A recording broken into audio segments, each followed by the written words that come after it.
Oh no. Oh no, no, no, I just realized. I just... Fuck. Damn it! Curses! Oh, I also double just realized I actually did hit go live, so everyone is hearing me curse up a storm about something without knowing what it is. Ha ha ha! Yes, everything is going swimmingly. This was absolutely my intention. Ha ha ha ha!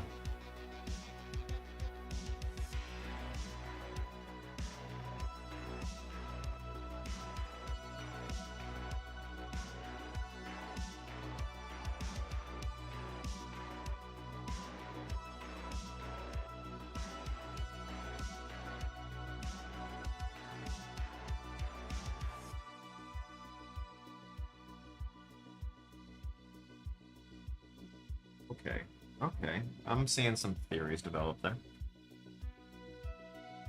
So I'm still getting set up. I'm still getting ready. Obviously, we're here a half hour earlier than we usually are, and there's intention behind that.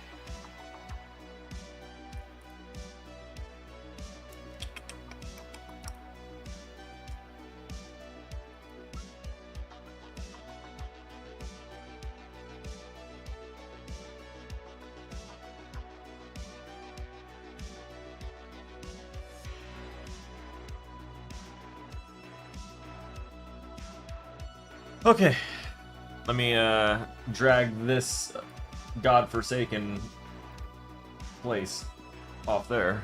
I love that godforsaken place. All right, cool. You're in the correct location. You're in the correct location. We have our captions open. We don't need BattleNet open. We have that. We don't need this. Sad, but don't need it.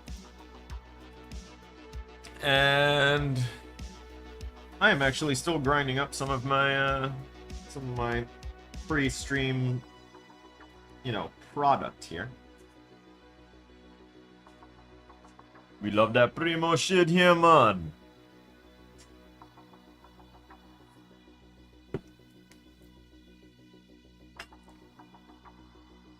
Let's see. Move that just a little bit closer. And put that there. Nice. Excellent split.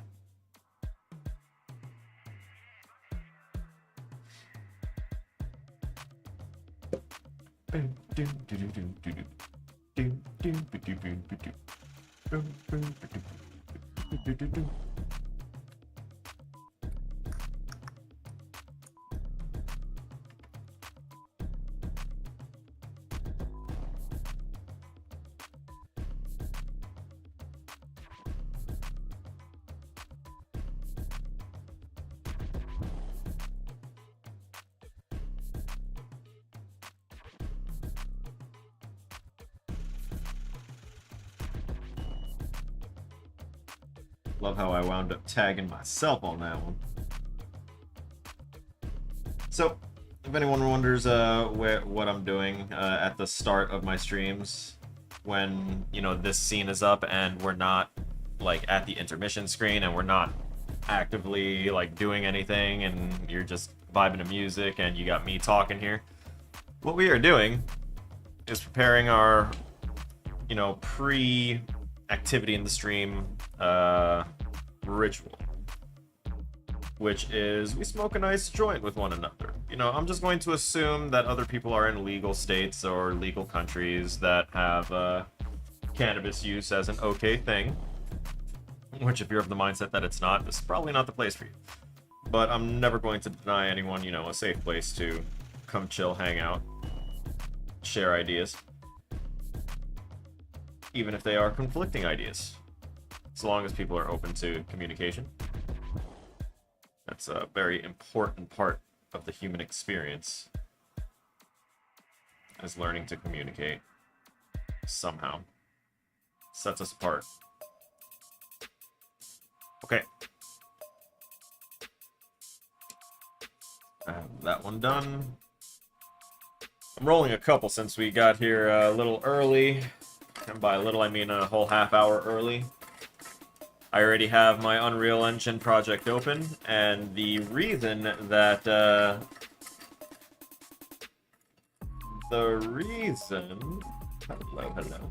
that I do not have a, oh shit. I lost what I was gonna say. Nope, never mind. I found it. The reason I was having a little freak out before I remembered that I hit go live is because my Unreal Engine project that I have been working on for my my final, which the Colorless Kingdom, the Mario one. So this one that I intend to, you know, do some cool shit in, at least building-wise, that I've, you know, started to get some fun, interesting things into. I just realized that when I started making it, it automatically started making it in Unreal Engine 5.2, which is not ready. Oh my god, is it not ready? I mean, they pushed it out, it's an update that's available, all that stuff. It's the next version of the Unreal 5 engine. And, we're not supposed to be moving up to it yet, because we've been doing our projects in Unreal Engine 5 and 5.1. So upgrading to 5.2 makes it not runnable and usable on previous engines, which is a problem. I need to see if I can... Shit. Well, I don't need to shit, obviously. But let's see. Project display title, project debug title, should window preserve aspect ratio, use borderless window. Yeah, we'll do borderless windows. I like that. Encryption, maps and modes. Nope, that's description, encryption, gameplay tags, movies, packaging, supported platforms. Yep, that's all there. Targeted hardware. Optimize project settings for desktop with scalability of yada yada. Alright, got it. This is not good. I don't think there's a way for me to downgrade it now, since I got started on a higher up version. There's a way to, you know, obviously make like a 4.7 project into a 5.2. Like, it'll bring it up to that point. You'll get some things breaking, but it should theoretically work. I'm not saying will as definitive, because Lord knows I'll get caught up with that one.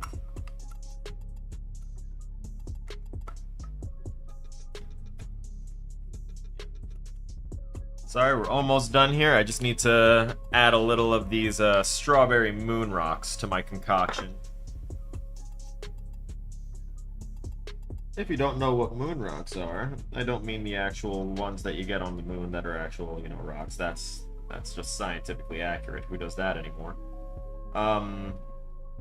We are picking apart very carefully a strain of cannabis that has been rolled around in its own byproducts. Like, a lot. And by byproducts, I also mean like the concentrate products that are made. So it's like rolled around in like wax or something. So go ahead and make everything else stick to it, and then they package it up and sell it. And its potency is like an amalgamation of everything, which is nice.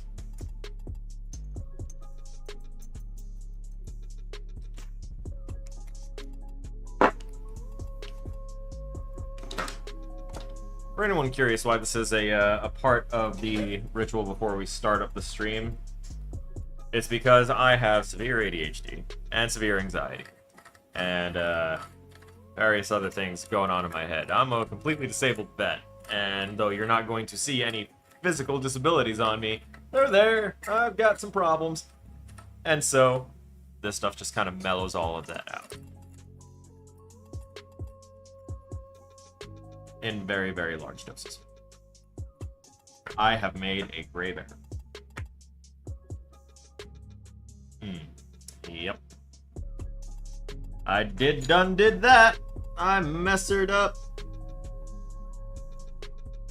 Oh, God.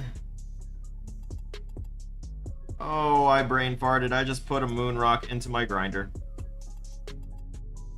Oh, Lord. Oh, Lordy. You know what? I'm just gonna go to our intermission screen because y'all have been staring at just the starting for over a song now, while I've been sitting here trying to get this set up. I'm very upset at myself. I shouldn't put that in there. I'm gonna have to like re-clean. I'm gonna have to spend like 10 to 15 minutes thoroughly picking at all the crap that I just accidentally crammed in here. Oh boy, I wondered why it felt weird while I was like twisting the grinder. It's okay, I'll grind up my fingers. It'll be fine. This very calming musical line is counterintuitive to my panic. It's also probably keeping me calm during the panic because if the shit clogs my stuff too much, I'm not going to be able to really use it. And I don't think my alternative grinder is cleaned. It might be.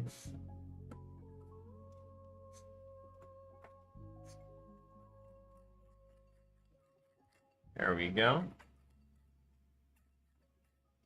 I had noticed on my my friend's Discord server after I did a 420 tag, there was one of the homies jumped into the voice chat, and I was like, oh damn, I realized that that's probably an auto response, and I'm not there.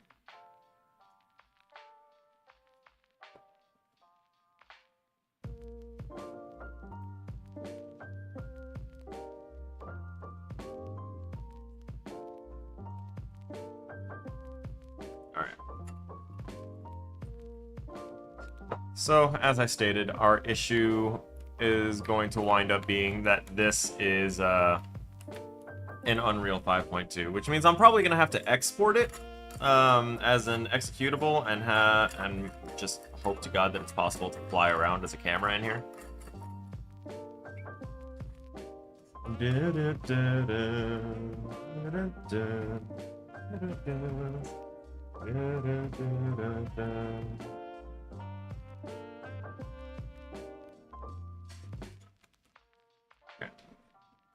So now I'm gonna open this up and pray. Okay, it mixed with some of the drier herb that I had in there. Yeah, we're good. You know what? I'm actually even gonna set that aside. No, I'm not. I'm kidding. That would be entirely stupid of me after taking all this time and effort. I'm gonna go ahead and get one of these king-size rolling papers and make a big boy. La da da da da. Da da da, la da da da da da da, la da da da da. Yes, sir. So funny thing is, I tried to post a video. It was like my first TikTok ever. Was a video of me rolling a nice joint. I edited the video and everything. I sped it up so that way it wasn't just moments of like me looking and fine-tuning things. And it was like a decent minute-long video. And then after I posted it, someone told me, oh yeah, this is enjoy the shadow ban, and I was like, wait, what? What are you talking about? Ban? What? It's my first thing. How am I gonna get banned? I don't understand. What? And then come to find out that TikTok had like really strict stances on posting things like that. And I'm like, oh, okay, liberties infringed immediately. And then that's when I kind of stopped posting to TikTok, really. I lost a lot of motivation just off that.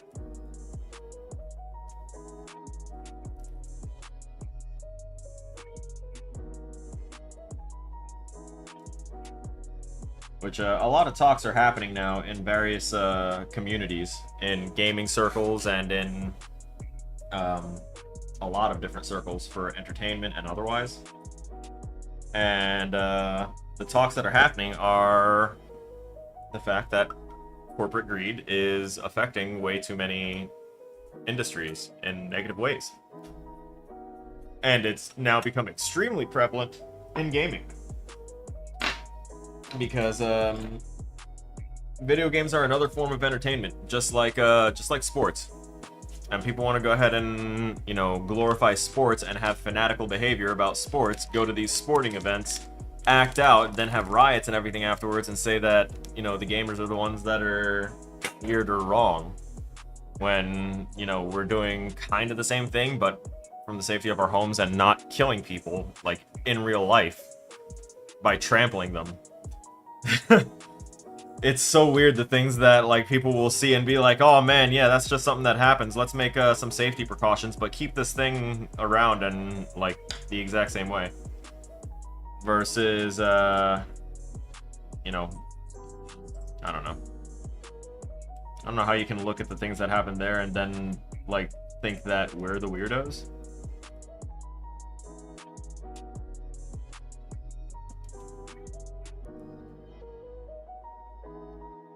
You know, we're gonna sip this just a little bit.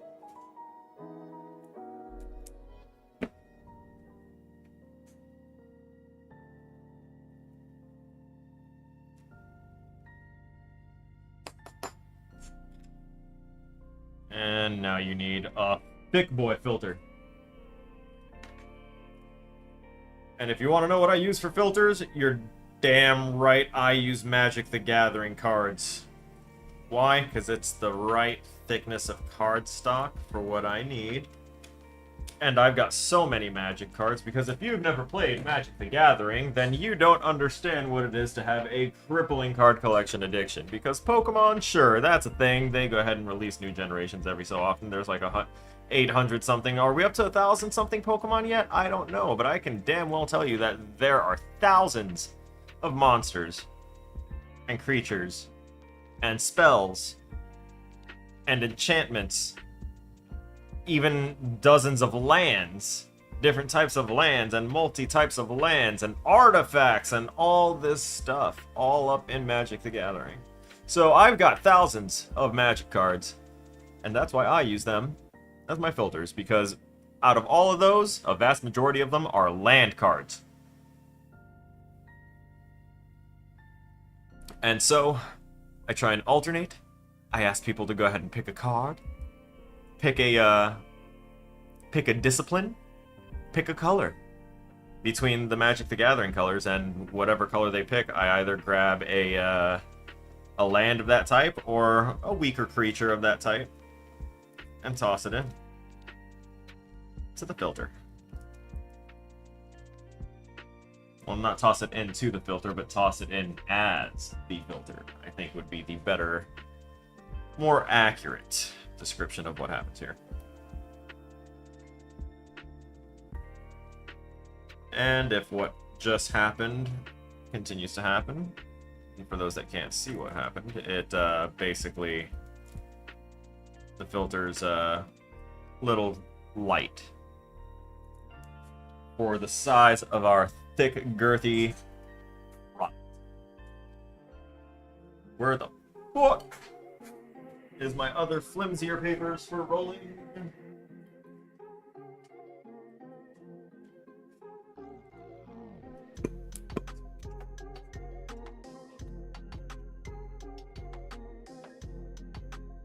Alright. Let's see. So if I roll this over and half, and then we just kind of continue to do that. So it's going to be the right size that way. And now for the thickness check, we're just going to set it in.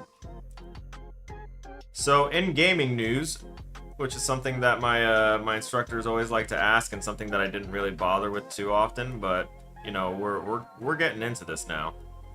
So in gaming news, we already know about the travesties and the problems with Overwatch 2, and not so much with the game itself, but with the you know, corporate greed running that and saying, hey, we want you to tell everyone that we're gonna have all this stuff, which, you know, again, would have been great to have as a second game, which was the intention, but then they decided that they wanted to, like, they pushed the team to focus on the PvP and let the PvE fall aside and all this other stuff. A lot happened. A lot of decisions were made that weren't the developers' fault. And I know that I kind of crap on, whenever I crap on a game, I tend to wind up crapping on the developers And as a developer, I wouldn't feel good, you know, having that happen to something that I made. So I'm starting to correct my terminology the same way that I have started to correct some of my anger whenever I play games, because whenever I get upset and I'm playing with the homies, I know that it doesn't feel good to them if I'm saying, why the hell aren't I getting healed, why the hell this, that, and it feels like blame casting at them, but really I know it's certain things in the game as well that are making things more difficult, or actions taken by the enemy team, or certain things that shouldn't work but do, and because they work when they shouldn't, etc., etc. Essentially, I've stopped blaming the people that I play with, and I start blaming the game. And when I start blaming the game, I am now trying to wire my mind to not think immediately blaming the game means blame the development team, but it means blame the corporate people making the decision, saying, hey, we don't want you to waste your time on this, we want you to go ahead and now work on this, and then they have to do it. Which is a huge part of the reason why I want to solo develop and do as much, learn as much, to do it all myself as I can, because I'm not down to deal with that. I'm not a money-motivated individual. I don't give a damn about how much money my games will make. I want to know if people are enjoying my games, and I want to make sure that my games fucking work the way I intended them to work. That's what I want as a developer. And if that means I gotta do it by myself and then, like, hire one or two people, mainly modelers and animators, I'll do it.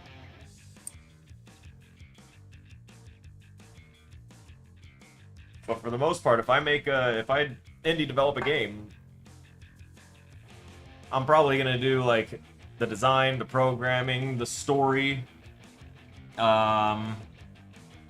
blockouts, all that. I'll build everything, and then I will have someone come in and like help bring the vision to life with the proper graphics, and then have someone else come in and bring life to those graphics with good animations. Because everything else is going to work. I know it, because I'm going to build it myself. And it's not going to be like with these projects where I have to rapid produce these over and over and over in 2 to 3 week intervals. My own personal projects, no one's going to tell me that I need to work on it faster, besides me. So I will set my own paces, and as such I won't be so stressed out. I won't be making these cuts to my ideas. I won't be sitting here saying, that's too complicated, I need to not think like that, I need to do this and that and just have it ready to turn in. Like, it's stressful thinking. And I know that that thinking is still going to be embraced in, like, working in a company, which is why I'm trying to, like, avoid as best I can.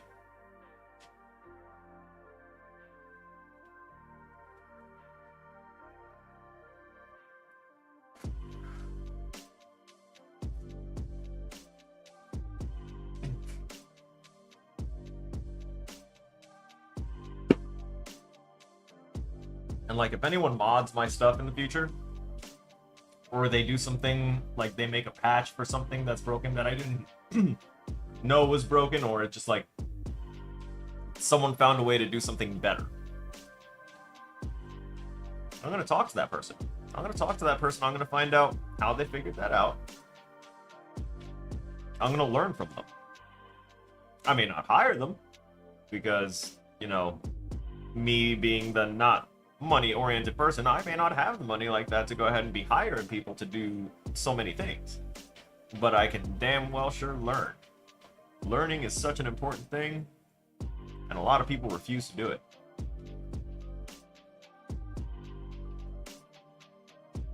And then there's the people that want to do it but can't. And my personal belief and philosophy when it comes to humanity is that, and capitalism, is that anything that improves human health or maintains human health should not be charged, because that's our health, that's how we survive.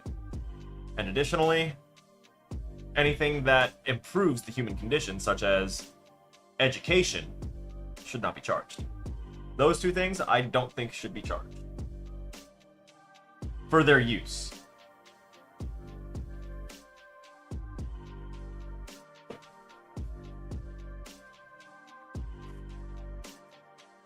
Like, those things should be covered by the country, the state, the world, because those are two things that we can't live without.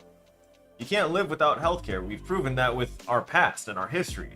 Because of all these healthcare developments, we've gone from a 30-year lifespan to 100 plus. Because we're not dying to random ass diseases, because we can actually research it, learn to prevent it, and eventually adapt it into our genetic code so that way we don't need medications for it. It's crazy. Most creatures in nature need hundreds and thousands of years of evolution to go ahead and, you know, build these changes. Because they have to evolve those changes. And we just kind of adapt them.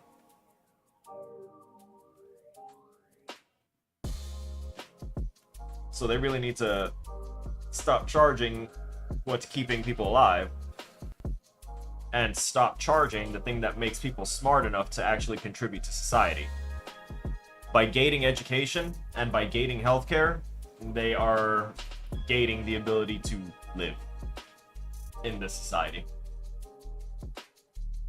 That's what I see looking at from a third-person perspective, from like, if I just sit and look at things and don't cover things in personal bias of living in each of these systems.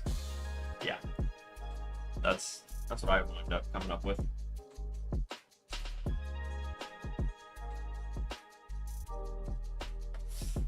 We started our stream early, and now we're pretty much almost right on time to get started working here soon, which is great. Hot damn. Y'all caught me on a whole philosophical debate for a second.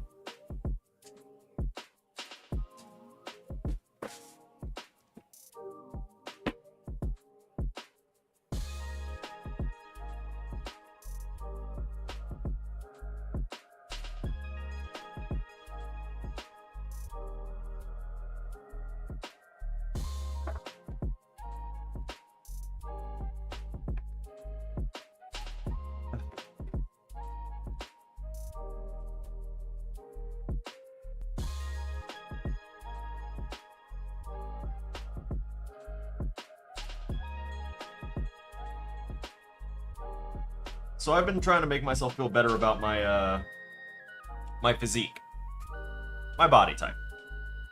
Because when I got out the military, I was husky, a little thick, and I was thick throughout my entire time in the military. I was constantly scrutinized, and they put a lot of weight concerns in my head. Because the military height and weight standards are kind of ridiculous and archaic. And their way of measuring body fat is by measuring, using tape measure around your waist, your chest, and your neck, if you're female. And if you're male, it's just your waist and your neck. And then they average it. They take 3 measurements of each, and then they average it. And whatever that average comes out to will equate to your body mass index. And whatever your BMI is, whatever percentage of fat you have, is how they will judge you. Hey, Dusk. It's been a while. How you been? Continuing on that, so I was constantly on that body fat program because after being forced to eat like the things at the dining facility while for 2 months at basic training, as soon as I was allowed to purchase things for myself and get my own food or try and make my own food, I wasn't able to make my own food at AIT, but I was able to order food from either this place called Mimi's and Bobo's or from the pizza place that was on there. So I ordered pizza like every day for months as an alternative to eating at the dining facility. I hated the dining facility food that much, and that's not to say anything bad against the dining facility staff. Let me be 100% clear. Those motherfuckers have the highest suicide rating in the Army, and that is because people, their schedule is absolutely Nightmarish. Nightmarish. I would not live their life. Those guys work entirely too hard for people to shit on their work. But they're not allowed to explore and do things to, like, flavor things up. They're not allowed to really do any of that. Even if they have culinary knowledge, they have to go by the standards. And usually that winds up with a lot of people really disliking the food. After AIT, yeah, it is nightmarish. No, they would wake up at, like, 3, 4 in the morning, just so that way they could start cooking breakfast and have it ready by the time people generally stopped doing physical training. So between like 7 and 8, 8:30-ish, they would go ahead and serve food to people. So they had to have all the food ready before that point. So they'd spend hours and hours and hours cooking, and then after the breakfast surge is done and they've closed the doors and they've stopped accepting new people, they have to start cleaning up all of that breakfast stuff and start cooking lunch.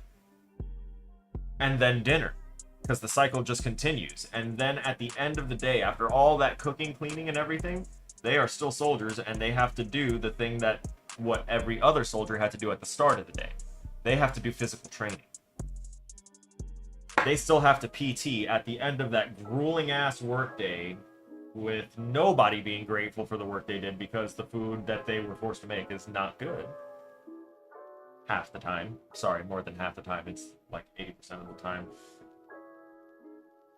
Oh my god. There are certain places that do it alright, and it's honestly also dependent on branch. But I ate so much pizza at AIT that I got overweight being real quick.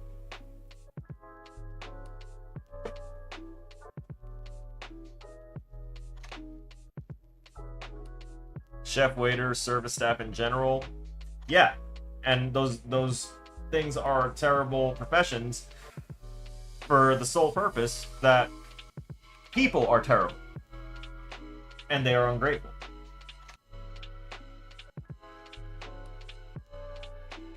Like, I get it. If it fucking poisoned you, yeah, obviously don't be grateful about that. But by not understanding that they want to give you something better, and they can't, they're not permitted to deviate from their instruction, and are watched like hawks in order to do so. Like, I got close with a couple of chefs. Mainly so that way I could try and get some better food while I was out in the field. I didn't want to be stuck with the MREs all the time. You know, I'd get hooked up with a little extra bacon here and there. It's a nice bit. But I actually learned about them in that process and did not envy it at all. What's up, Tori? Welcome, man.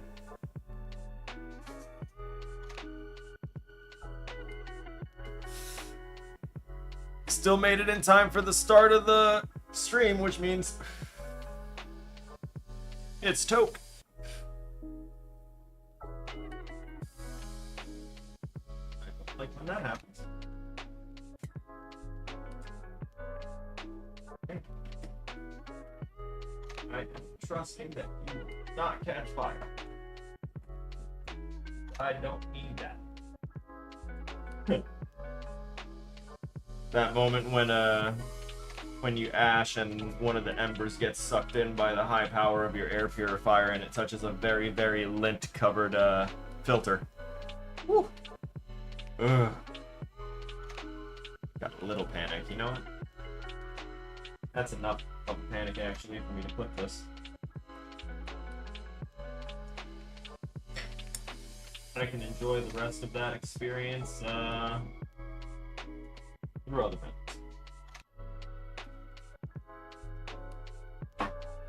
Okay, so let me go ahead and get us recentered over here. You know how we do. My room ain't even smoky. A Scooby-Dooby-Doo. I don't know, I'm rhyming. Get a little stoned. That's a good thing. So, yeah, the cannabis definitely helped me be a little less upset about the fact that I apparently accidentally started this project in Unreal Engine 5.2, which is why my professor couldn't open it and work with it at all. Why I couldn't open it and work with it at all at school, and why I still won't be able to open it and work with it at all if I go back into class with it on Monday. So I might message him and say, hey, I messed up with that, but I'm going to finish working this to the last second.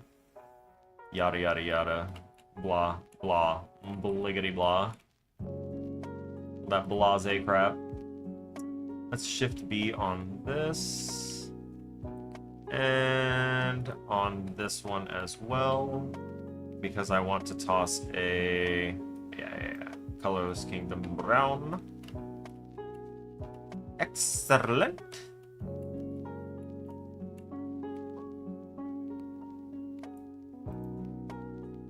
Actually, we're gonna change its color. I need live screen is what I need. Ah, how's that? I remembered. We're gonna check something as well. Come on now. Is that both of them? Good. Y'all, I went to go to the gym today and found out that my right earbud wasn't properly touching the connection pins in its case, so it didn't get charged. So I started playing music as I was on my way down to the gym, and it only came from my left earbud. I was like, hold up, is this thing not synced right? And then I checked everything, and then it said 3% battery on that right earbud. I actually decided to fold my laundry and wait for it to charge. No way I was doing that with a one earbud. Nope. Hashtag cannot overcome it. Blasted through it instead. Let's gonna go with that gray. Sweet. So we're gonna make a color material here. Base color is gonna be a constant 3. Now, what a constant 3 vector is basically a 3-digit coordinate. And since we're attaching it to color, that's gonna correlate those to color. And you'll see that if I choose that for a color and do that, those 3 values are there. And that's how you get your constant. Everything is numbers. But that's not what I needed. I'm gonna cancel, so that way I can go right back here. I need this grayscale. I'm gonna need different tones of gray. We're gonna have that.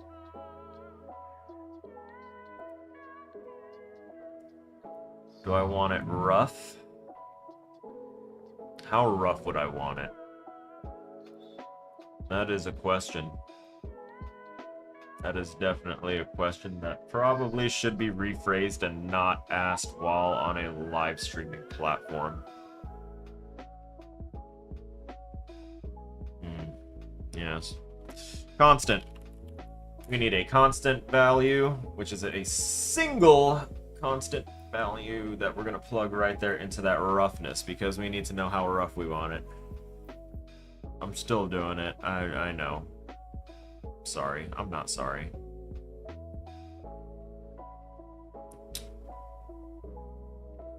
So while it's smooth, you can see that it's basically reflective. That's how you get reflective surfaces, BT dubs. You literally just plug in a constant to roughness and don't change it. It'll default to 0 and you're good. Look at how reflective! Woo! That's not what we want though. I could turn this thing into a Dragon Ball in here if I wanted to. But I don't know all of the things to do that, so don't make me. I'm gonna say 0.87, just a random little thing. Looks rough enough to me. Determines the extent of the specular highlight. No, I want highlight on slightly brighter version of this. It's non-metallic.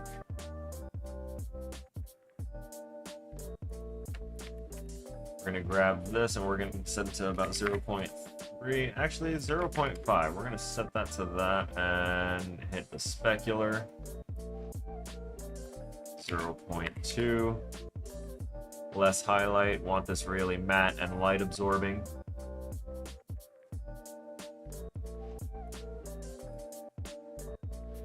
Because you got to think, when you're working with colors in a game engine, those colors are all subject to being affected by light.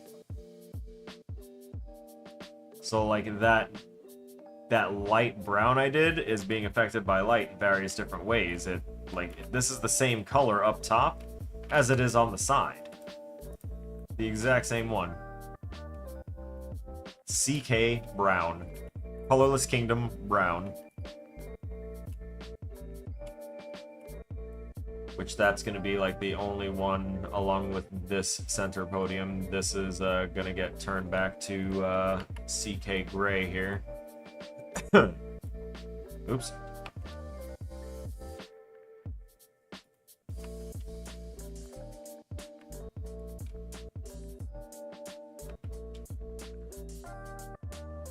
Woo!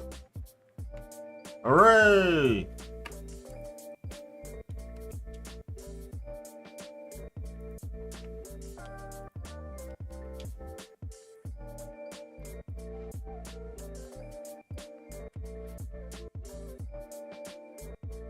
Nice.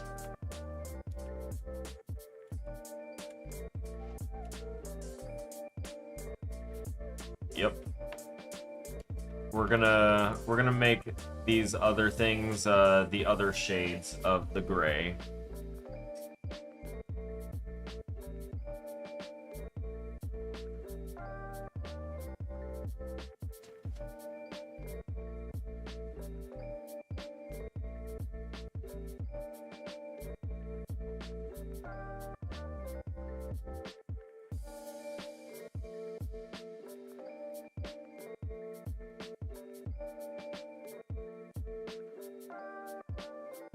Sorry, responding to a message real quick.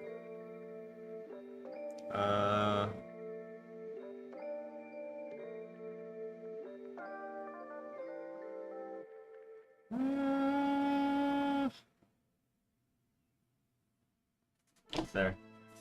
If my friend is interested in knowing more, she at least now knows what it is called, so she can look it up. And just in case she's sitting here also listening. I was asked what type of paper I was writing for my story in video games class, because I only have like a page and a half written after working on it for 3 days because I just cannot focus on it whatsoever. So, at the very least, I've been able to focus on these level designs. But for that story class, I have to write a narrative Bible for a video game, an RPG, that I basically made a 3D level design about back in late February, early March. It was my Synaptic Neural Overload project, the one that I had also worked on this stream, back when we were still using Streamlabs OBS, and it was the one with the insanity build-up and everything. So everything that you did, and walking through walls and seeing a giant madness specter that touching it would kill you. And, you know, various other nifty things that we actually wound up experiencing because it basically matched up with the gameplay of Amnesia Rebirth, which was really cool to see the things that I just kind of came up with randomly worked in a different way and in a live game that's, you know, out for sale. That was cool to see. But that was the project that I had decided to choose because I was working on it at the same time. So I did my Module 2 assignment on it and didn't realize that by picking it, I would be working on that concept the entirety of the rest of the story class.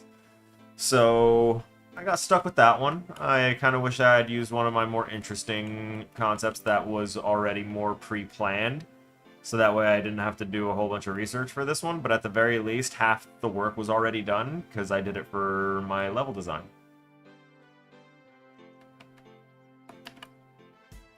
Alright. Going to make this, actually, yeah, gray 1 works. You can have gray 2, and gray 3.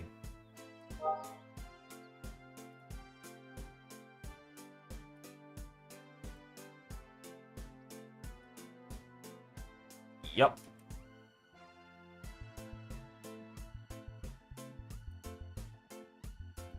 It's a bit darker. And we want this one to be a little bit lighter. Save that. Tasty.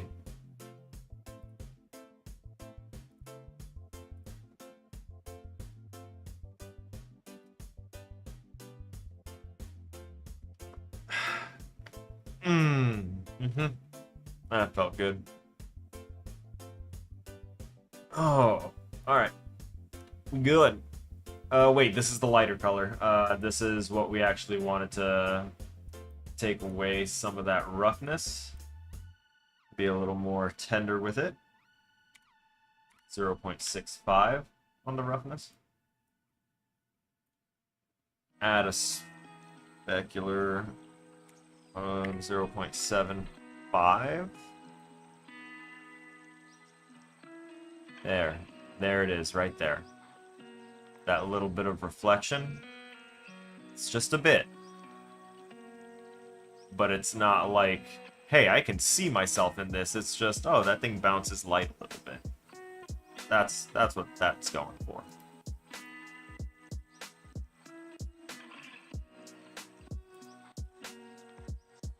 And then we go ahead and reduplicate this for...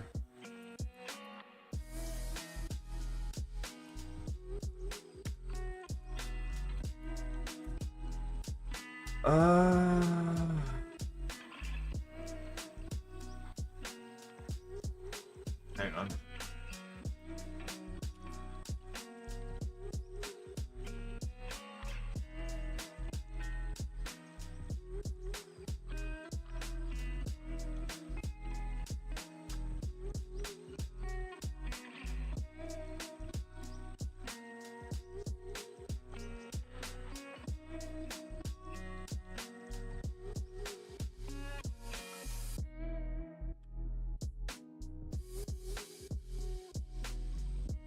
So we're getting we're duplicating all this up right now and naming it, and then we're gonna go through and create these materials for colors. Never the mind. Let me cancel out these obvious ones. Yeah, just get rid of those. Don't worry about it. Because I totally forgot that we've got imported sprites that, okay, maybe not these things. Ugh. Wait. If I go in here, I go to this, I go to, aha! I might be able to do something.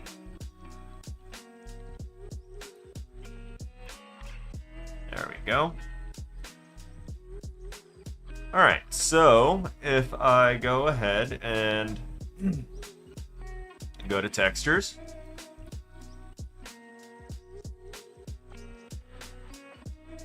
do it. Wait, that's right.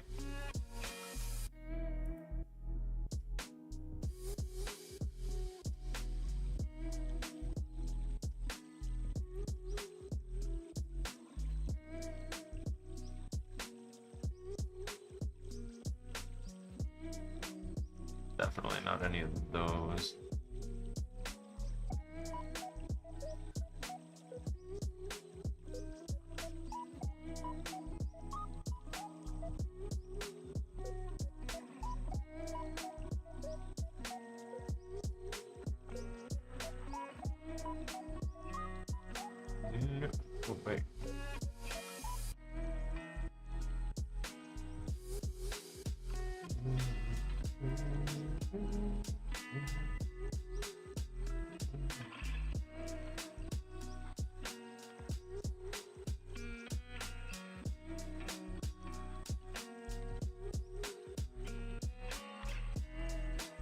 Muy interesante. Maybe with alpha.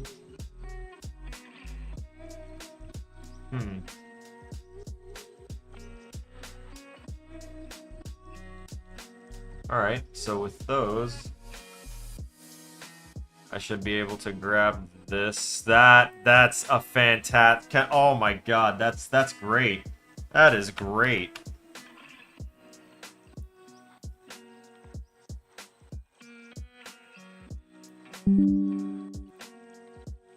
This right here?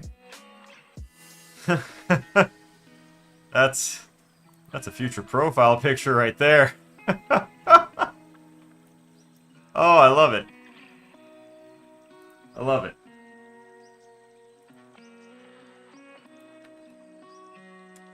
Sorry, I'm tossing that in there. It has to. Alright. Moment of truth. Mother of God, what have it done? Okay, that's got to be like the normal thing.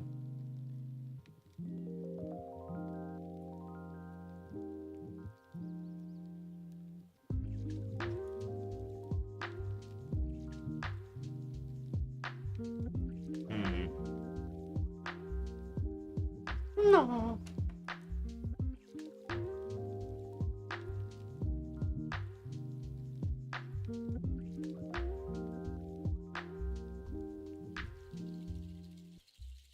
Ah, there we go. At the very least, it didn't look nightmarish anymore. Okay, so I will have to look up how to work those normals properly, because we haven't learned this. I haven't learned this because I'm not a 3D modeler. Or an animator or any of that sort. But I do know that I can create a material out of it.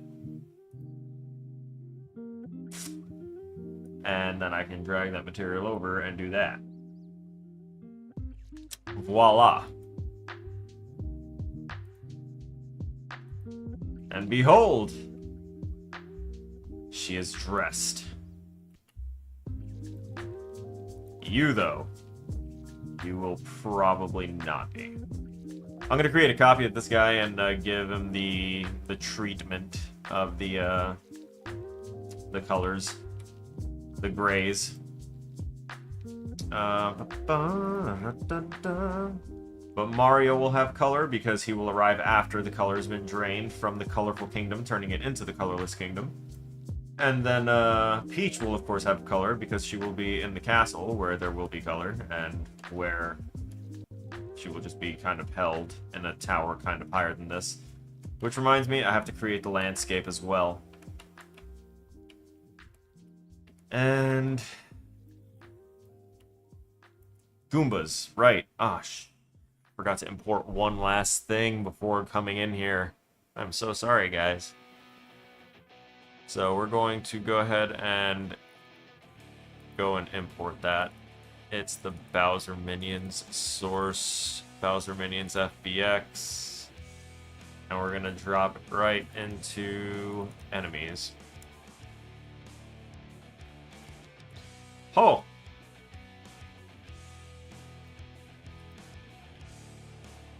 Oh! I'm gonna have to combine these things. Going to sleep, have a good stream, enjoy yourself. Hey, absolutely. I will endeavor to do that, and you, I'm proud of you, bud. Get some rest.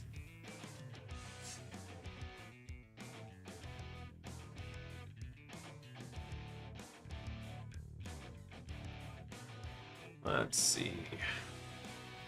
Yeah, this is going to give me a bunch of things that I'm going to have to combine and make. No skeletons, that's fine. Oh, yes! Oh, wait, they give me a tree? For real? I don't have to make a tree? Yes! I was gonna make a tree. I need the trees. No smoothing group information was found. Hey, that's honestly one of the best imports we've had. Oh. Fuck yes! Okay. So, obviously we can't have all of them like that, but okay. So it's what? Each individual thing? Oh, those are the trees? Okay, and then there's blocks. Nice. It's supposed to be prop 1, right? And prop 1 didn't import properly, likely, or... Not didn't import properly, but... I know what I'm talking about, I swear. Passport... Mario... Bowser minions, textures... Yep. Yep. So we're gonna drag these in here as well. We're gonna dock that. Oh, shit. Oh boy. Okay. What are you? Are you just the floor? You're literally the floor. Okay.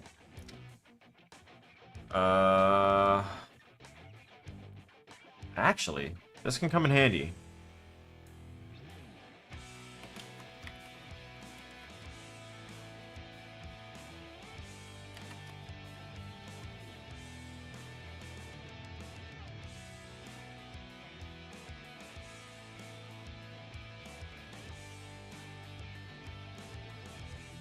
I need to actually see the cat. Oh my god, they're tiny. That's a bomb.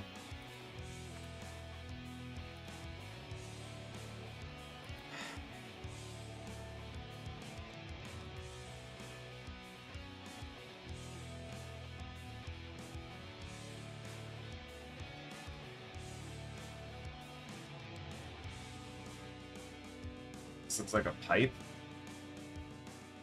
It is a pipe. Man, I know people that love pipes. Pipe. More pipe. A Stacy model.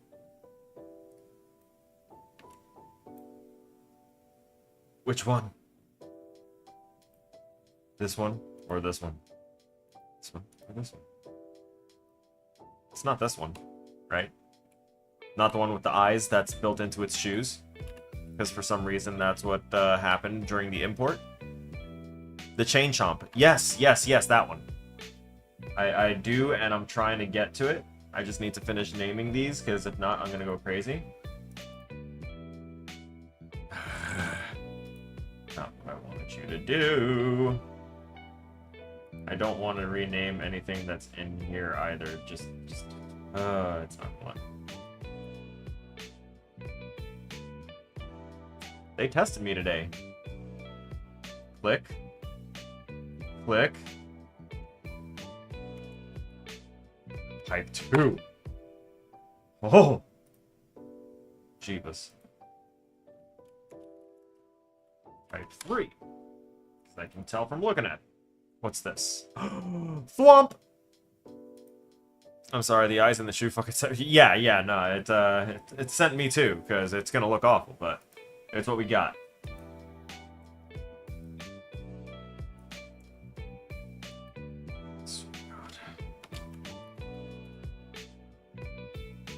will end this motherfucker.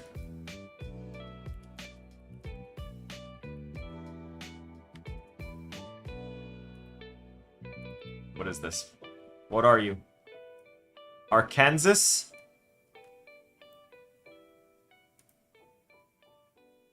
Are all of these just blocks?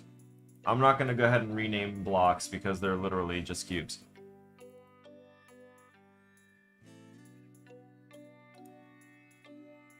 I'm going to call that a lollipop tree.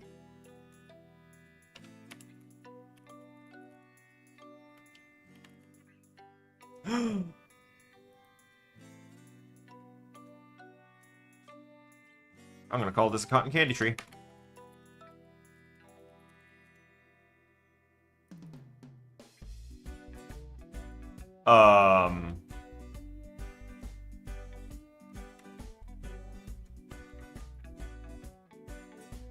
The plug?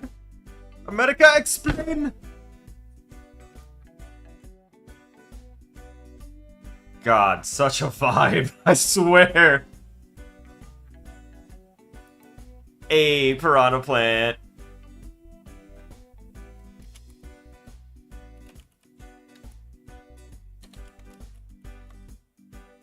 I know I misspelled that. Don't worry about it. Yeah.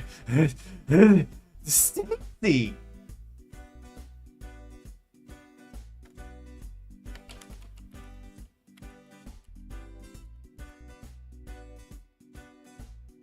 Excuse me. That's the Stacy Chomp. I'm gonna see if I can find a bow to put on it, or just make a little bow and put it on there, and that'll be the boss. That's a Bullet Bill. I almost wrote Bullet Billium. I'm not gonna lie. Is this a boo? My boy!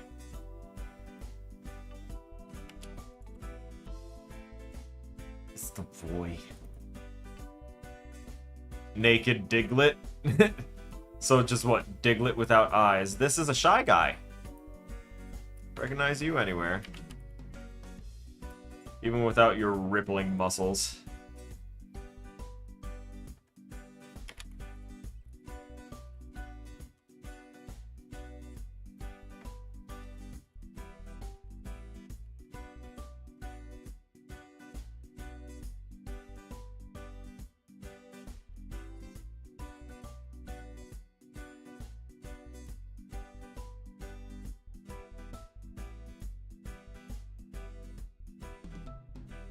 That's what I thought. Sphere. Goomba. I need this one.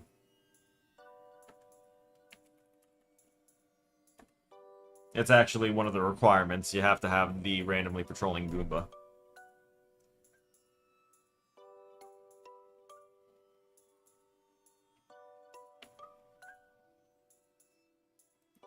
What are you? Are you still the plug? I don't know what you are. What? And oh god! Okay, okay. Slow it down. Slow it down. Little bit. Little bit.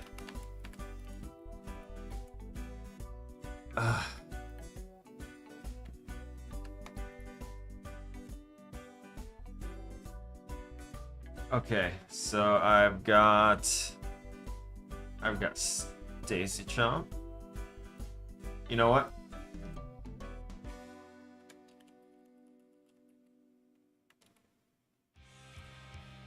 Naked Diglett. It is the most accurate description.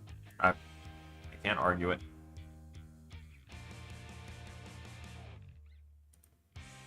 You're welcome.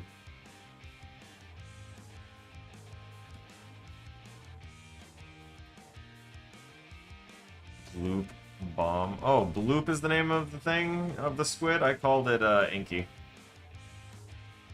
Because it made me think of the squid in the tank that, oh, you made me ink. Y'all know the one.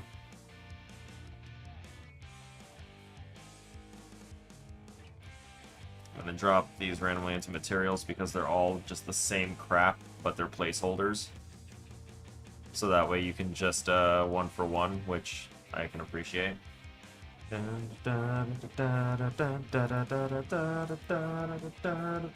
I'm gonna drag all of this right here. Ha ha ha ha! What a mess! There you go.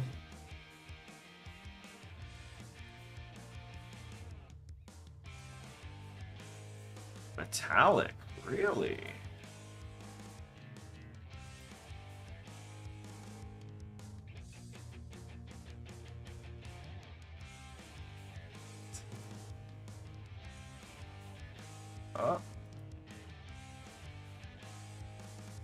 There's roughness.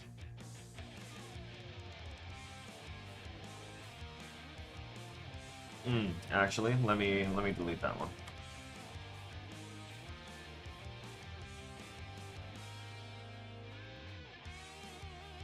Don't know why. Something tells me to do something else with it.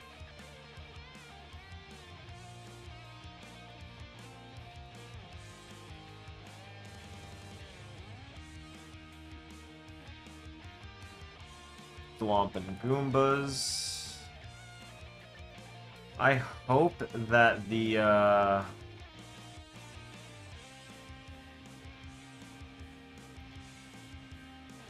UVs are done properly for these to work.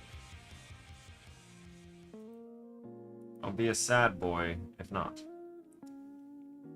All of these open textures is what my brain looks like. Yeah. So, are you talking about these?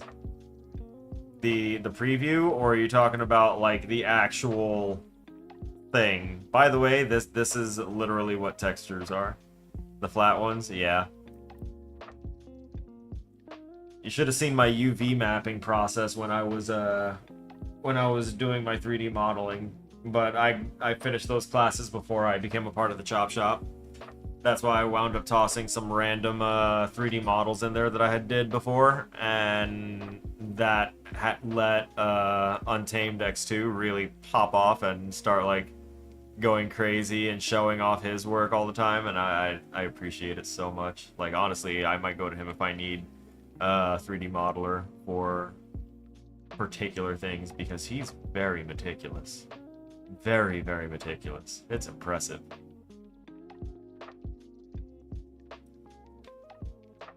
Ooh woo.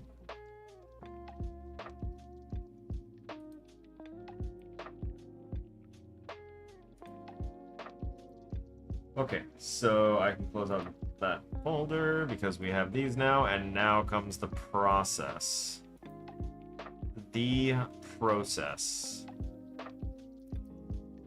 Let's see how this goes.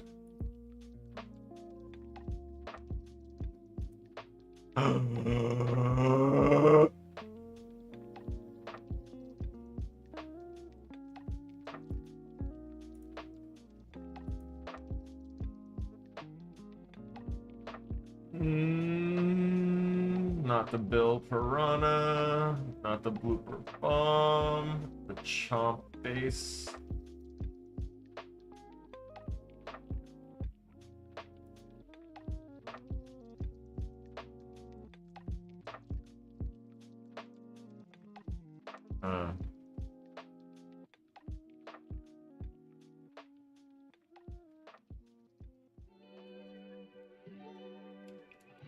God, why? Come on. I don't know if one does anything.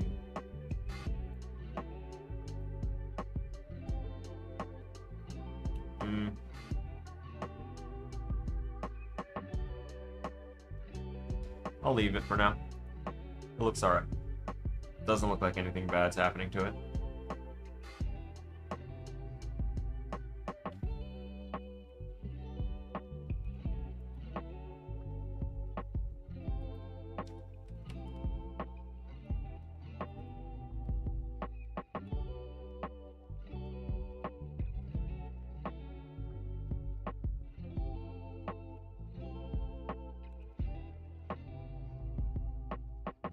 Raise.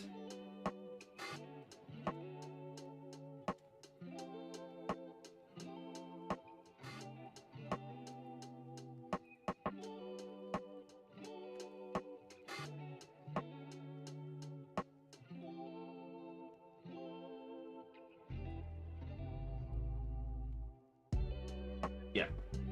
Cool. It's not gonna break shit on this one. God, slow down. Okay. So the reason I created Stacy Chomp 1 is to have a base chomp. The base Chain Chomp, I'm probably gonna have a small one a couple small ones here and there. Alright, I'm gonna do it just because I love this guy, and I'm just gonna have him, like, tucked away somewhere. I need to see it. Where is Boo Shy Base Cut? The UVs are done correctly. It literally just gave him the Boo portion. I love it.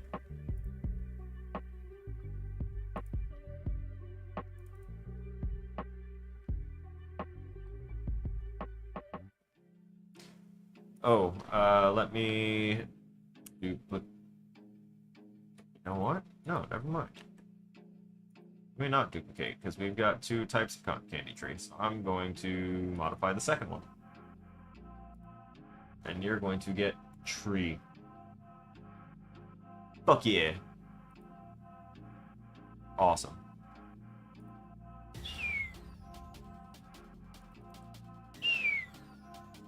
Prop 1. Did I make a prop 1 already?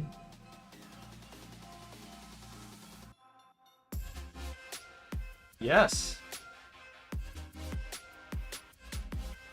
Absolutely. Now I can rename this. Bricks. Yo, this prop 1 about to be lit. What is this, question block? Yeah, question block.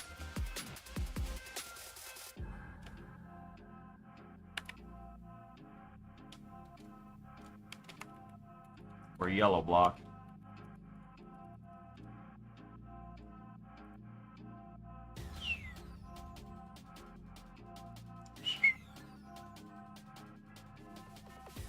Another yellow block.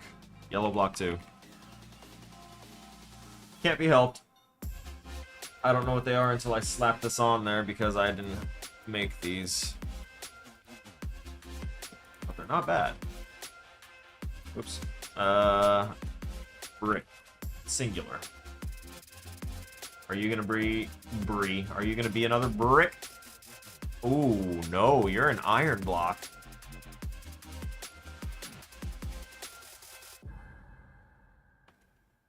That's the breaky your skull block. Yeah.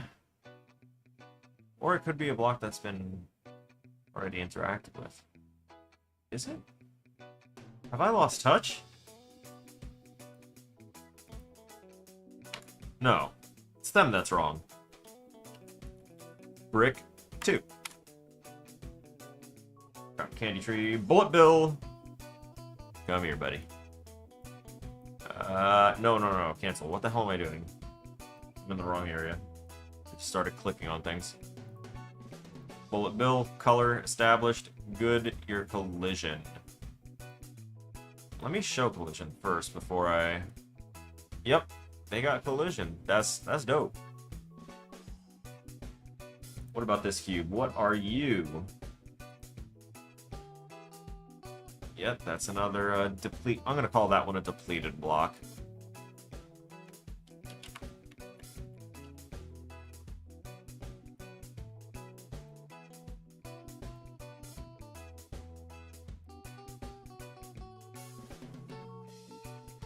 I'm gonna leave this one as a...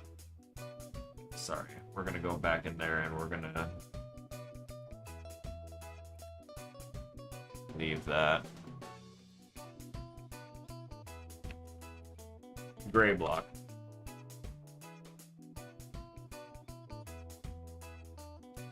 Gray brick block.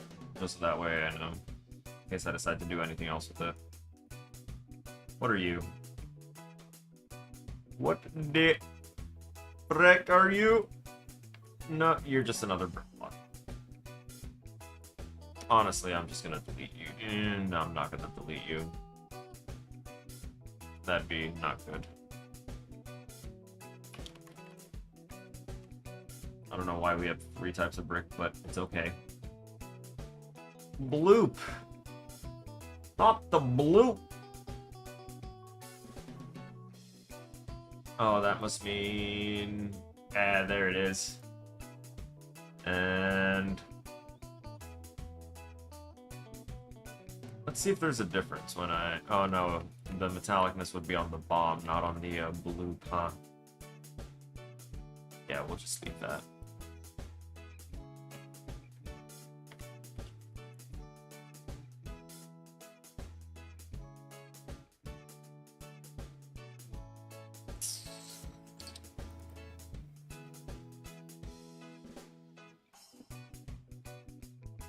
Duplicating that.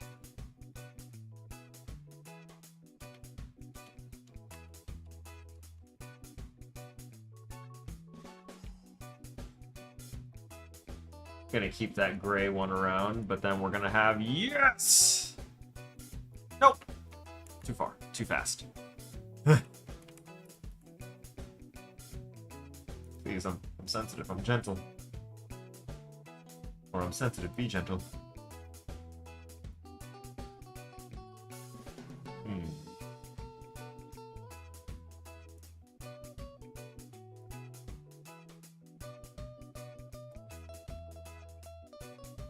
Yeah. Huh.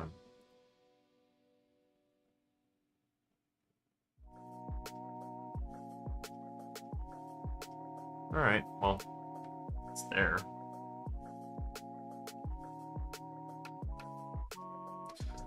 Excellent. Moving on. Oh wait, Shy Guy. I can't disrespect Shy Guy.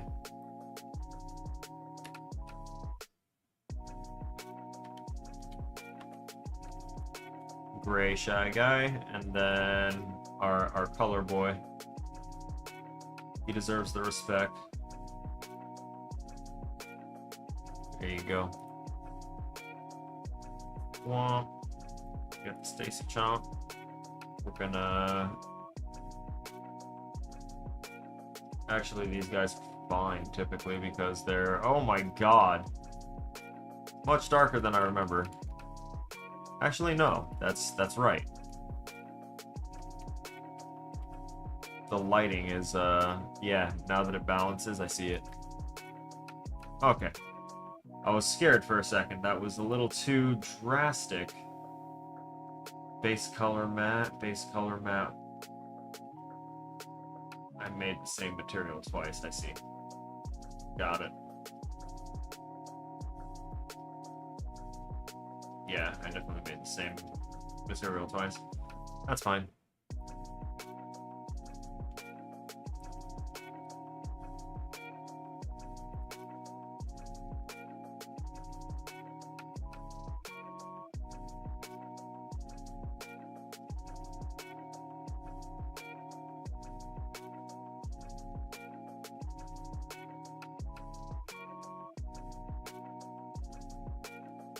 Womp.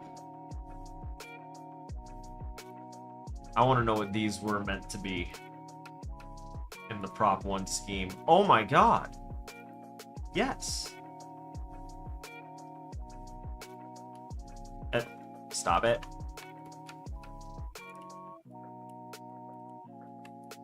That'd be great for a 2D setup. And let's take a look at these. Let's slow down that camera first. Nice. Yeah, it's the same. Still. Very, Oh, wait. We can find out what this is. It's a hill. It's a hill. It's a hill and I need it. Sorry, I have to rename it now.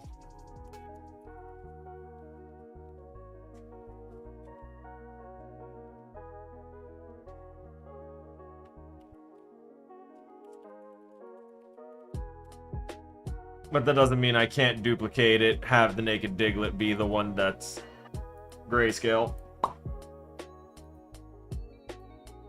There you go. Compromise.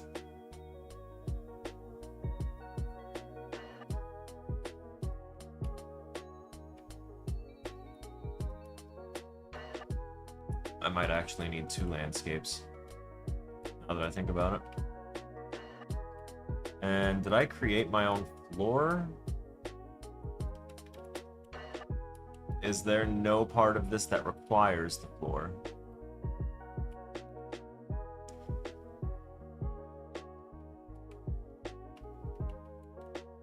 I forgot the pipes.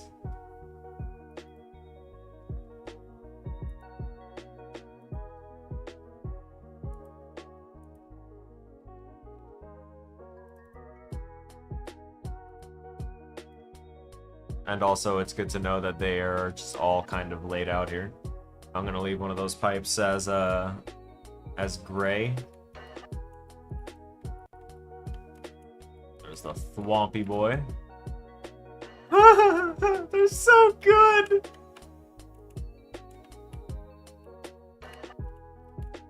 Goomba, Babomb. There's the lollipop trees that I didn't do anything with. Yeah, they were depleted blocks, not iron blocks. Whoops. I'm gonna go back to that iron block and not be stupid. Depleted block 2. Dose.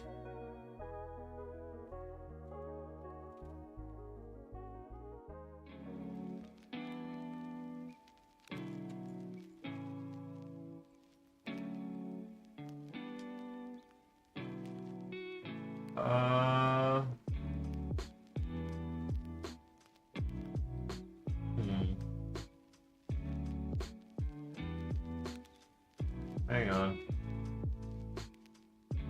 Alright, that's entirely too long video my friends have. When my friends start doom scrolling, it's a non-stop.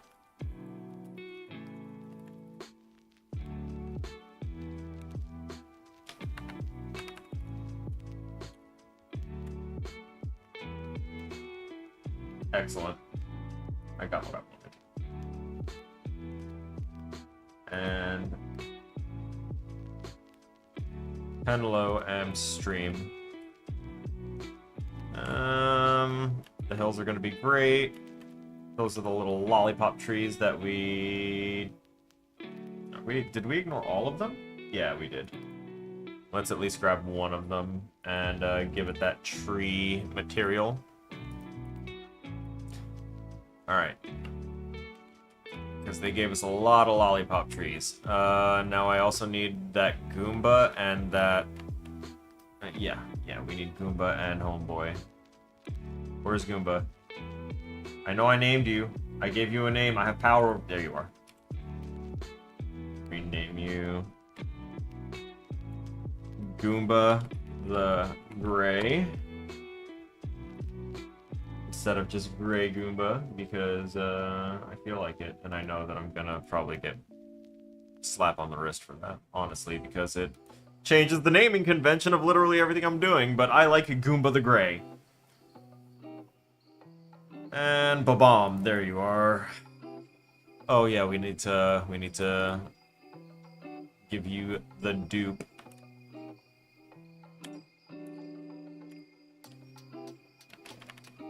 Gray Babomb.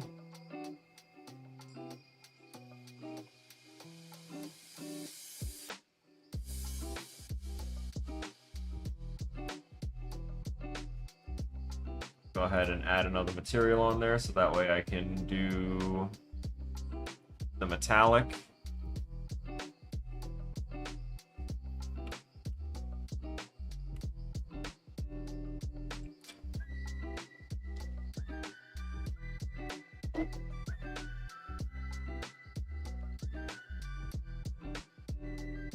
Alright, now we're gonna do a big fat save all because I want it all saved now. Alright, cool. So all of these that were dropped in here were dropped in under the pretense of this Bowser minion scene, which can't really be moved like that. So we're just gonna pop that gun. Because we have what we need with just the models. Now we need to get their sizing right. So... actually... all that stuff is done. I'm going to go to... here. We're gonna make a folder. We're gonna call it Blueprints. We're gonna go ahead and start creating things in here.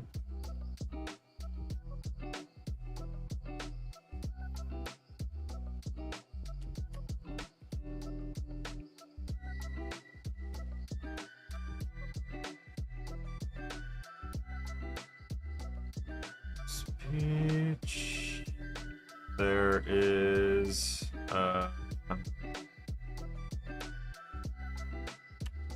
Mime Koopa. Or Koopa Mime. There is Goomba.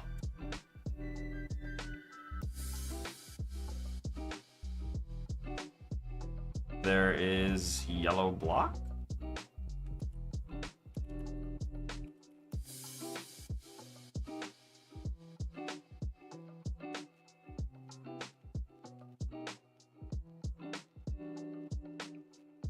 Oh, I think I'm doing too much.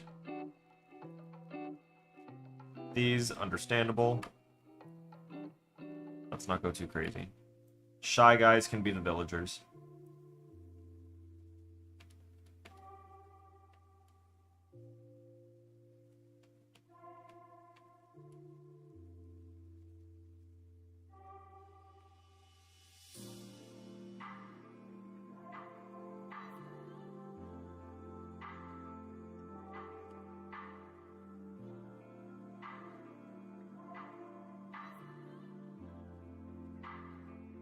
That up just a bit.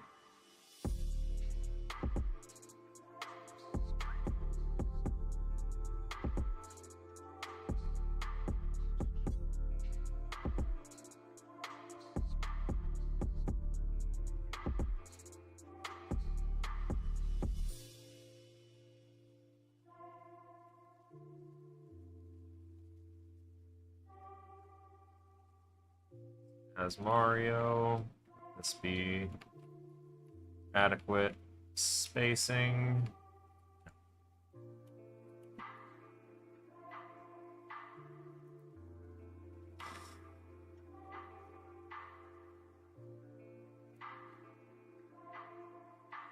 So that way we can take this and expand it a little bit more.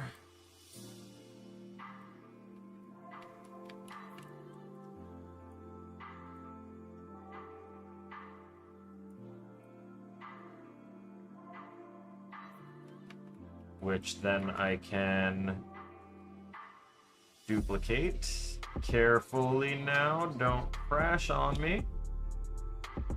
Good. Such respect.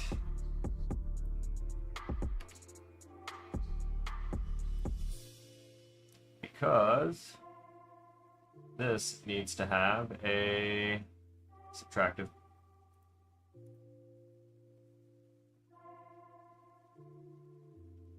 Alright, get up there. Yep. Alright. Cool. And now I need to get a subtractive cube. Sorry. My body was directly opposed to speaking that word.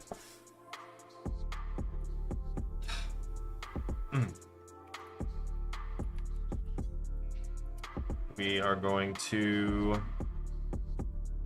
grab that box. I'm okay with the word box. No, the flashbacks, the pain. You know, I still talk about that class with my therapist. All right, that's whew. I didn't even talk about the horrors of war as much as I've talked about that fucking class in therapy. Oh my god. Yeesh.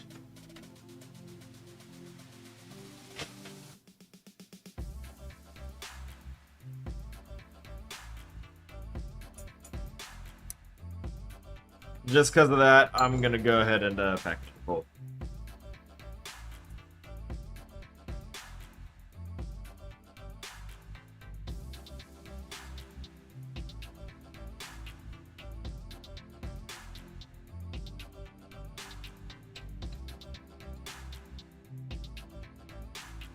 Cubes.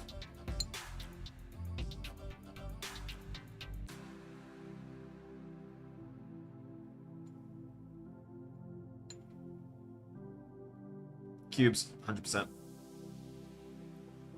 For anyone on other platforms like YouTube or Facebook or anything, the question posed on Twitch by our friend Vic is, which is worse, war or cubes.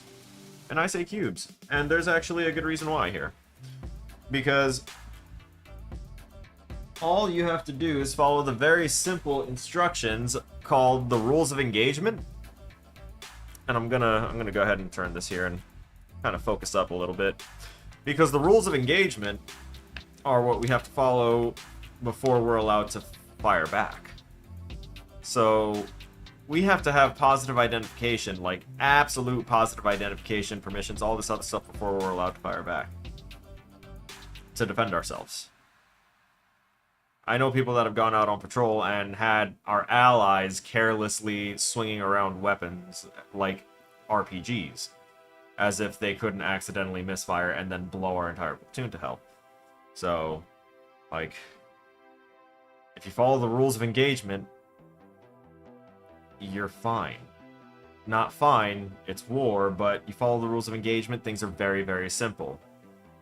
If you don't have positive ID, shore up, don't fight back, yet defensive all the way through. Give them enough warnings, you keep on warning them, and if they keep on pressing, then return fire.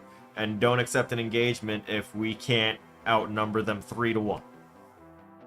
That's actually a thing. Why? Because it guarantees that we're definitely going to win. Like, if you're confident enough that what you got will work, yeah, sure. But you really want to have a 3-1 ratio to guarantee yourself a positive engagement, so to speak. And them's the rules. Everything else comes down to training, which is muscle memory. Now, you go ahead and go to cubes. That's not muscle memory yet. And that takes years of training to get the muscle memory because your life isn't dependent on it entirely. So, cubes are just kind of there, and no one's judging your warfare if you follow the rules. If you follow the rules, people are still judging your cubes. Harshly.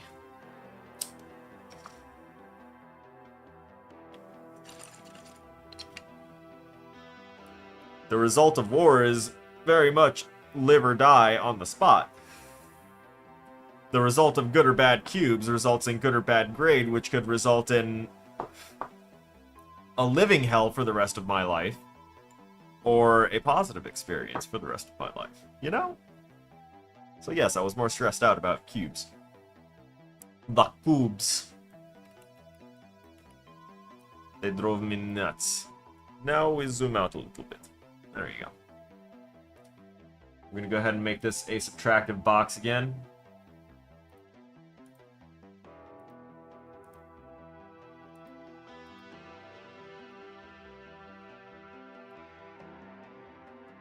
Up.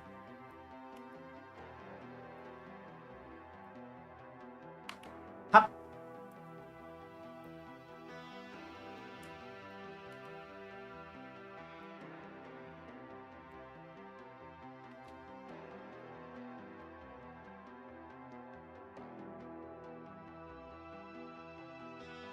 And then we just can't slide that over. Yeah, buddy. Then we grab both of these, we duplicate. And then we rotate.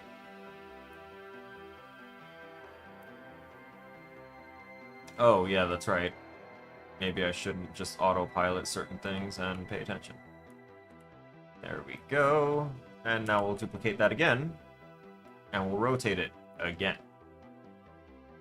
Why? Because it's reusable, it's modular, and it does what we need it to.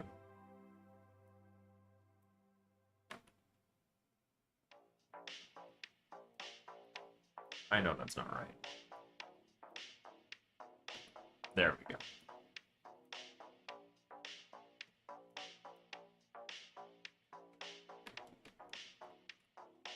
Yeah, buddy.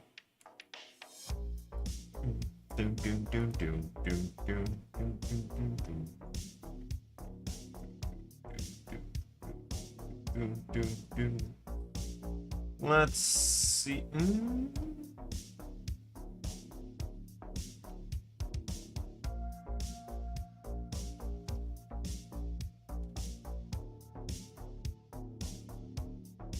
Ideas. Ideas? Ideas? Oh, good.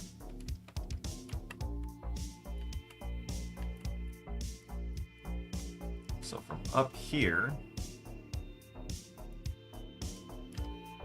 Now this is a bit of a better final arena. You can't jump out of here. Although I know that Mario's supposed to have like a double jump, right? But we're hoping that he doesn't try and double jump the hell out of the tower. Actually, in fact, I might even be able to... suspect.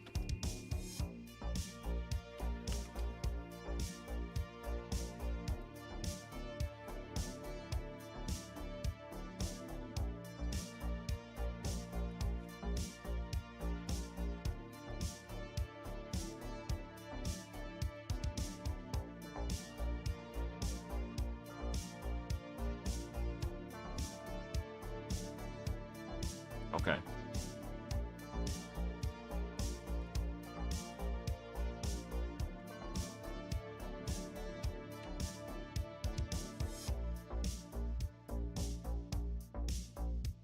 It doesn't know what I want to do. Alright. Actually, let's get that other split in there then. Alright, so we're gonna go ahead and grab... Not you. Nope, nope. You just kind of jumped yourself in there. That's your fault. Grab these. All of these lovely faces. And you're not going to give me the extrude option, are you? Okay.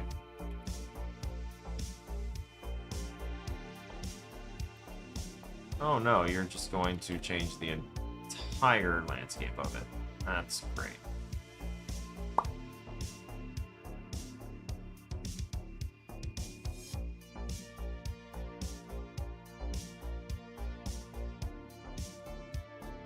Redesigning.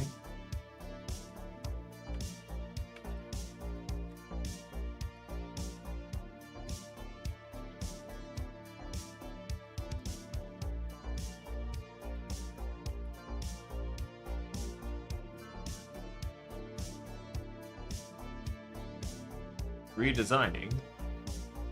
Please stand by.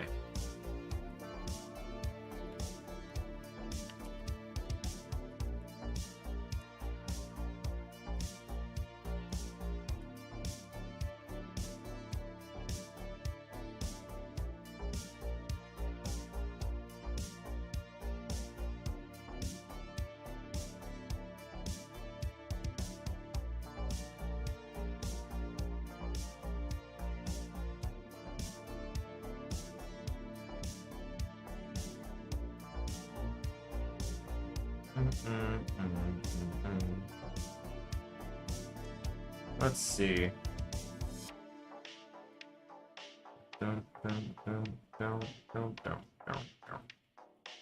We are going to possibly, maybe have to fix these. Actually, almost all of them are good except for these two.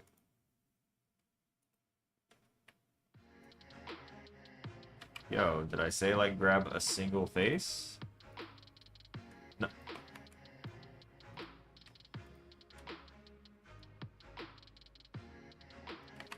Hooray! It works!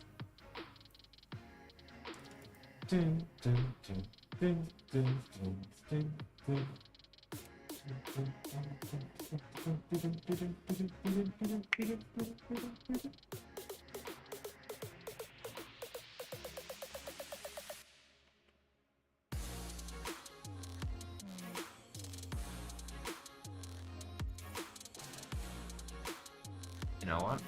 Rather than continue to split this up and make it weird, we're going to do this, duplicate this body right down here.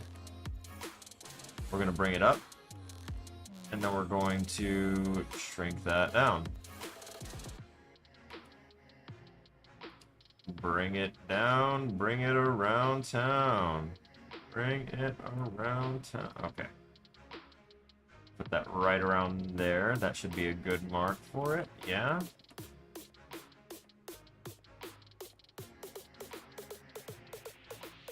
Hmm.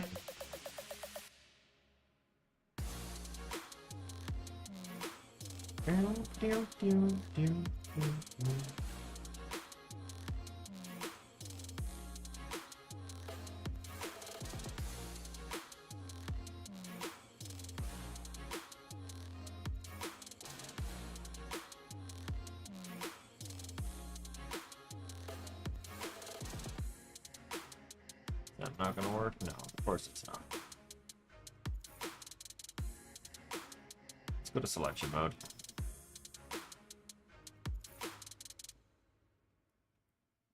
Hello, that is far too much going on.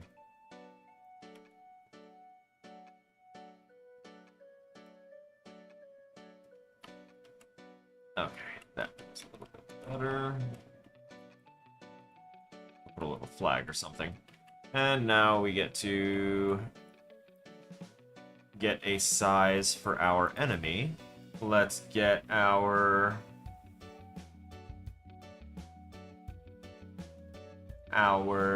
Stacy Chomp. There you are.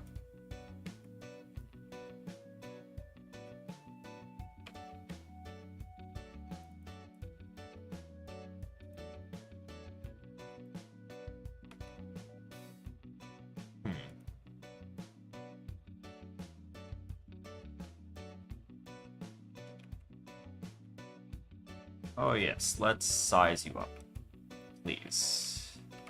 Inflation. Now.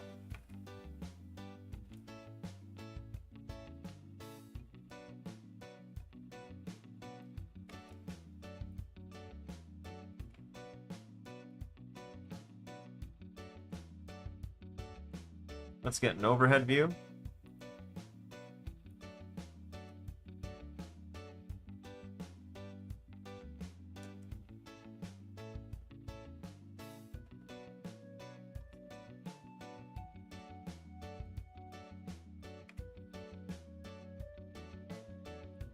Let's go with unlit, top down.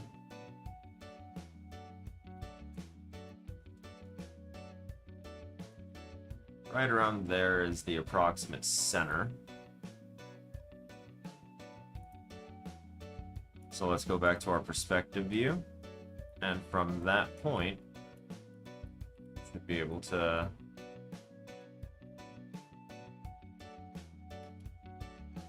scale appropriately.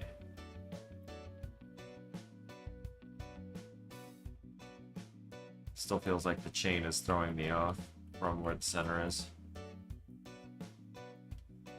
That'll be fine. And I'm going to basically... let's see.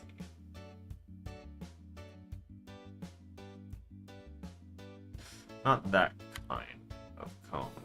I would like a regular cone.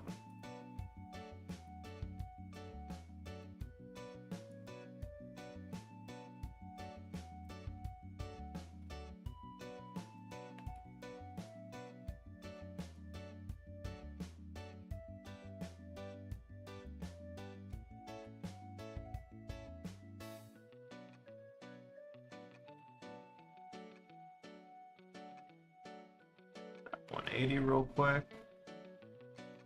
Line it up. Scoot them over. And now let's see what we can do about getting a little bit of color.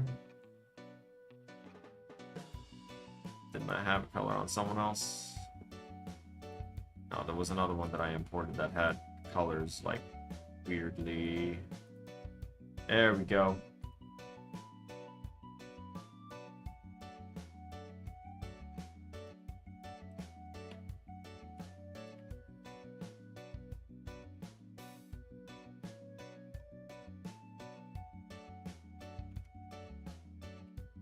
We're going to take both of these and we're going to flatten them up a bit. Make them a bit taller, and voila! We have our little chompette.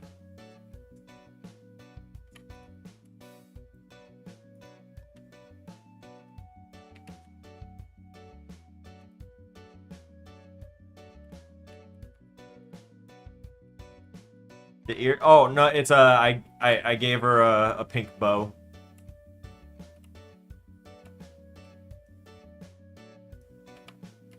It could also be viewed as ears, actually. Now that I think about it, I didn't even think about it. It's actually quite the thing. But that tells me that I probably need to go into these cylinders here. Alright, what's the ungroup option? Ungroup is Shift G. So it's Control G to group them and Shift G to ungroup them. Got it. That means that I need to extend this out a little bit. And then scoot these over.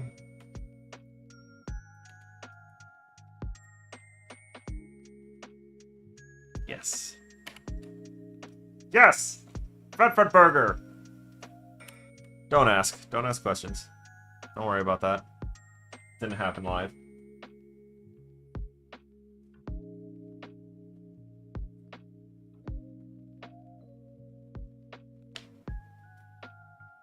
What?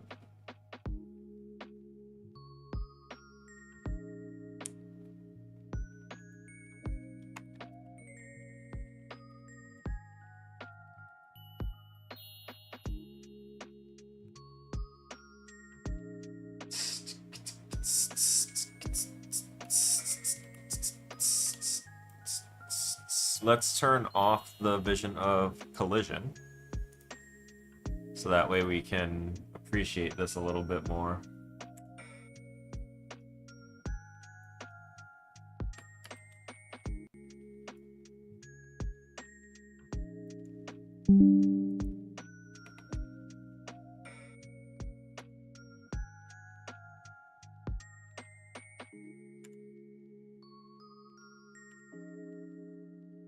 I like sharing some things with my friends when they can't be present.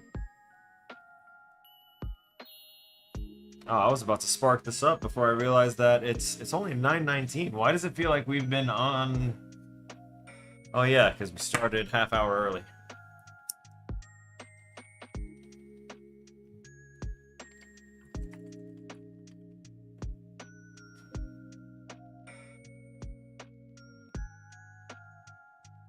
That would put us typically feeling like it would be about 10 o'clock right now, but it's only 9:20. Nice.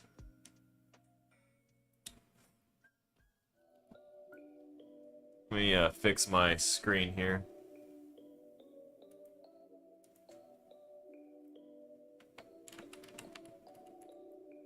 So for this house here, you are going to have a slightly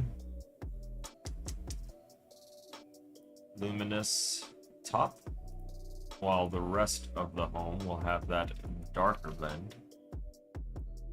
Darkness. That might come off a little too much. Which gray tone is this? That's CK gray regular, I can tell. Yeah, there's a difference in the house one and the floor one. This one I can go ahead and put that darker roof on just so that way it's different from some of the others. I need to recenter that a little bit. Oh yeah, no, you're getting way too much light, too much natural light in here, buddy. You can't get that without paying extra rent, so we're gonna have to not give you a better sunroof.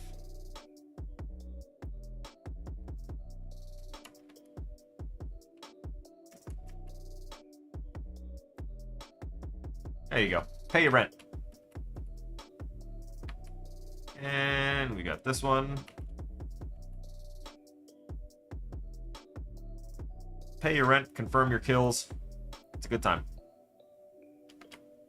What this CK pink that I decided to make, and it did nothing. That's right. We're going to change what I just put on here, because if I change it now and put that back,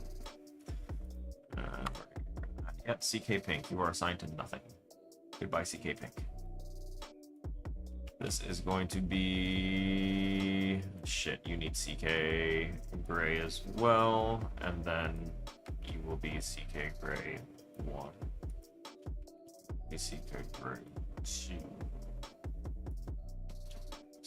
for a 2. Thank you.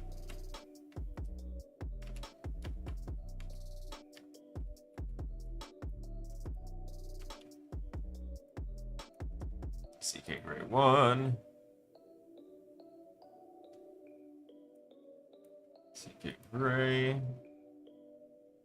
And then CK Gray 3.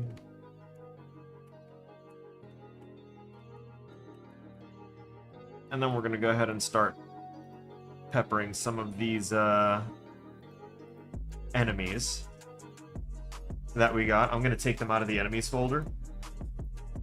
What I mean by the quote and unquote enemies was these depleted blocks, or all of these blocks actually. These bricks, blocks, trees, these hills that have eyes. The hills do have eyes. Hey, nice. The naked Diglett, the pipes, the tiled blocks. I'm gonna make one of them grayscale again and use it as like a tiled floor. Yep. Blocks, gray thwomps, gray brick block. I need that. And yeah, that's all the non-enemy stuff. Cool. Gonna yeet you right the hell out of here and into just colorless kingdom.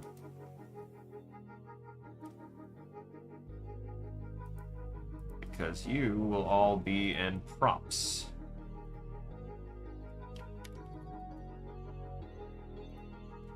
Which is gonna encompass everything here except for that. We're gonna toss y'all in there right now. Alright. So, cotton candy tree.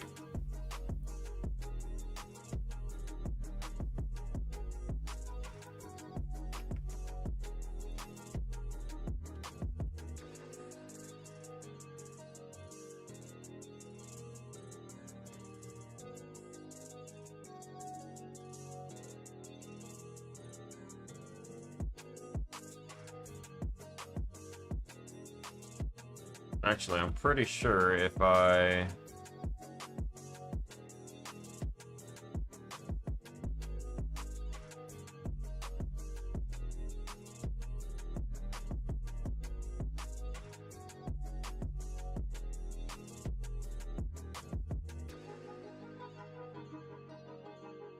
Okay, I'm not going to do that yet.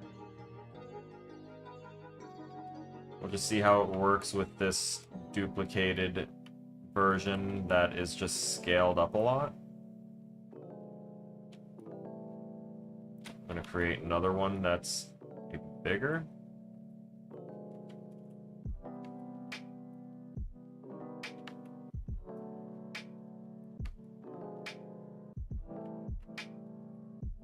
And let's get the lollipop tree down too. Welcome, lollipop tree. Let's also boost your stats to 60, 60, 60.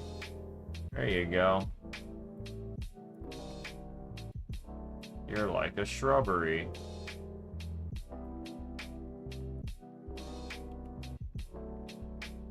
Make you slightly bigger.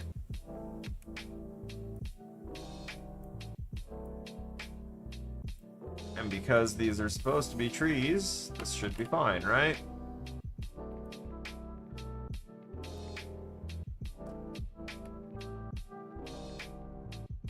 That actually is pretty great. The collision here is a little odd. I'm gonna have to look at what they have for collision and probably manually mess with that. But our Odyssey is alright. We have this little pseudo ramp. To the left is going to be the forest, which is why I have some trees there. Well, I'm gonna have trees speckled all along the path here. Which I think I'm going to use those tiled blocks to go ahead and create the main path that the player has to follow. And we have Shy Guys. We'll worry about those guys later. So We're gonna rename this from whatever it is. Tile blocks 2. Nope. That's not what I'm working on. I don't want you to be up there. I want you to be down here. Come on. There you go. Gray, tiled, or gray tiles. There you go. Gray tiles. That'll be perfect. We're gonna set this to back to its prop material.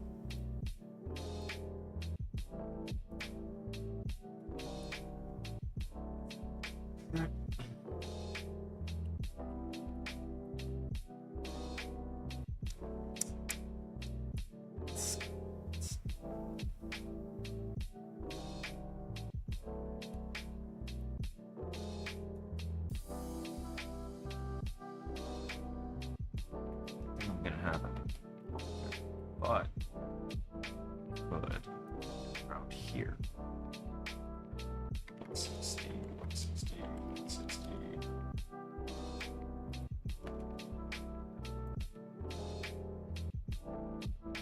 Bigger. Bigger. Bigger. Perfect. Perfect.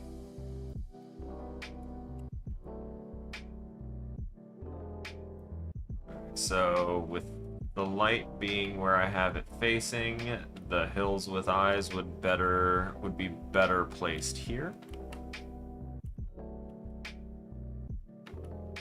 Probably like that.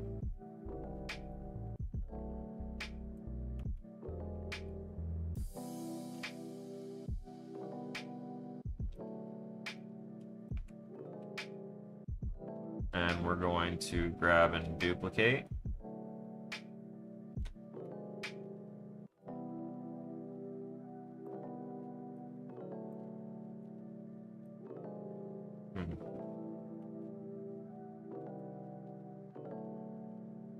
Come on. Girthier. Yes.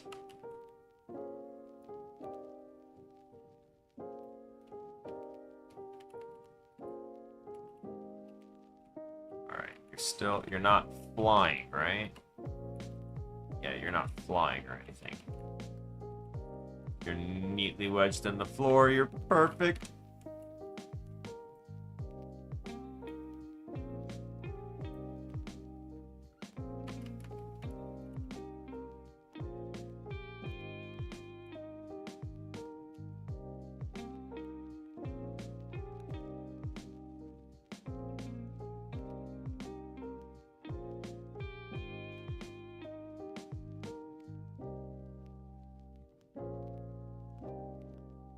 You screenshotted this. Screenshotted this.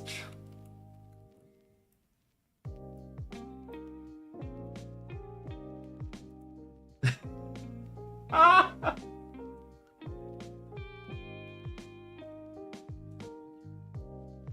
love it. You guys are all the best in that server, I swear to God.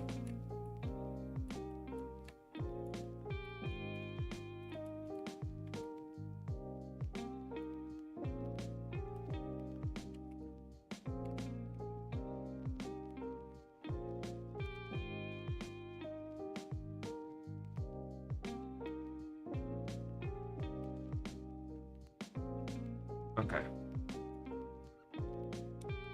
So this is why I needed to make the landscapes.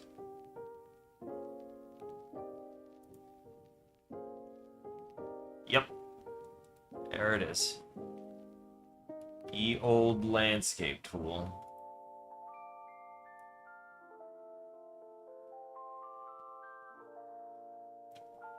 That is where it will start, where it is going to be acting as a replacement for that, honestly.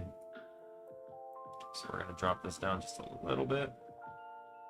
Right there. And now we will be sculpting. Oh, wait. It has to be created. Let's make sure of what we're doing here before we just hit buttons crazy. So we're going to center that up a bit, because landscape generation is going to be a little resource intensive, especially if I'm going to double down on it. So we're going to be kind of careful here. So instead of that, let's cut that in half. Look at that. Look at that. That's what I needed.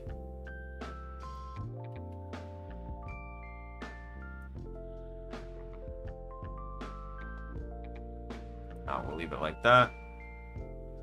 Material.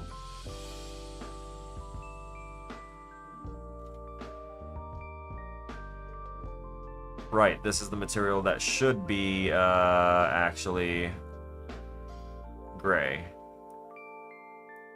So it'll be in my CK grays. CK gray 2. Alright, create. This is going to be our landscape, right? But I'm also going to create a secondary one afterwards. So first, let us...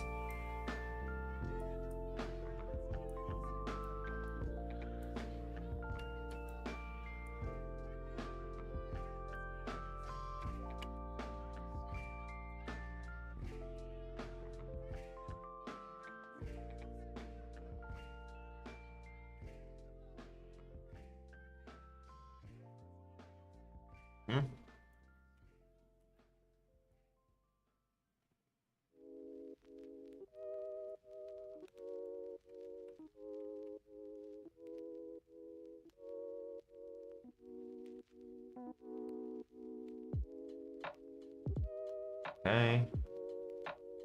Have this come up, come up, come up.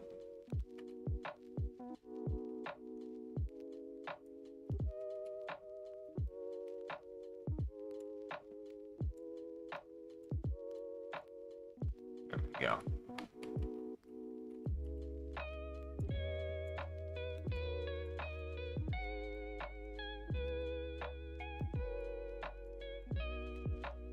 We don't want any part where the outside part of the castle looks like it's falling into a dip. And I will be going through and, you know, flattening those out so that way they don't look like that. Actually, those are, I could subtract and block them. I'll figure it out. I'll deal with them in an appropriate manner.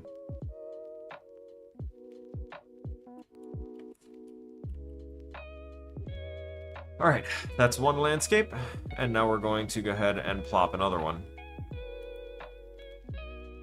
That's going to be not the 63 by 63. Let's go back to the 31-31, 2 by 2 sections.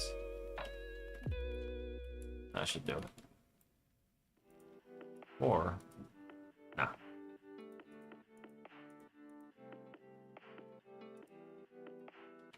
We'll do this.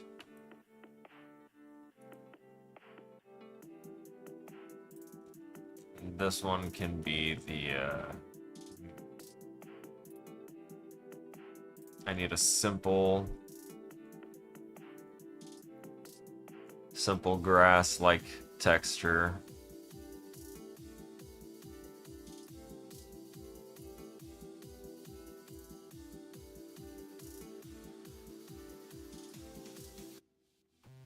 Let's see. All right. I think I can work with it. Yeah, I think I can work.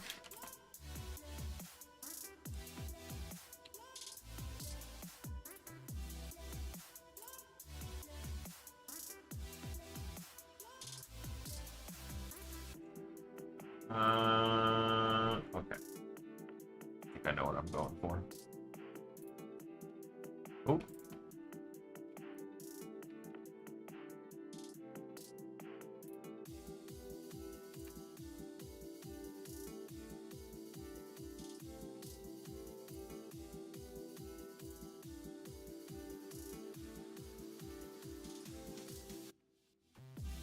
I need to subtract a little bit. Oh, cool. Yeah, that's right. Shift does that. For anyone that's trying to figure out how to use landscape tool stuff, I I know that they've improved a lot of things. There's a lot of different things that you can do here. Ooh, an alpha brush. What? Hell yeah. Yo, they really upped it. All right, no, I'm gonna need to spend a lot of time in this program. I'm gonna get like a side-by-side 12-hour everything you need to know about Unreal over the summer, and I'm just gonna like hammer through that or something. I need to. There's too much that I don't know about a program that is kinda gonna be integral to my future.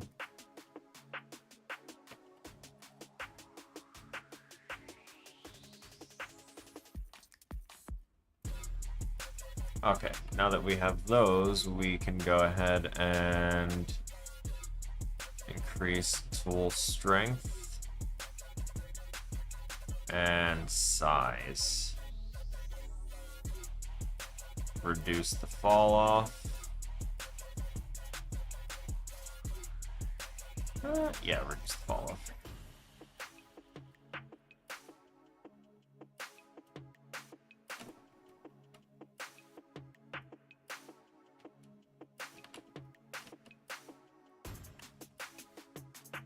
Don't get too crazy now.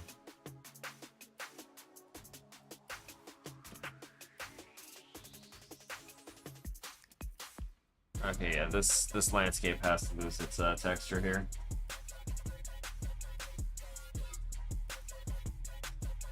We're gonna go back to CK,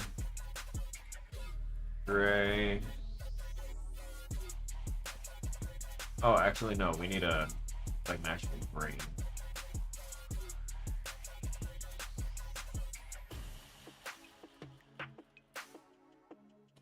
I'll have to make a green. But at the very least, it feels like it's gonna render this a little bit easier since it's not rendering the grass mega scan or whatever that was close to being. Come on now.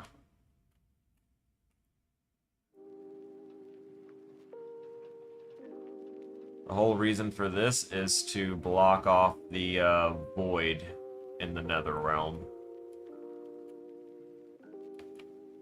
while also maintaining the whole color got drained from the world outside, at least within a certain range. I'm gonna show that they're not all powerful. Oh my god, please.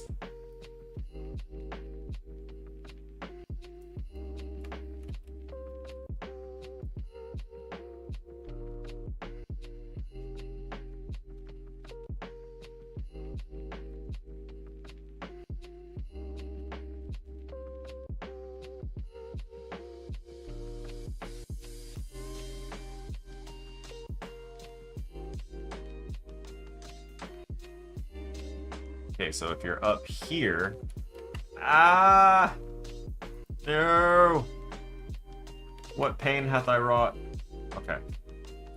Slow down. So, we as a player are about this size, so we go ahead and pop on in here, and what do we have?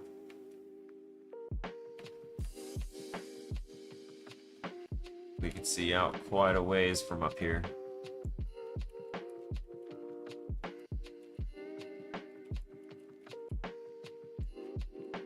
We can block off some of these sight lines with the big guys.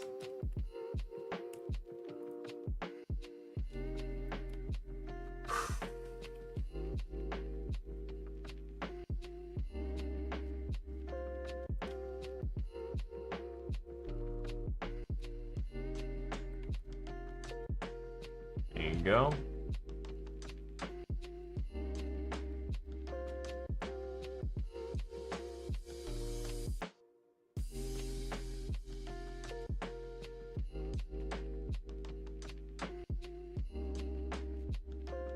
Might even copy this smaller one here. Oh, not that axis, thank you. Let's be accurate. This is supposed to be as if I were trying to create a level 4 Nintendo to go ahead and add into, like, as official DLC. Or something.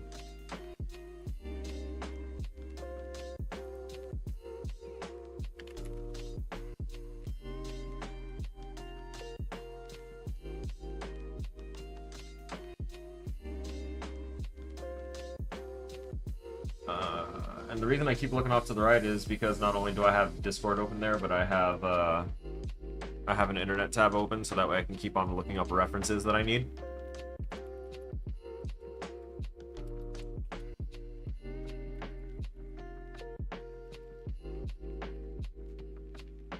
Wait a minute.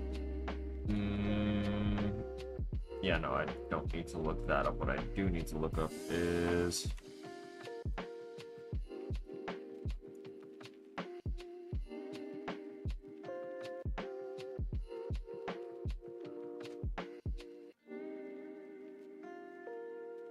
long jump, roll, ground pound, jump, double jump, triple jump, and the returning dive. Able to throw Cappy onto certain enemies and objects, allowing Mario to take control of them and use their abilities. Yes.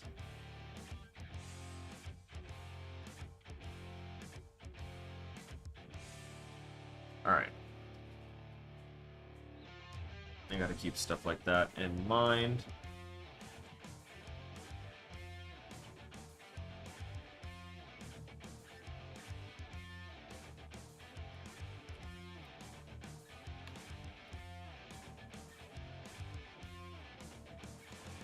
This tree would be amazing if I could, like, half and half it. Ooh, wait a minute.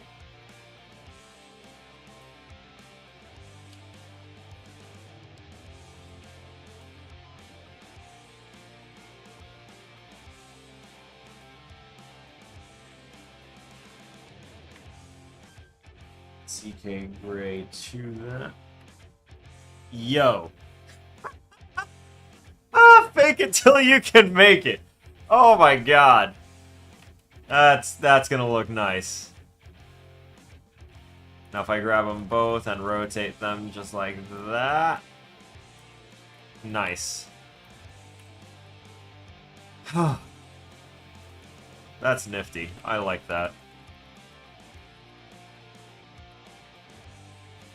So now I can even continue using these as extra reference points to just keep pulling stuff off of. So all so incredibly useful. Oh, also we need to turn off your shadows. For both of you. No shadow casting. Same for you. Not allowed. We're not doing that. Okay. Now I'm going to duplicate this a bit, rotate that, duplicate it over, pull it here, there, rotate it some more, shrank it up a little bit, pull back up, and now we can drop in some of the lollipops. Wonderful lollipop. We're going to set that to 200 by 200 by 200. Look at that. And you need to have your shadows turned off. Off. Wunderbar. Sehr gut. It's great.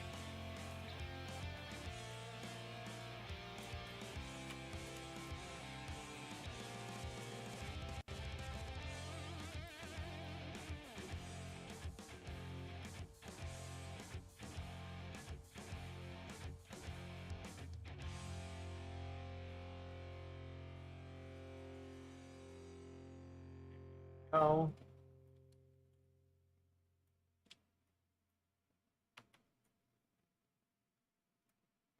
And what this allows me to do is grab these and then just kind of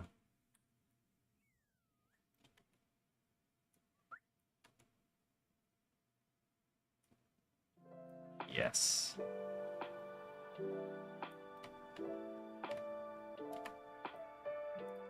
And now we'll bring this up. Bring this down, because you're flying. Bring this up because you're dying.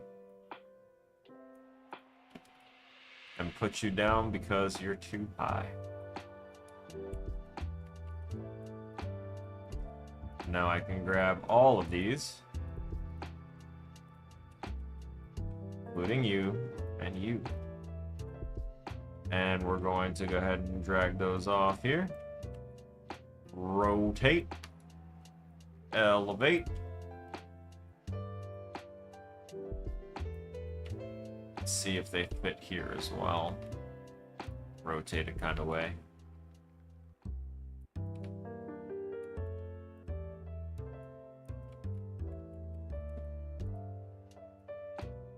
I got it into the general area, so now I'm going to go ahead and just kind of design the fuck out of it.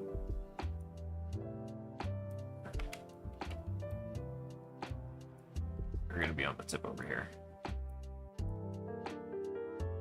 This is a conscious decision.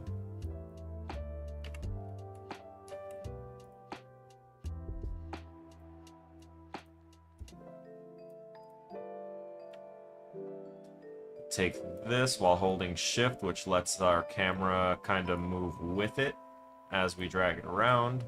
And we can always just do this to kind of scoot ourselves and recenter, and then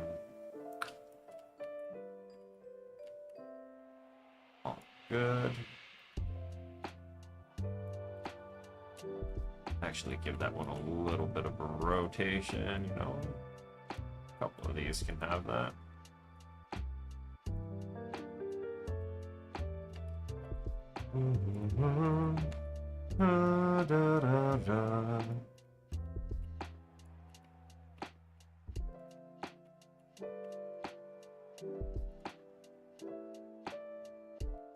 Bring this over here. Oh, careful.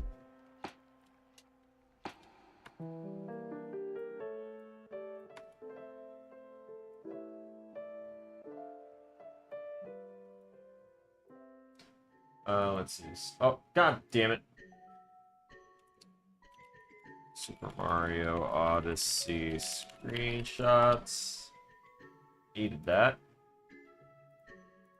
And I don't need that for right now. So I'm going to open up another one for Super Mario Odyssey landscapes. Just so that way I can see what they're kind of working with, because I played the game a while back, but I only played it for like a week, and it wasn't that it was a bad game, honestly. Mario and Zelda and all the giants, the reason that they are still doing things right isn't so much that they're making single-player games versus multiplayer games versus any of that. They are keeping the correct people around, and they're not just chasing the money. I mean, they are chasing money, but they're keeping around their people, and they're using their money wisely to make the people that are making their games possible and making their characters have life. They're doing it right.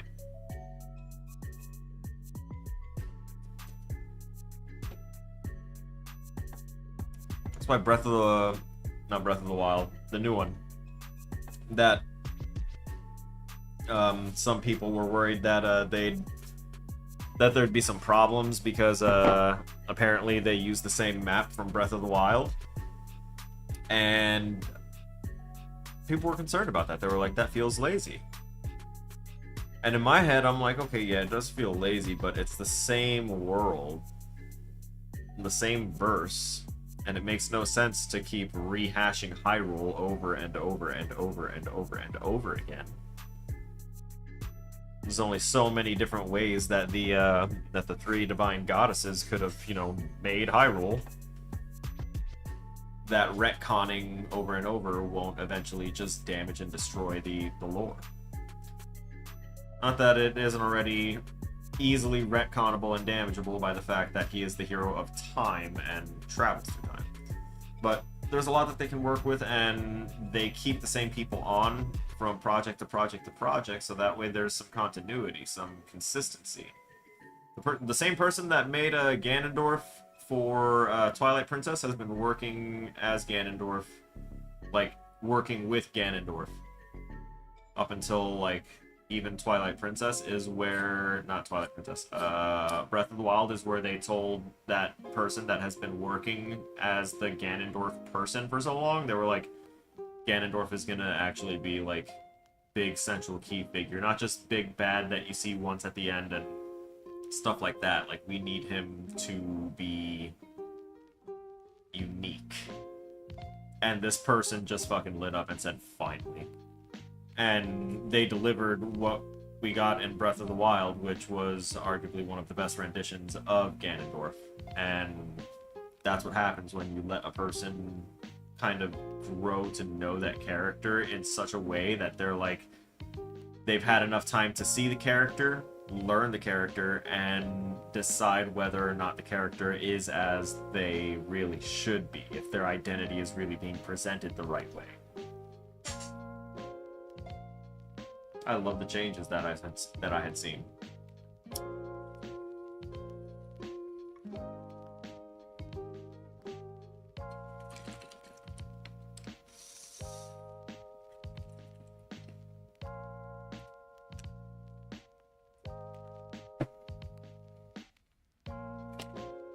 I would pay damn good money, by the way, for a game, for remasters.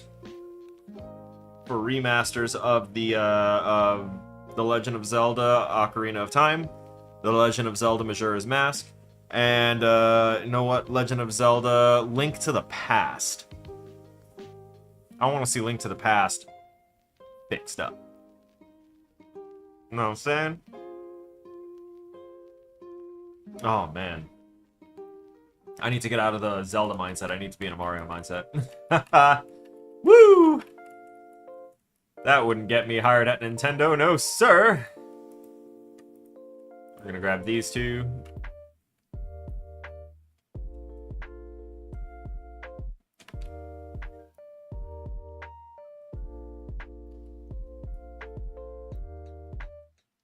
So, like, looking at...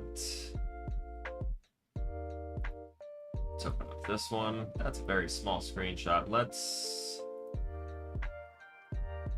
About this result. Okay, that's not what I needed. Filters. Let me have filter.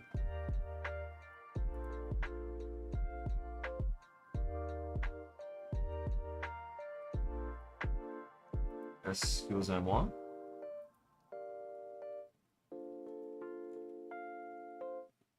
Oh, right.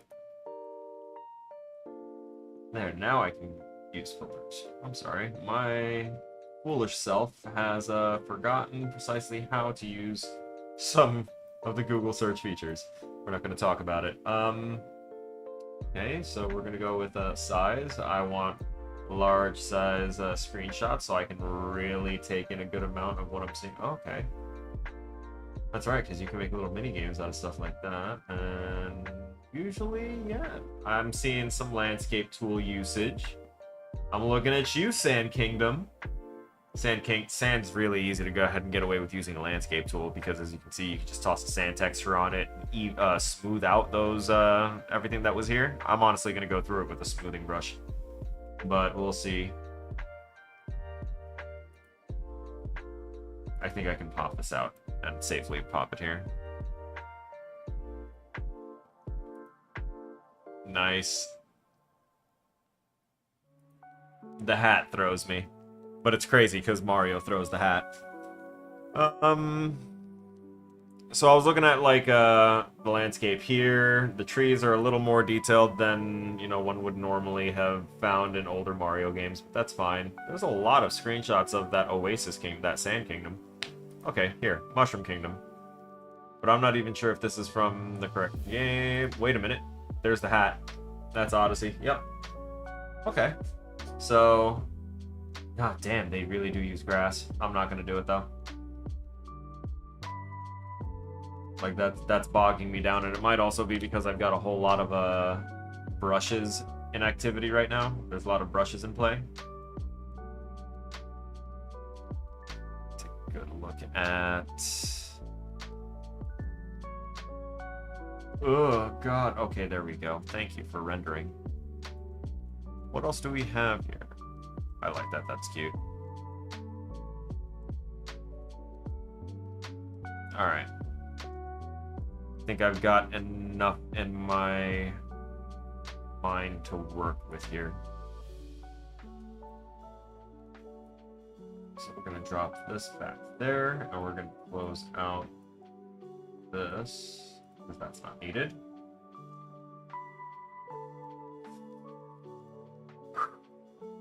Alright.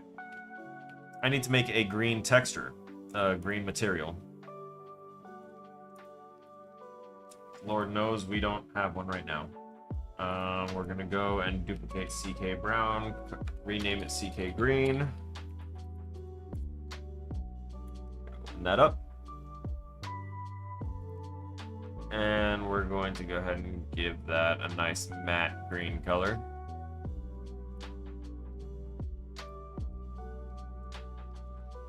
There you go. And with that, this landscape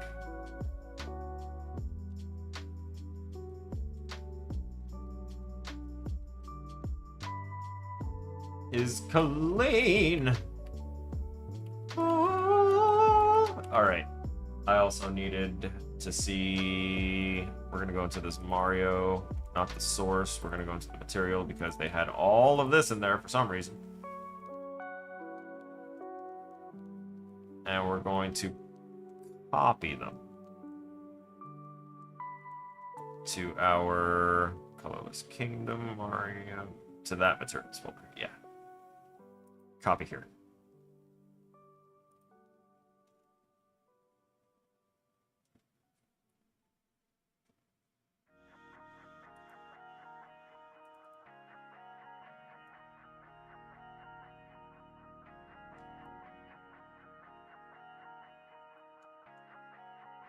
Don't know why. Don't know how. We can delete that one. We can delete that one. And that one. And we need red, orange, yellow. I have green. We have a blue.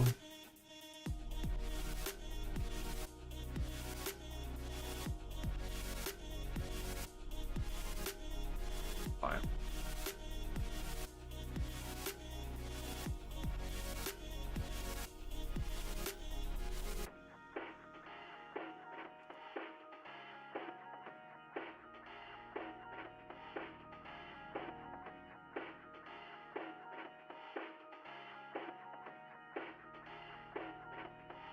Close enough.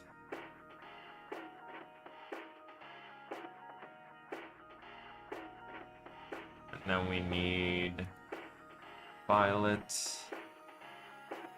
I need to add CK to all of these. Just 'cause.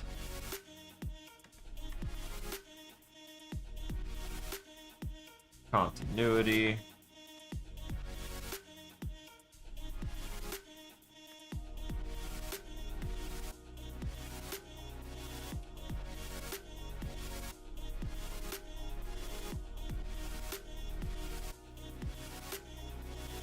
We don't need this either, so we can repurpose this as the violet.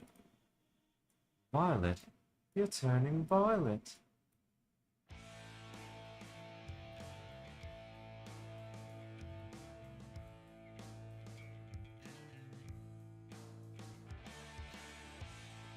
Oh, actually, we need these emissive.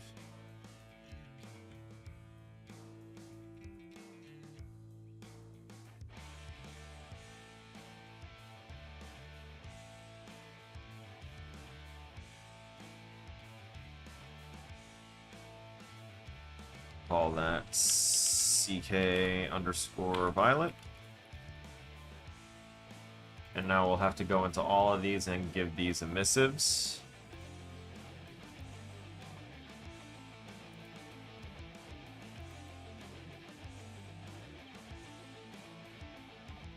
Much brighter colors when they're emissive, and when the light hits them, they get extra bright, but there is an intention for this.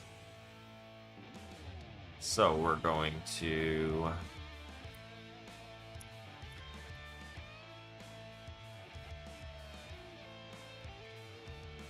emissive.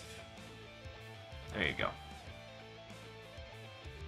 Now there's more of an orange and less of a tangerine. Excellent. And green is the...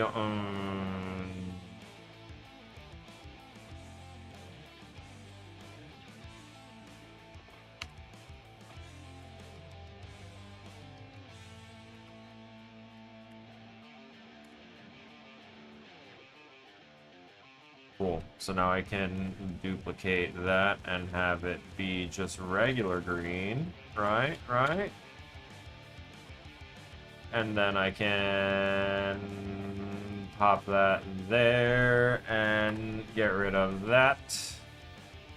Yes! Excellent. Oh. Oh. Forgot about this one. Oh, God, that's such a nice blue. God, that's such a nice blue, too.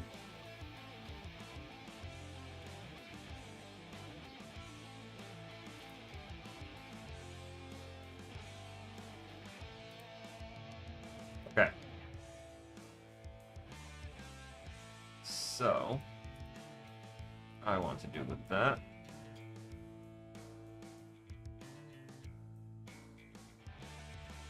This is gonna be a weird one. Something that I'm trying to do for the kingdom.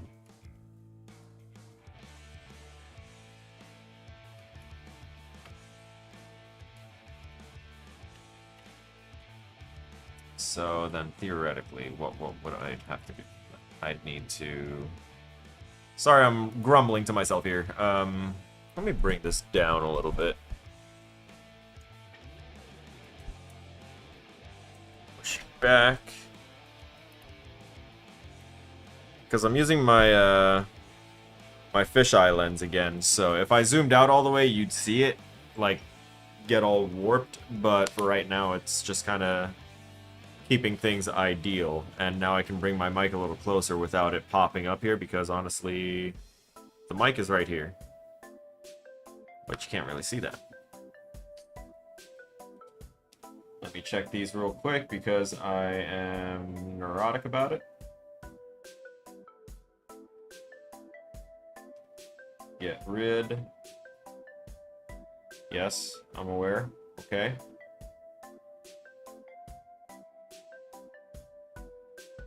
Hey, yo. Okay, I'm gonna have to see what these are kind of about. My friend just sent me some heat. I'm gonna have to figure that out. Right. World building. Commencing. I don't mind the hills having shadows. The thing I was gonna do, right. It will add to this, I'm sure of it. Let's save this real quick, and now I'm going to...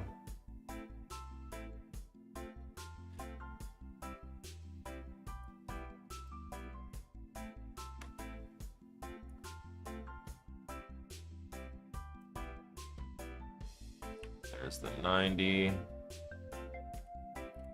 And now I'm going to kind of sort of expand the crap out of that. Do that.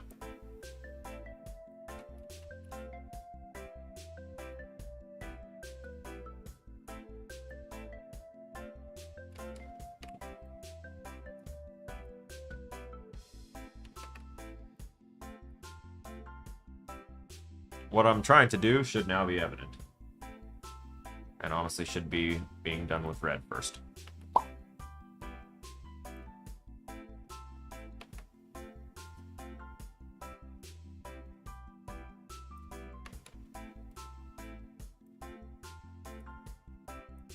Perfect.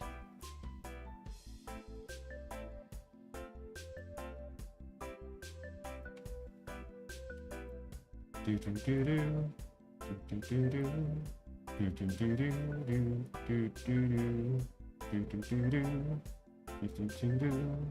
do do do do do. So we're gonna hollow that. Yep.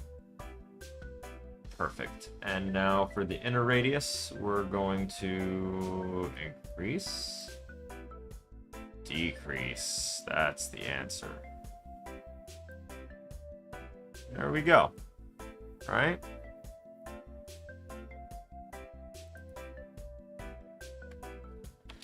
Rainbow red. It's nice, right? And then we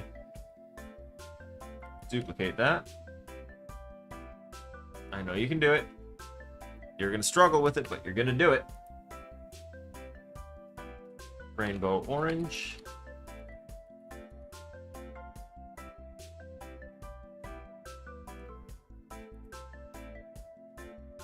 I'm sorry, what did I just click on? Yeah, not that, exactly. So we're going to do this. That should be the spot. Oh, wait.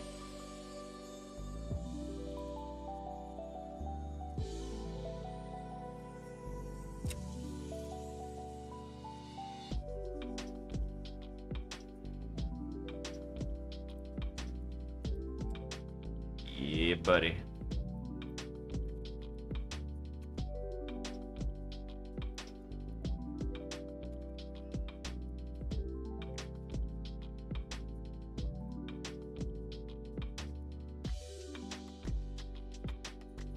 So we're going to copy this value because we're obviously going to wind up reusing it, because now I'm going to slap that on all the other ones. And we're going to make all of these translucent because I forgot to do that.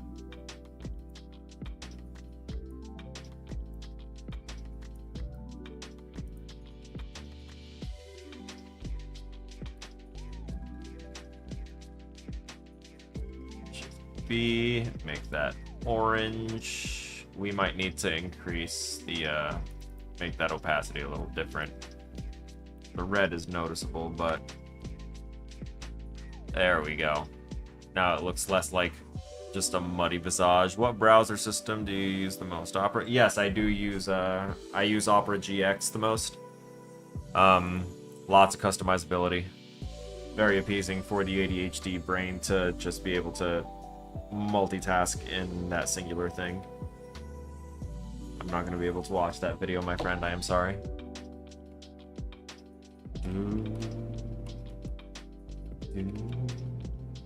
Okay, so now with... Also, welcome, admin. Not gonna let it go unacknowledged. The homies here. We welcome, we stand. We go to yellow and we make that translucent. We should be able to also still paste this value in here. Opacity should be fine because yellow is one of the stronger colors, so to speak.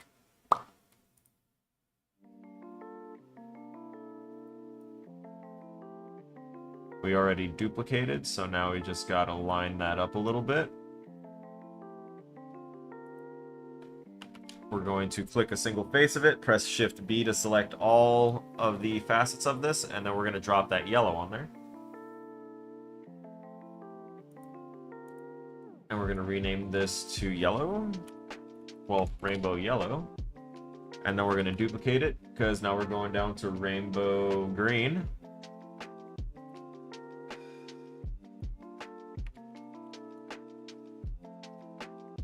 We can go to this green that we have here, make it translucent, drop that opacity value in here, and see how it looks. Hi. I might have to... Let's put it at a 0.5 instead of 0.45. Okay, 0.6. I like that. I like that a little bit more than what I had it at before. And did I already duplicate? I already did. I renamed. So now we shift that in. We select that, and then we go ahead and toss that color on there.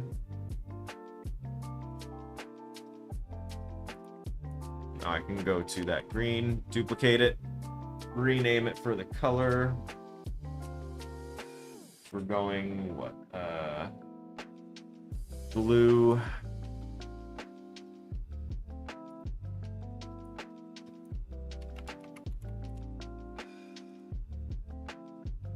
There's the blue. We're gonna go ahead and toss that translucency on there. Reduce that opacity. Gonna set this to 0.6 like we did with the green, since they're kind of hues of the same strength, I feel. Bring that in a little bit more.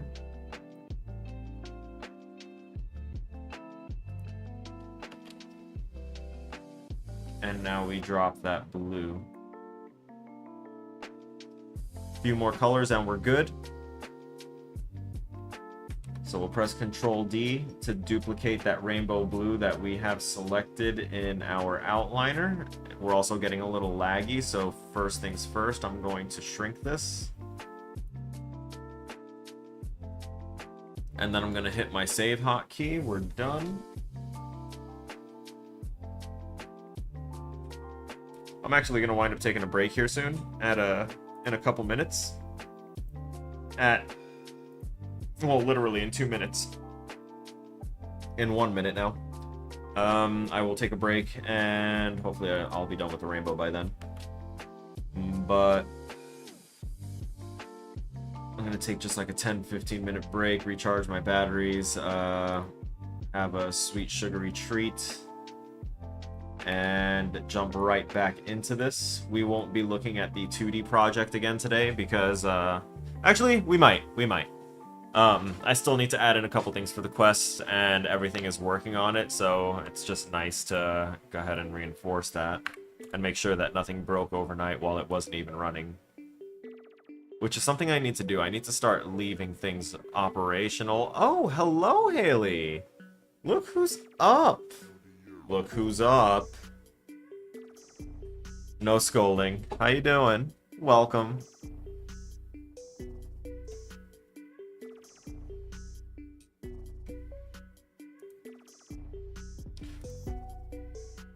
Doo-doo. Doo-doo-doo. Doo-doo. Doo. I'm up writing and writing. Haven't been sleeping much lately. Yeah, I get the sleeping less. Or for me, it's not sleeping less, but it's sleeping worse. Because I'm having a harder time getting to sleep and then having a harder time waking up again. I actually woke up kind of really late today, and I didn't like it. So, in order to counter that, I decided to not make an excuse for, like, using the gym and my finals as an excuse to not go to the gym or anything like I did yesterday. So I went to the gym early, did stuff to kind of force productivity on myself. And, that looks kind of green, doesn't it?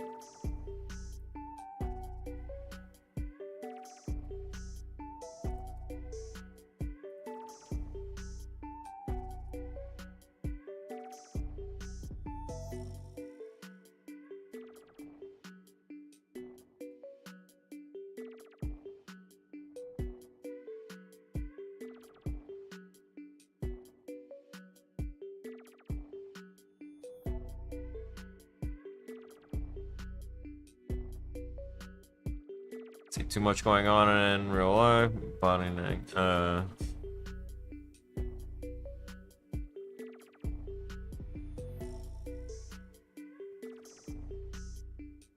Yeah. I'm sorry you're going through it. When the sleep is all screwy and it doesn't let you do anything about it, it's nightmarish. Shit, I jumped over the time that I was about to take off and take a break. Alright, I'll push it 3 more minutes. We'll leave at 10:20 and take a 15-minute break to come back at 10:35. Hey Siri, set an alarm for 10:20 p.m.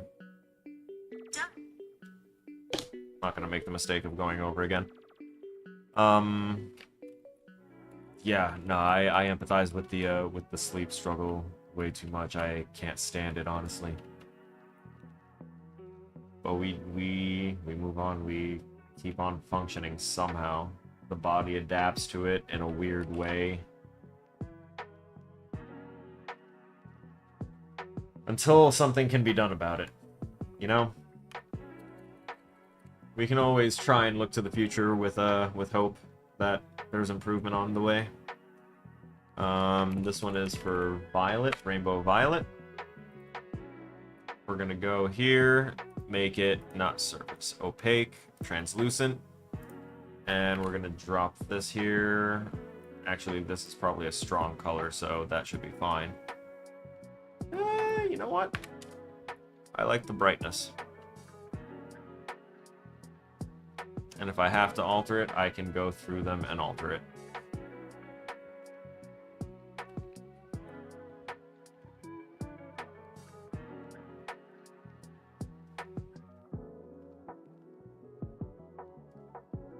Usually sleep pills, doctors suck. Sleep pills plus anxiety pills. Yeah, no, it makes sense. It makes a lot of sense.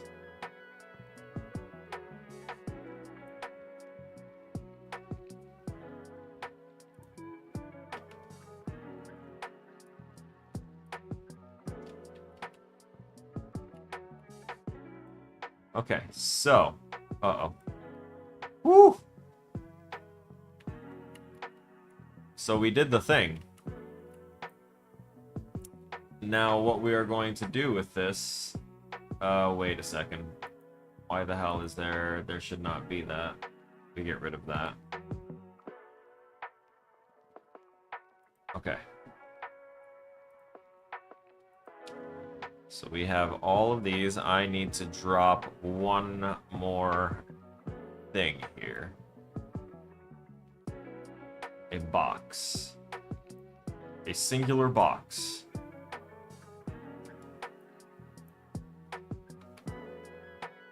What harm ever came from a box? We're about to find out.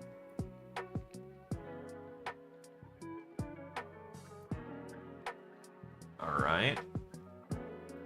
Yes. And that's our break time call. So we are going to go ahead and take a break, and we will go ahead and show off what this will do when we get back. Thank y'all for your patience and for letting me be a human being. I'll be right back.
Thank you. Thank you for that, Haley. Yeah, sorry. I turned off the input for the mic while I was on break, so that way I could watch videos and listen to video messages and things like that. I know my captions were picking up what I was saying and translating that out, but I was just going over how I spent my break, and now it's time to cap off the break, so to speak.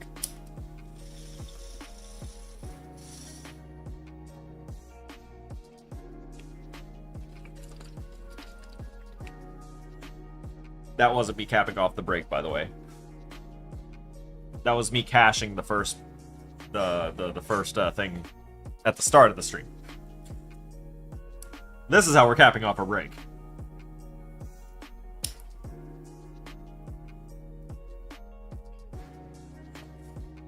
If you're curious on what I snacked on, I had some white chip macadamia nut cookies.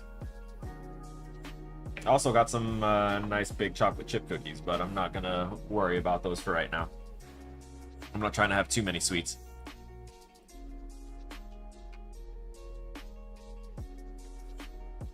I forgot to post that, oh, time for Pop-Tart and hot chocolate. You want the cookies? You can't have my cookies. It's so rare when I have my cookies. I will share many a thing. But the food that I get for me, I got with the intent to eat it for me.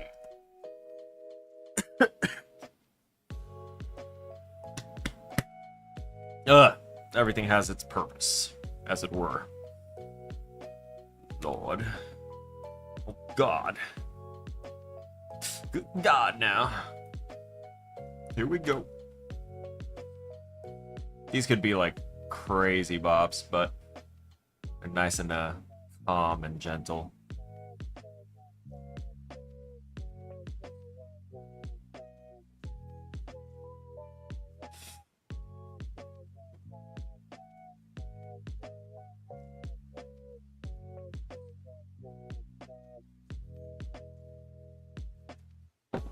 Okay. If I go ahead... Time to write some more? Hell yeah. I honestly need to write more too, because I need to write out a narrative Bible for my synaptic neural overload story.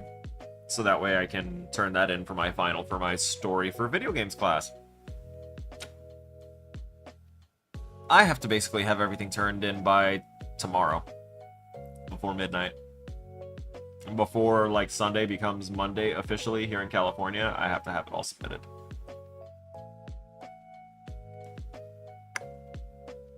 Rough.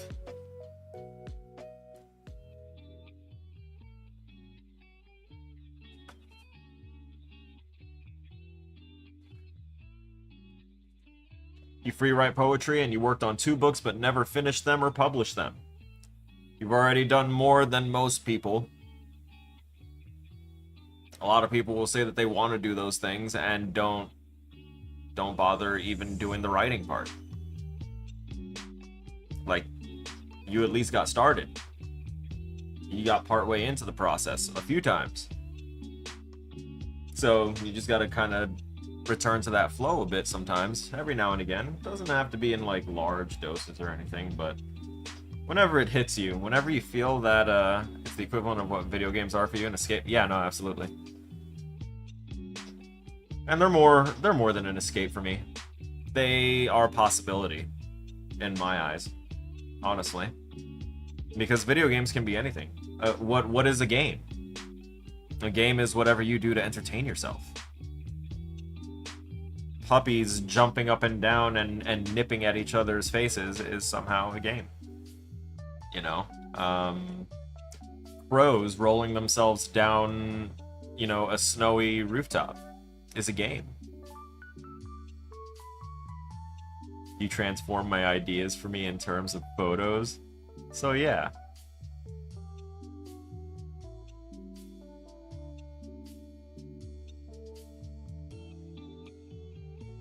I'm sorry, I can't quite grasp. My brain's not latching onto that sentence. Similar to stories.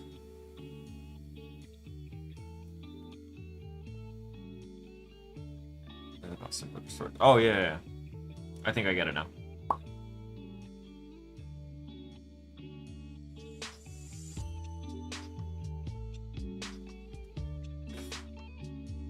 I always viewed my video games as stories.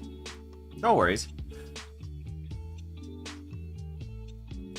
Communication is a massive talent that has many different sub-talents in it. We don't all have the same linguistics or the same communication patterns, so it's up to us as a species capable of higher thought and able to do all of the things that we have done. Communication is not out of our grasp. We just have to try.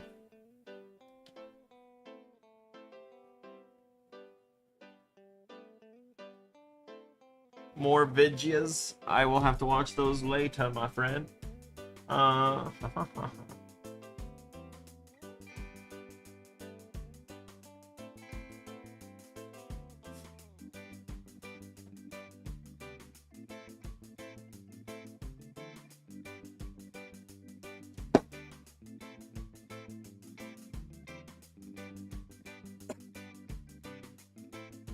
Bet to it. I will be up a while, but I'm going to my zone. Hey, and enjoy your zone. Enjoy your writing.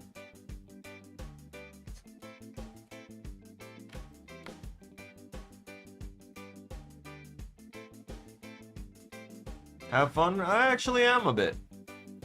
Which is nice. Thank you for your sentiments. Your well wishes, and thank you for your time and your interaction in the channel today. I appreciate you. Thank you, Haley.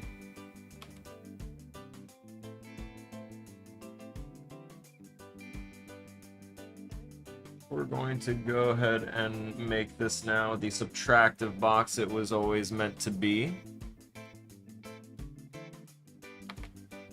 Now we're going to do this.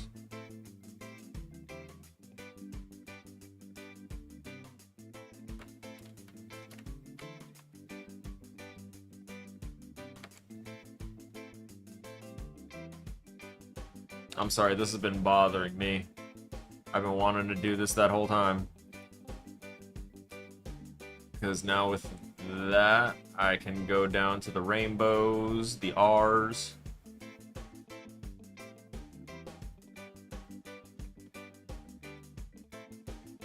Yeah. Yeah, we're gonna do it. We're gonna do it, buddy. Solidity, non-solid, create static mesh. Wait, cancel. What the hell just happened?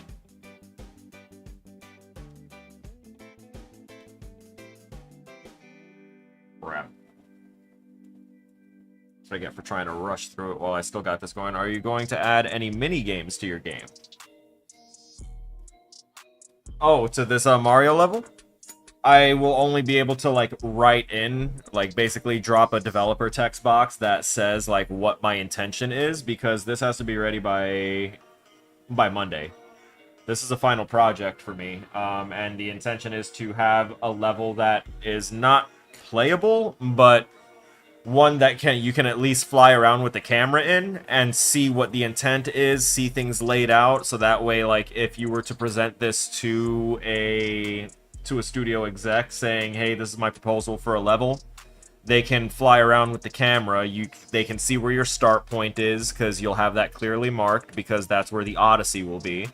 And then from there, they should be able to see where the player path is, see implications of, like, implying what your gameplay is going to be, which for me, I'm adding Mime Koopas, since the color is going to be all gone from this kingdom for the most part.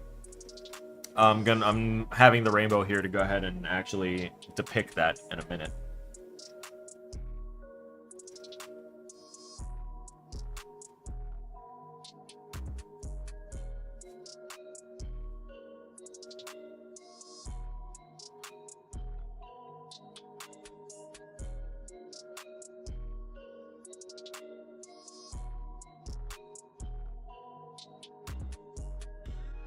But I think I would just have, like, NPCs peppered around the kingdom that would have certain requests. Like I'm gonna have one that's a small shy guy sitting on the edge of one of the platforms, and he's gonna say, "Hey, see how far you can, or see if you can slam down in a perfect spot or something." You know, just small things like that, based off of the usual Super Mario Odyssey gameplay, based off whatever I see there. I know that I'm gonna try and do the stacking Goomba thing, because that's a fun thing that they like to do in that game. I know.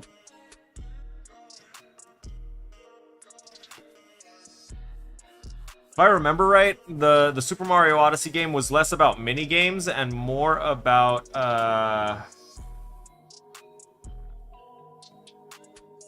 what was it? Not mini games. Puzzles. There you go. That was the word.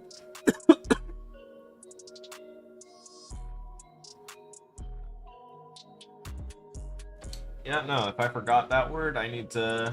I keep forgetting. I always buy top shelf. Shit always hits like a truck sometimes.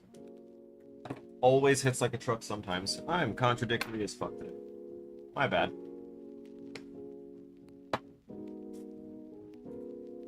Alright. We have our giant-ass rainbow.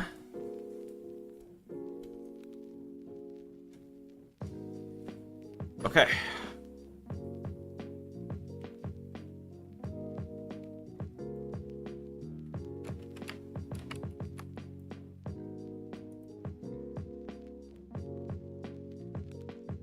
This was supposed to be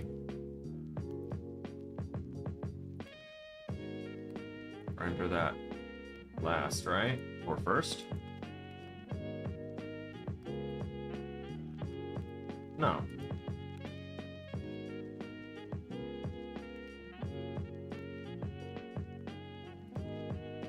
Oh, Jesus. Alright. We're gonna get you back to normal there.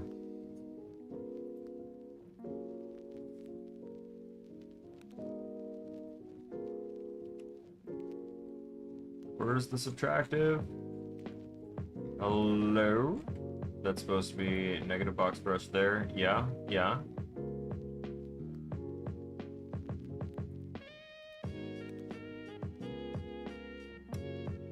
I don't know how that makes any sense. Alright. So now we're going to go ahead and grab each color of the friggin' rainbow. Everything is copacetic here. We're going to merge it, and then we're not going to give it any collision, because this does not need collision. Static mesh. Colorless kingdom. Props.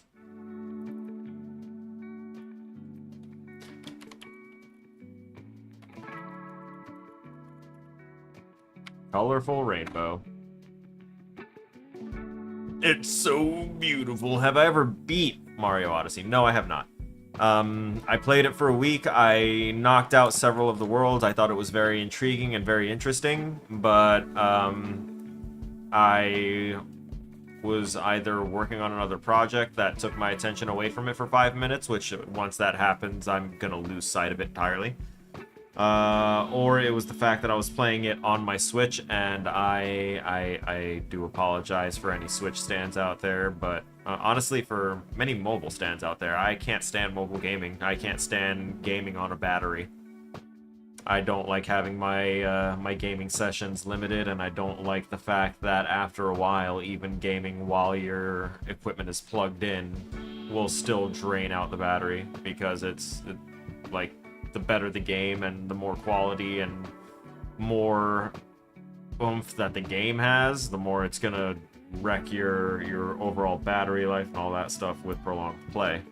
So I stick to the games that I can put on, you know, and play for hours and hours and hours and hours, because I hyperfixate, I hyperfocus. We can go back to our live screen now. Even though I did kind of refute, not so much refute, but kind of minimize the whole escapism aspect of me playing video games. It is, it definitely is that. And it has done that for me on many occasions. But that has also evolved, and it's a lot of different things for me now, which is really nice to say. So, what was I going to do with this? Right. So, I was going to do this.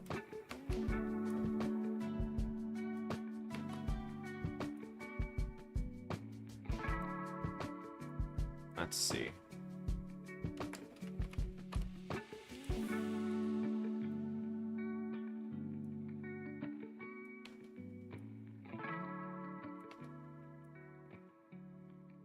Yep, perfect.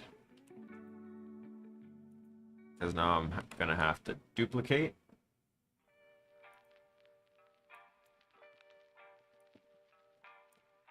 And this is going to be a colored less rainbow.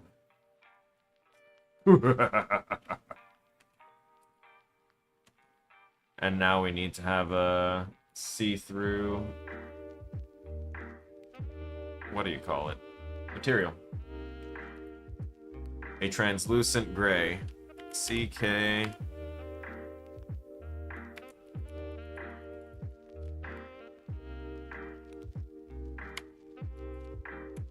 Colorless T for translucent.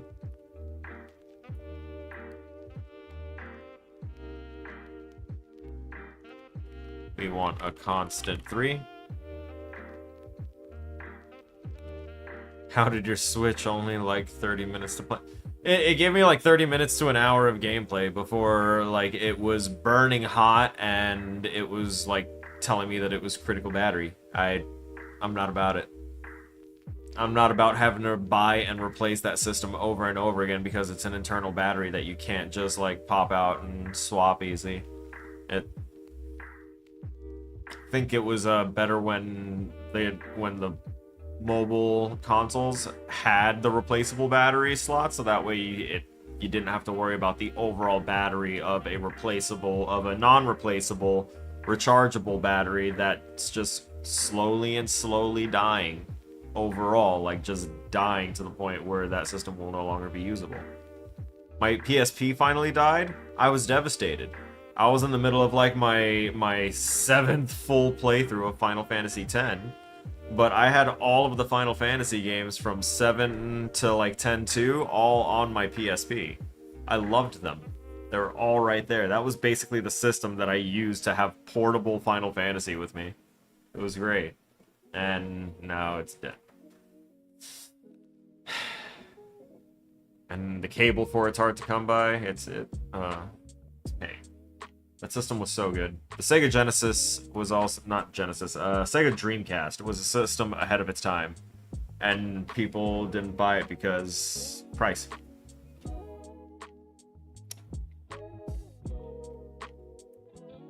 Yep. Constant 3.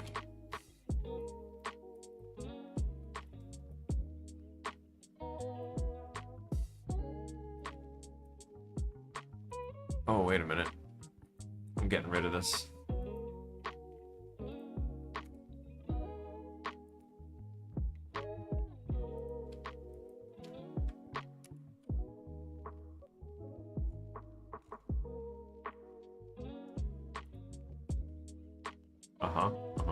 Perfect. Because now we're gonna do this. Not that. This. And we'll unplug that and plug it in here. Hello? Thank you. Plug that right there. Holy balls, this is bright.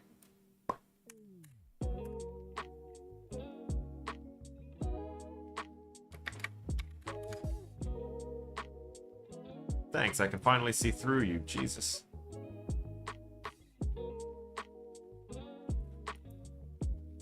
my Steam Deck, which is just chilling on my on the nightstand next to my bed, is like I can play the game Vampire on it with decent graphics and stuff. Yeah, it gets hot, but I can play that game for like 3 hours before its battery drains out, which is pretty good, given the quality that I'm playing it at. And that it's, you know, basically a constant link to my Steam, which is, and I cannot state this enough, peak for me, because my Steam library is girthy. Girthy. It's thick. Alright, my Steam library, it's not to be trifled with.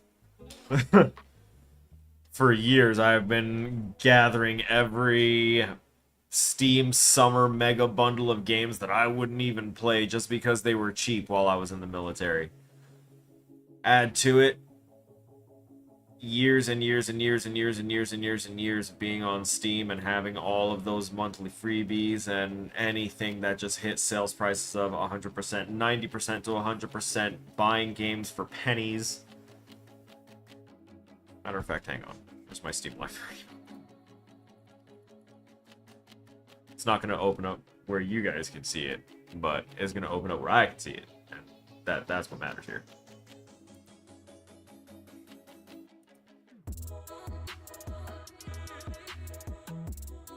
Let's see. 61. What's the grand total? What's the grand frickin' total here?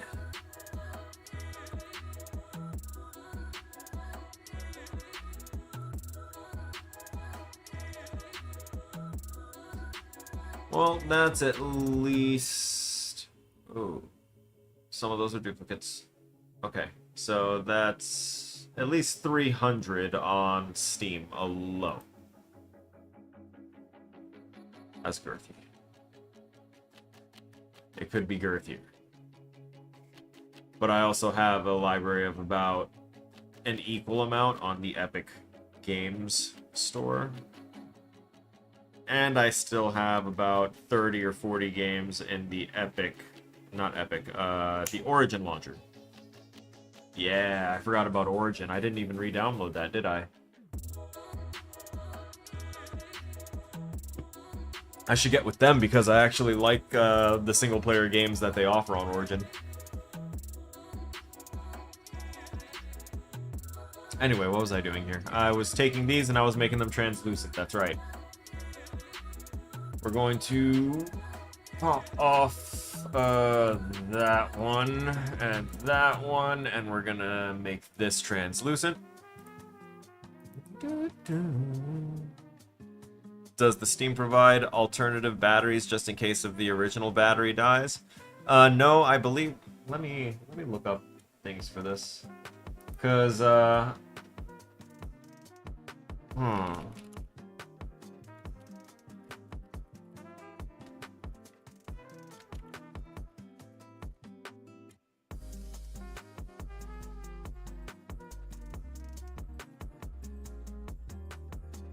wow.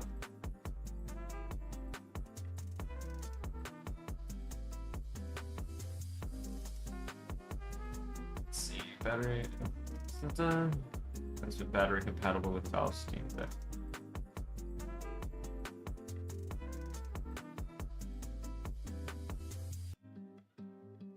So there are battery replacements that exist, and battery replacement kits, and probably walkthroughs on how to replace the Steam Deck battery. And there are already products out to extend the battery life, like basically Steam Deck battery packs and things like that, as people always do wind up coming out with stuff like that. I didn't know that they had the accessories for them already. So I might look into that because I was one of the first waves of pre-orders with the best one that they had available for size, because I like to download my games once and not have to worry about having to re-download it later because I had to get rid of it to put another game on. I don't like having to do that. So I like having as much space as possible to just fill it up. triple your Steam Deck battery life. Ooh. I'm gonna have to look into that stuff later. See, now you got me. Now you got me thinking about stuff.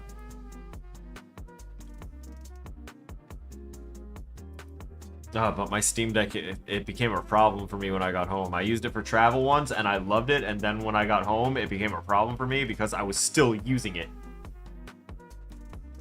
And I was using it while I was, like, trying to go to bed. And that's what made it bad. That's what made it really bad. Because I needed to not be using it while I was trying to go to bed. Yes, sirree, that's what happened. So we're going to pop those values off again. We're going to make this translucent. I know it's a repetitive process, but 'tis what it is. This is why people need to hop off the backs of the game devs and start pressing those execs. You know what I'm talking about? I'll save that one, even though it's a little... It's not brighter, it's just denser looking than the other ones.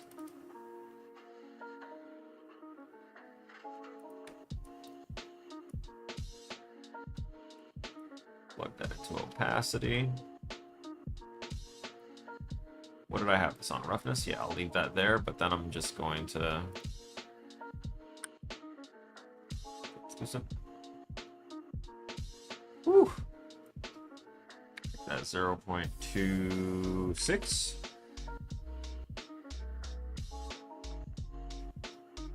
Ah, wait.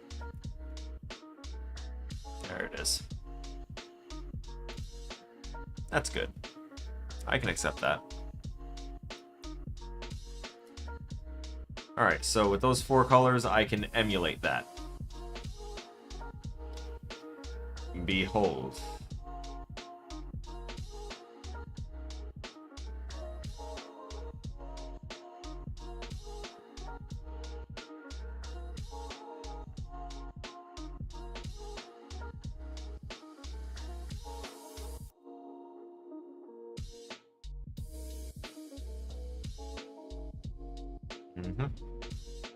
And that's another dark one.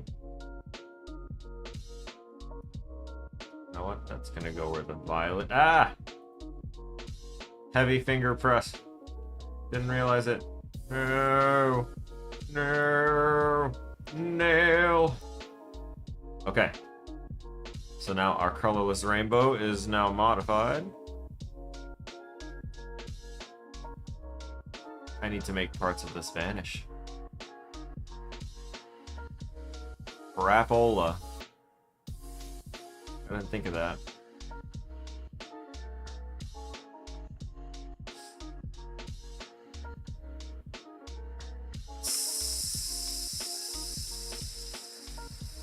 Wait a minute.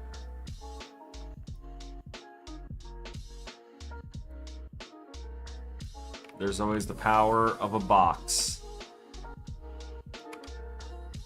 Wait, not that kind of box.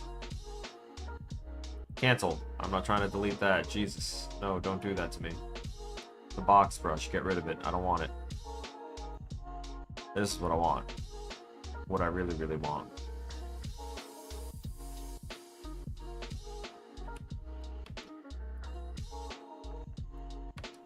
So we're going to extend this cube out.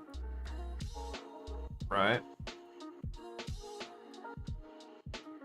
And bring it in. Expand. Bring it up. Oh God, what did you do? I do? What did you do? Okay, we need to basically just cut off those last two, right?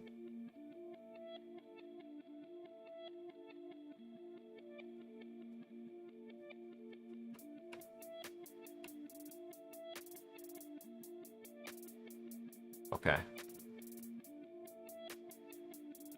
Top of the arc. Got it.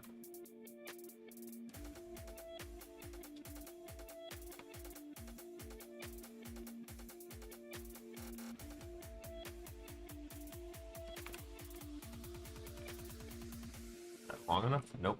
Not yet. It will be.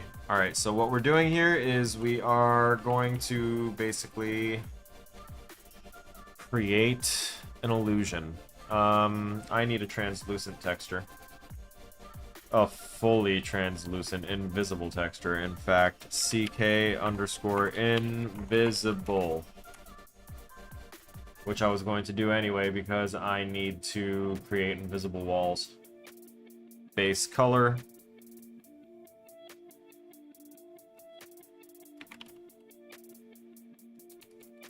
No base color. Yes, base color.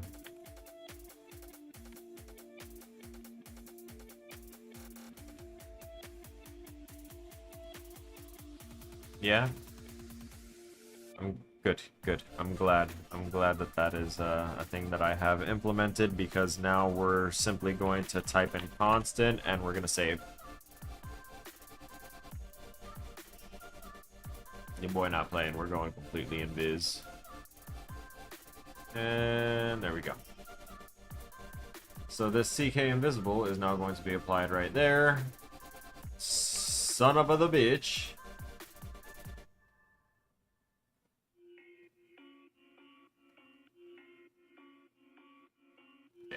Damn it. I need it to draw over.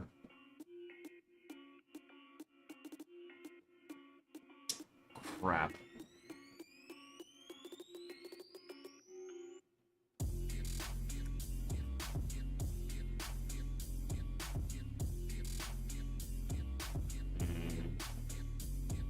Yeah, I don't think it'll work anymore. I don't, but I'm still going to see something.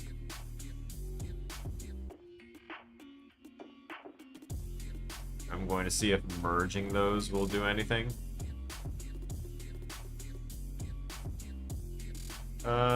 Create merged actor. Gonna drop it in here. It's gonna be a nightmare. I'm dropping it at props. And this is going to be modified color. Coral. Colorless rainbow.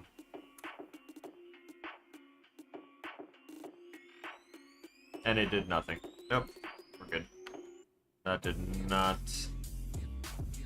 meet the check. Unfortunate. So we're going to get rid of these two useless ass blocks. We still do need the invisible material, so at least I did that. I was hoping that they would like block out bigger than that. Like the fact that they were translucent would somehow overwrite this. I don't know why my brain didn't think about it.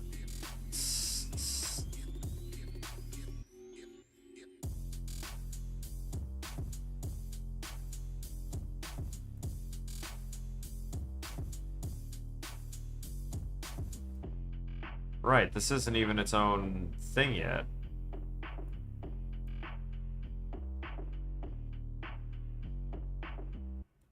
Right?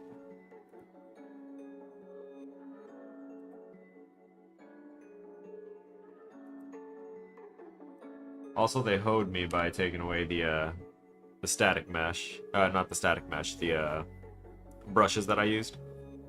That would have been really useful.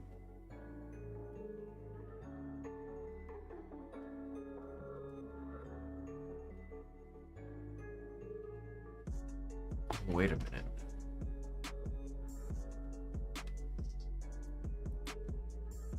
Is it possible for me to drop a...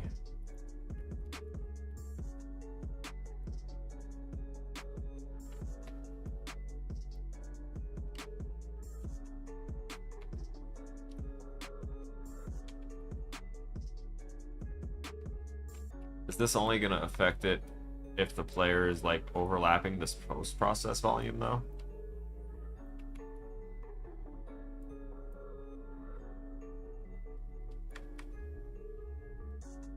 Post-process effects to camera rendering, such as bloom, lens flares, exposure, color correction. The effects start to apply when the camera is at a distance from the volume set by the blend radius settings. Camera's inside the bounds of the volume. Blend different effects together by creating. Alright, and control their blends by assigning each.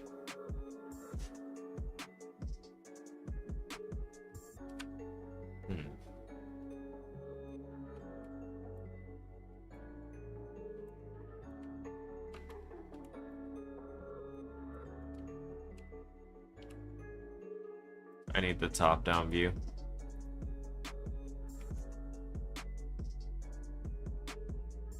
That's actually a dope view. I like that.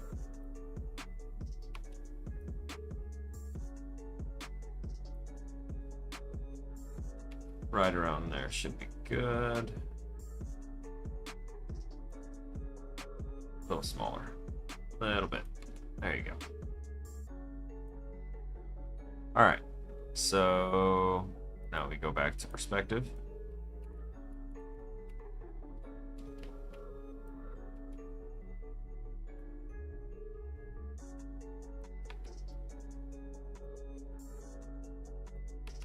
Alright.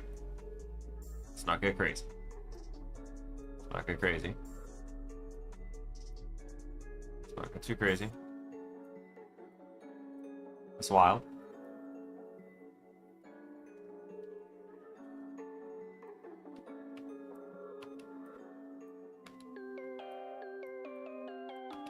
Trying to keep our bounds kind of constrained here.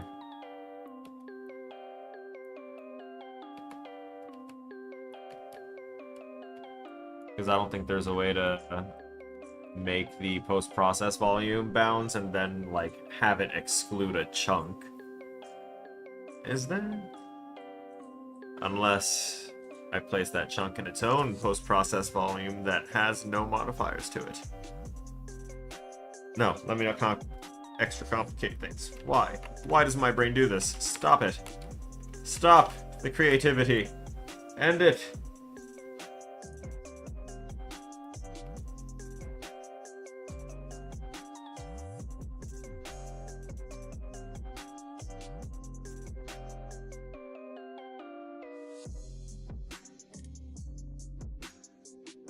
Oh, the blend radius can be much larger than that.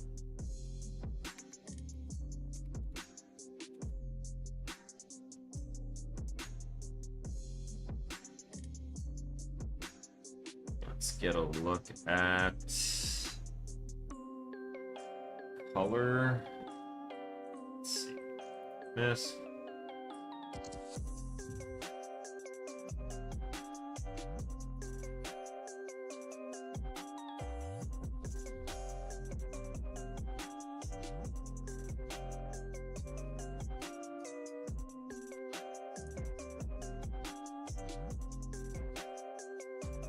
Yeah, that just kind of not quite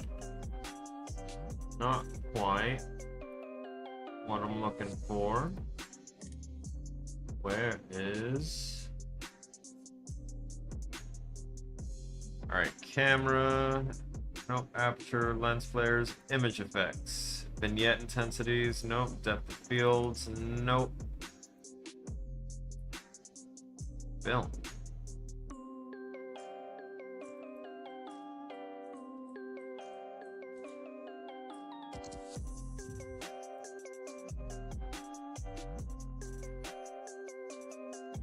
There's film grain.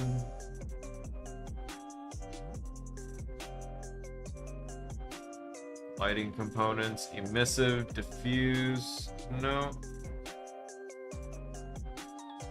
Wait. Ah, no, not what we're looking for there. We're not going with an unbound extent because we don't need it to.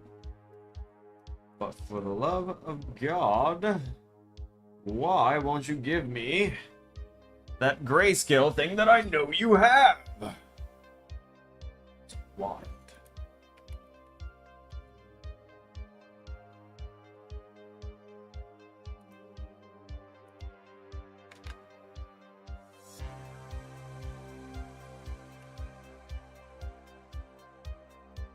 Negative.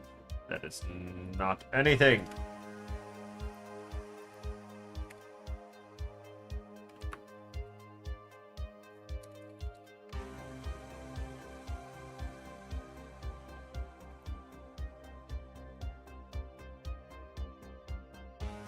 There we go.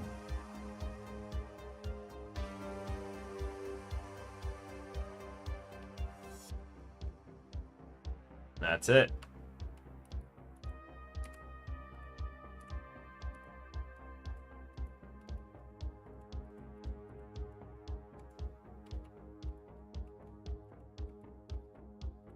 Player's gonna come around. They'll be like, and then it'll just be like faded and da da da da.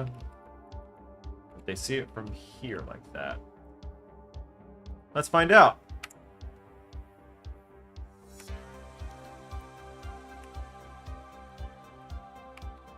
Welcome to the game. Welcome to the cast. I do like the effect that it's kind of having as we're passing through this area. I might put, use the post-processing volume in another way as well.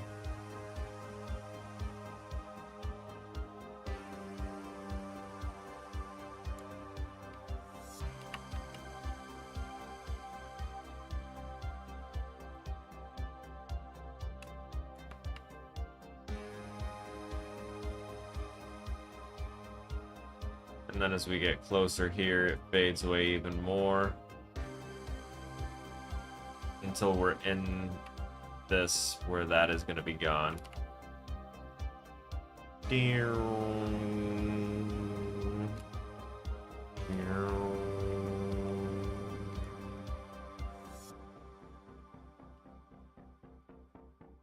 All right, so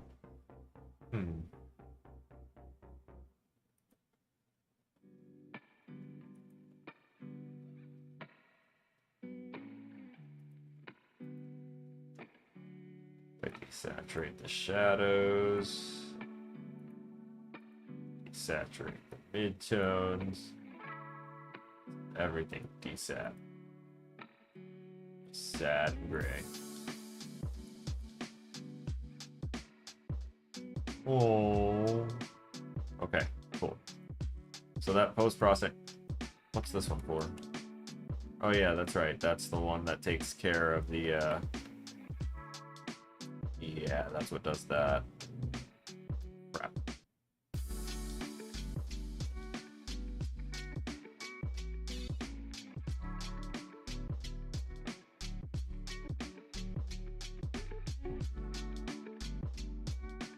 You know what? It's gonna make it appear that way no matter what, so long as I'm in or around this thing. So I can drop this post-processing volume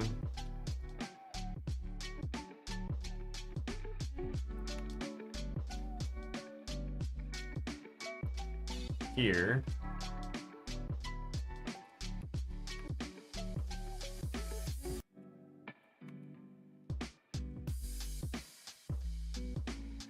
You can see the spinning and the color changing because I had the bounds changed on this to be kind of ridiculous. So we're gonna go back to those bounds and fix those up just a little. Oh my god, it opened up everything. Everything. Let's go ahead and put that back to 100. So that way you have to be like in these bounds to have it like that, because yeah, there's gonna be reasons, don't worry about it.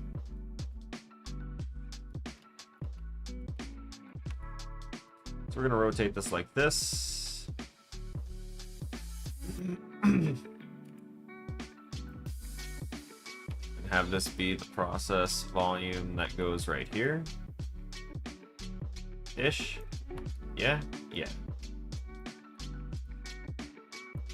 So basically once the player is allowed to get up high, they'll see things in color.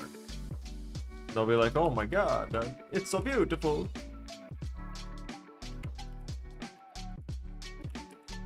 Oh, need that corner covered too, come on. There you go.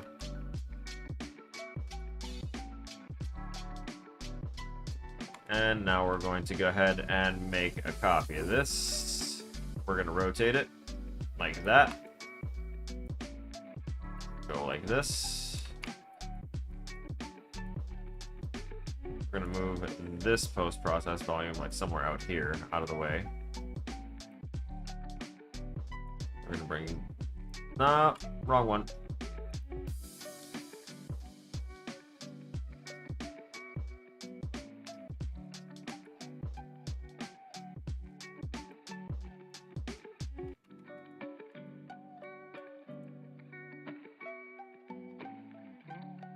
Pretty much that. I'm gonna need to make a little something for a fence.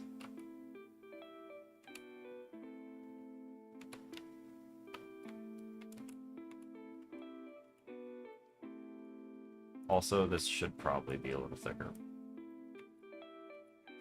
Oh damn, yeah, that's right, that winds up covering that. Super Mario jump. Oh no! Woohoo! Okay.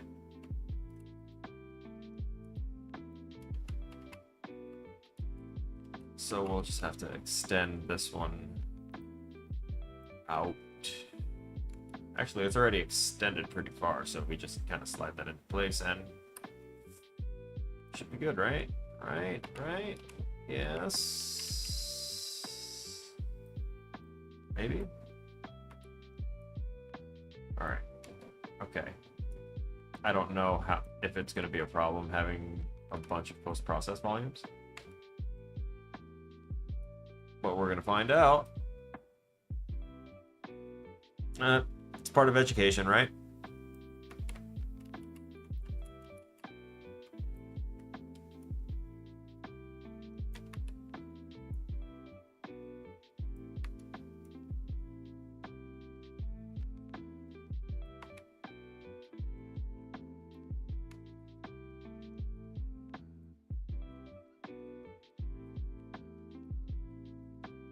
While you're in these triggers, well, not these triggers, but while you're in these, you can't see color. You're just gonna... No! I'm color. No color. Wait, is there color if you go behind here? Doesn't seem like it.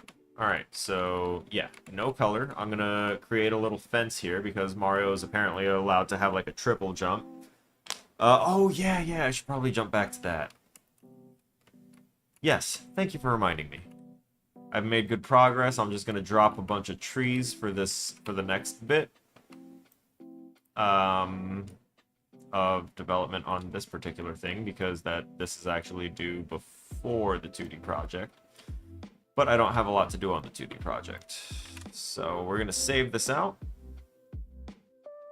And we're going to go to... File. I'm actually going to close this out. We're going to save. I'm going to close this out because I do not want to accidentally open up my 2D project in 5.2 and have it auto-convert over. I would be devastated. That's not the right one.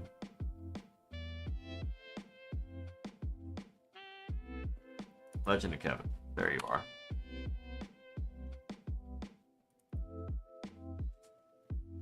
Remember to save. Absolutely. Thank you, Adman. You're a hero.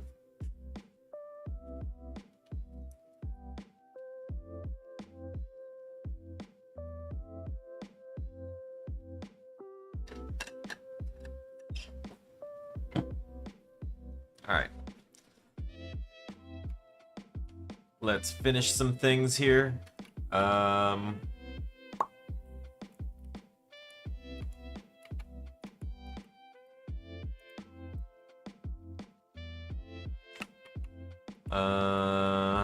Should I have this one be a special one that does,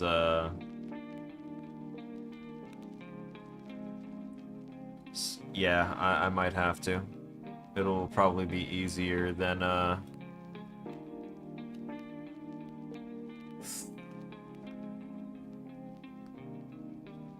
Be easier than anything else. Alright, I'm gonna make a version of this mob.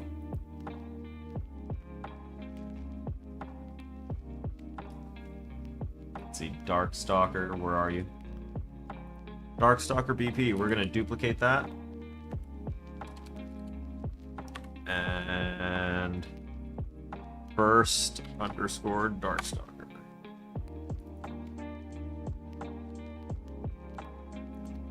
And actually, we're going to replace this one pretty quickly with it. We're going to rename it burst underscore dark underscore stalker. All right.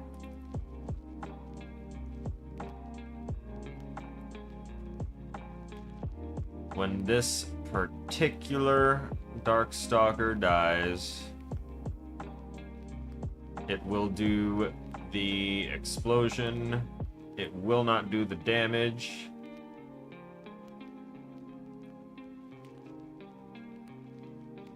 I'm gonna need an explosion and a rumbling sound, so I'm going to be looking off to the right and going to freesound.org to go ahead and try and find the sounds I need. Including, you know what? Let me see if play sound. Let's see if I do explosion. Nope. Okay, so we need to get an explosion.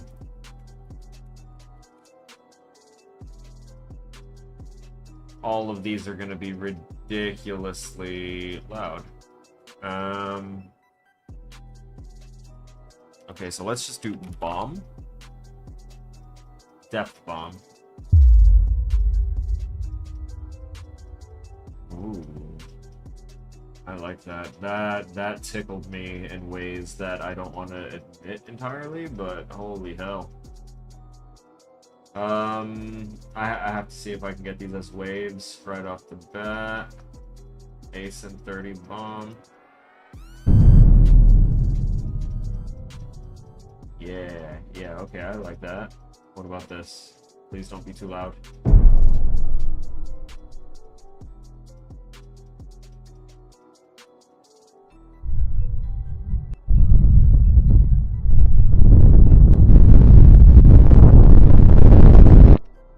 Okay.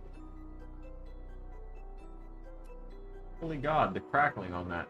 But that saves me the trouble of finding two separate waves, and I can download this, and then I'm going to modify it with Audacity to not crackle the crap out of my ears. Detonation. Yes. We're going to compile that. I'm going to dock it to the rest of the Unreal Engine here, so that way we can grab this detonation and drop it into, yep, right there.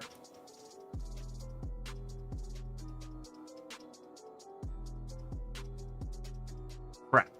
I need to edit it first. That's right. Audacity. Water first.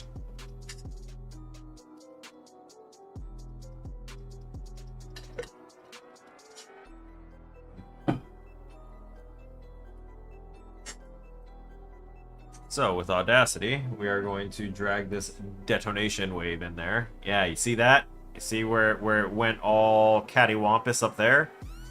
We don't want that.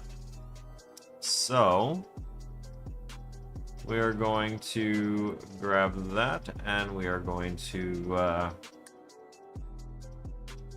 split flip, and this is going to be reduced.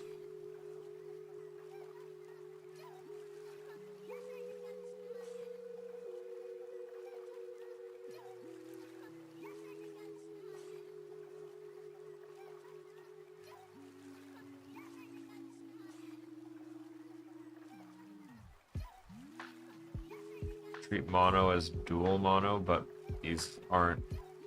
This is actually not a mono. Alright, let's see if this destroys my ears.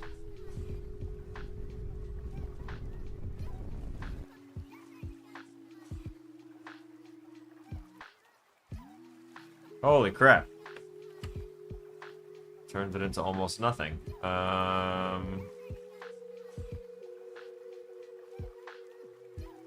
It was the crackling that really got me.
Okay. Alright, so let's go back to the beginning. That wasn't the beginning. Somehow I feel that will work a little better.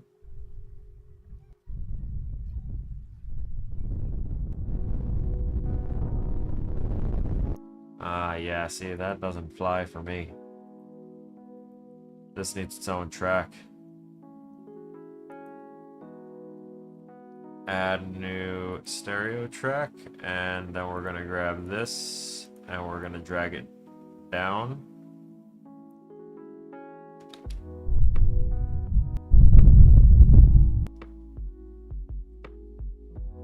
And we're gonna click off of that.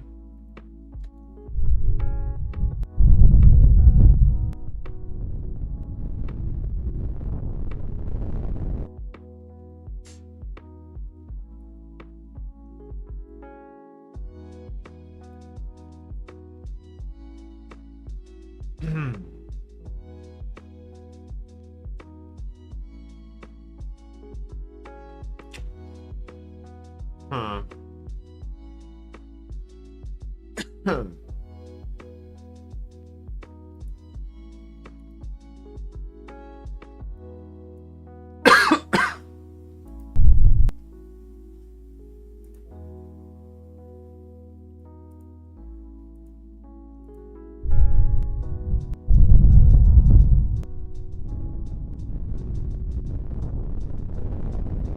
All right. That should work. Yes. Yes. Yes. Yes. Yes. No. Okay. So that's done. We drag that in. And now we attach that to our first Darkstalker as its death sound. Detonation. The others aren't going to have that big of a detonation boom.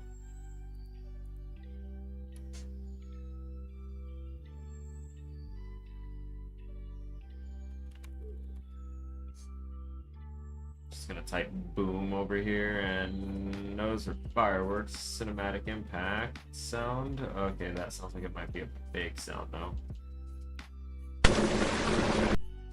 That's crazy.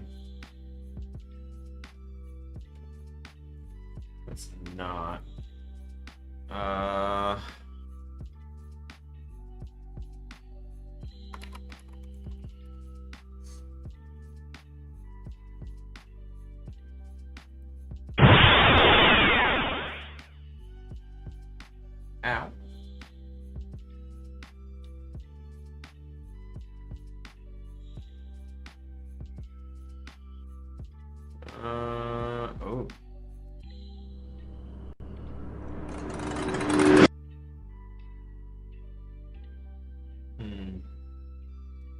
Okay, I think that weird other one here was kind of the way to go, and I'll just really edit that one. Just because it's a good base to start with, so let's open Audacity again. I don't know why I closed this thing ever. So, first off, this, no. That needed a little bit of a volume, loudness normalization, not by -40. We're gonna drop you by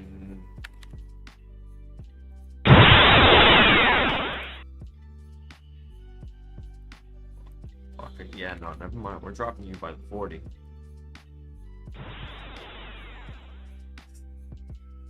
Of course, the 40 is too much. Let's try it again.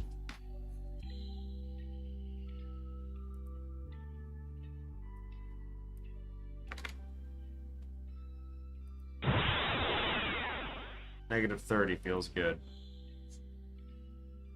And then everything after that can go to hell. It needs none of that.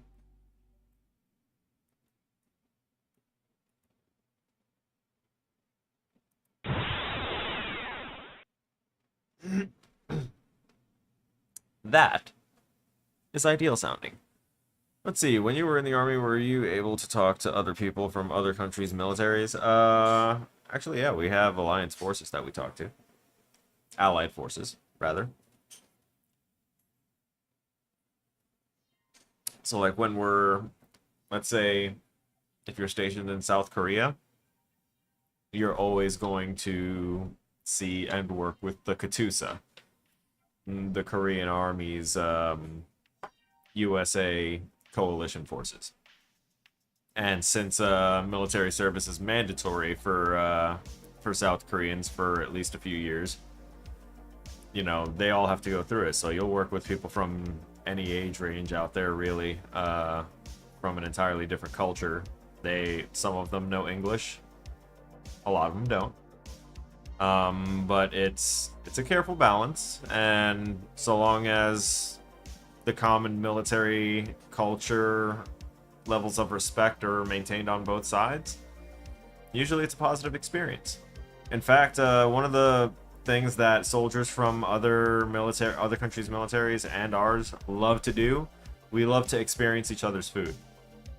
Our MREs.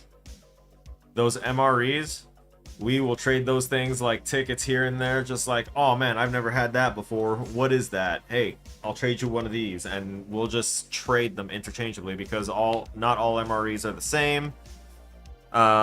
There's different menu options, and then they're listed by numbers, and there's some that are outright just going to be garbage, and like I would feel bad for anyone from another military that had to experience that, but I also would like them to just kind of know what we have to deal with every now and again.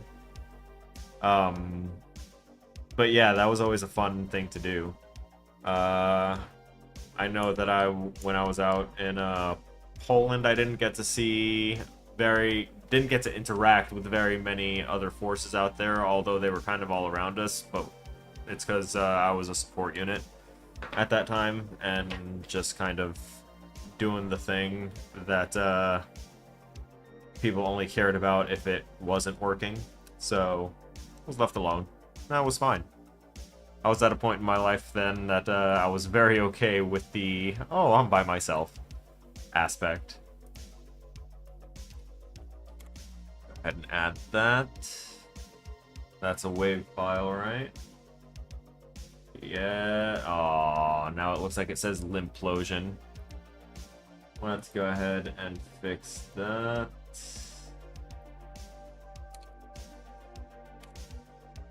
Implosion.wave.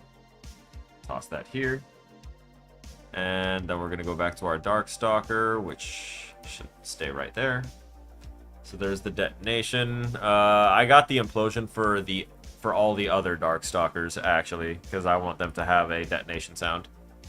Yes, I did go to Korea. I was in South Korea. I've been at the border there. I've seen the diplomatic negotiation table that they have there at in the demilitarized zone. I've seen the tunnels that were created.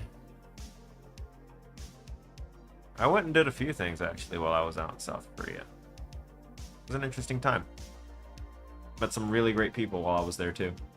People that I still talk to, which for me is that's a feat. That's a feat and a half. First Darkstalker, your detonation happens, and then we're going to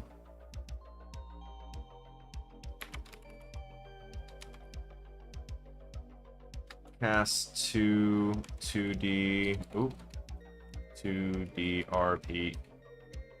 That's enough. There you go. We're gonna get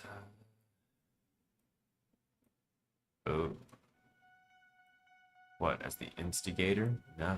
I just have to get player controller. Get controlled pawn.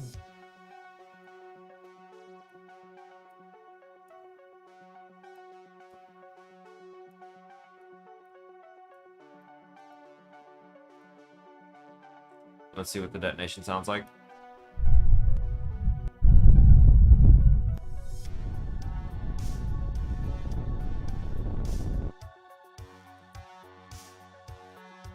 Yeah, that should be fine. Actually,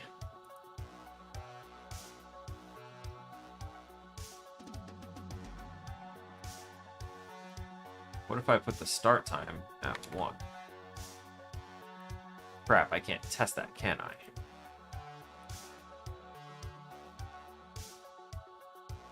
Oh no, I didn't mean to double click and make you read C++ symbols. Alright, let's see how long the detonation sound is again. 7.79. So if we hit this, I'm gonna hit pause for a second.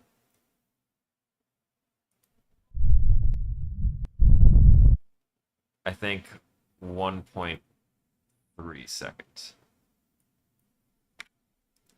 Alright. That should be it. And I think I'm going to up the pitch to 1.5.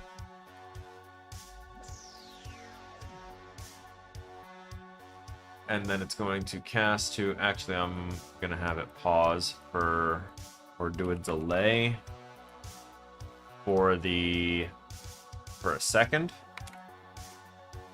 before it casts to our player.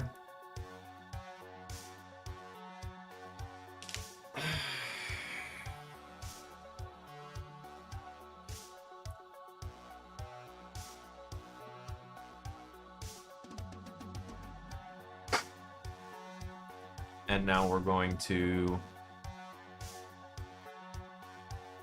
Wait, where's the code for our teleporter? That's what I want to see.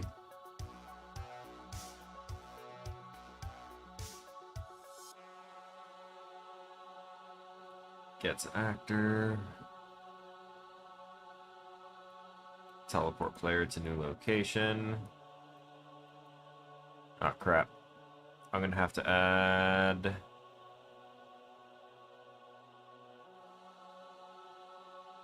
double, triple crap.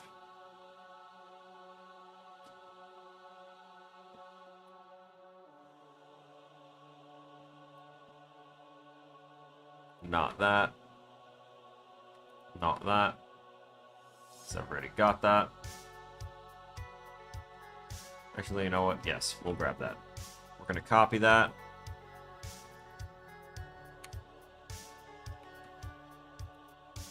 And we're going to put these here. We're going to create variable 3D world.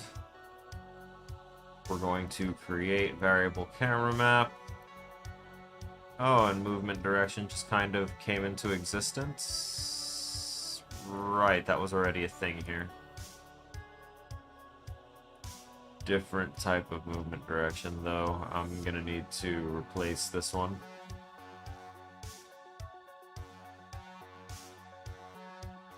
Because it's a component that I've got here, right? Pretty sure I've got one here. Yep, movement direction. That needs to be player movement direction. Oh boy.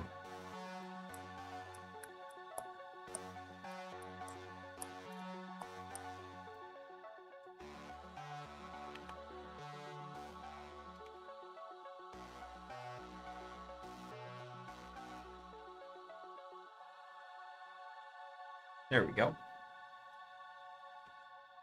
So teleportation will happen.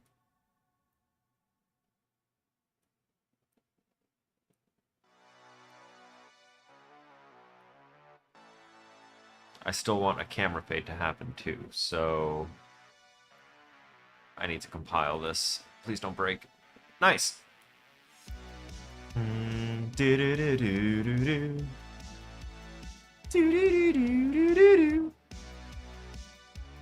We're going to do that because, yep, camera map and movement direction too. Oh, why? No, the player movement direction. Right. Variable is not in scope.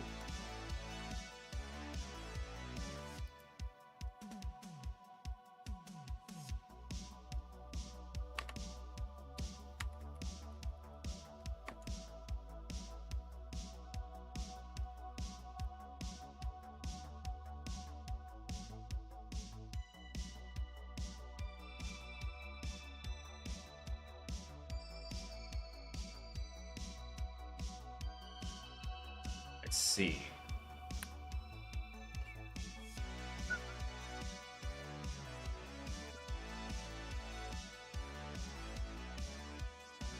Movement direction.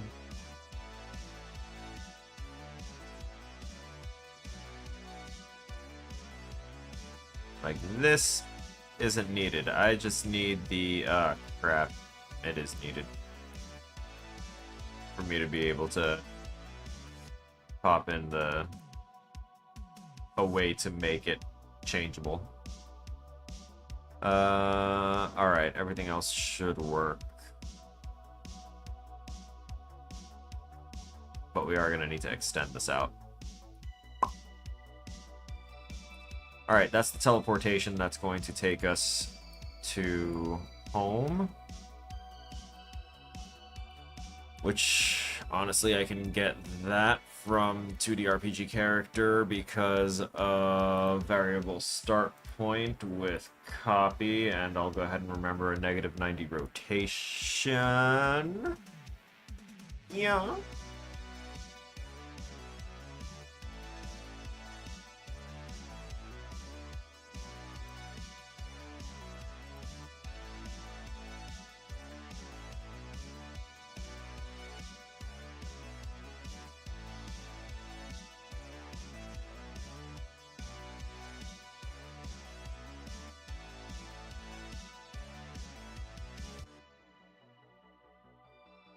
Doesn't that also need... Oh, no, wait, the rotation's for the character itself, not the location. Got it. Right, I remember that. I remember these things.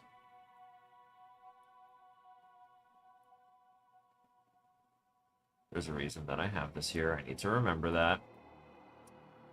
Because, matter of fact, all of this needs to scoot the hell over. I need to get the... Nope. You need to come on back, because I also need your camera.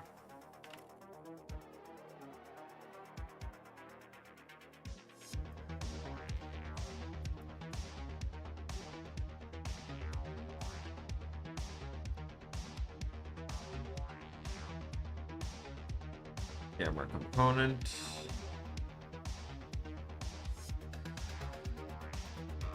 Where's the... I closed out the teleporter, didn't I?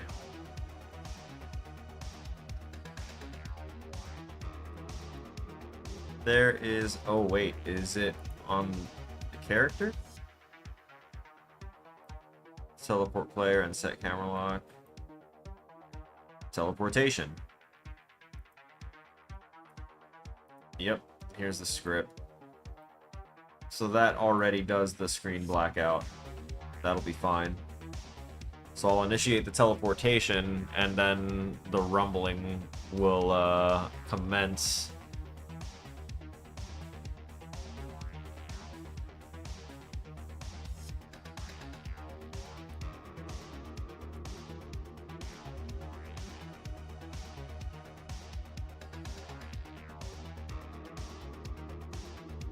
Yeah, we'll have to leave that as is.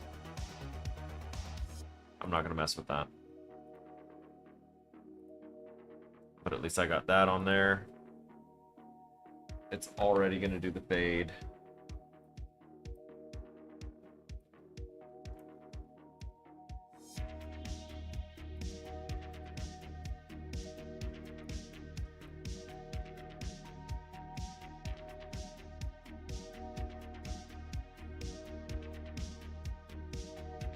Okay. So now when you defeat your first Dark Stalker, the detonation happens. The sound, a different sound happens than the other detonations, and then you will poof after a second to... Oh, in fact, yeah, there is the 1 second delay that lets the boom happen, and then it's the rumbling, and then the teleportation triggers, which, okay, yeah, that might work out.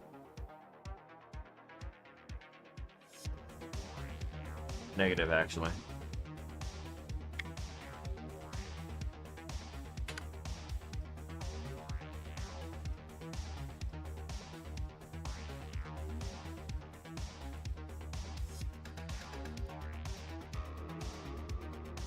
And we're also going to need it to stop the player's movement almost immediately. Nah, we'll leave that. We'll leave that be, and now we can look here. We've got that there. Movement direction is going to be right, which is fine. See, that 3D world value needs to be... Oh, no, no, no. Whoops. I'm on the teleporter. I'm here looking at this guy thinking, okay, that would have been bad. First Dark Stalker. Where is your... Yeah, there it is. Okay, yeah, you're good. No. Right.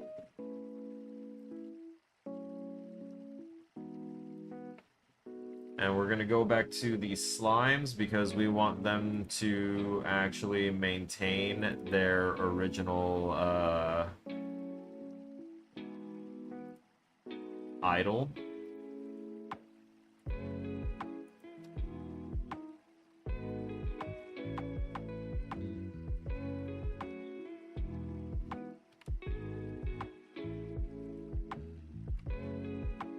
Let's see.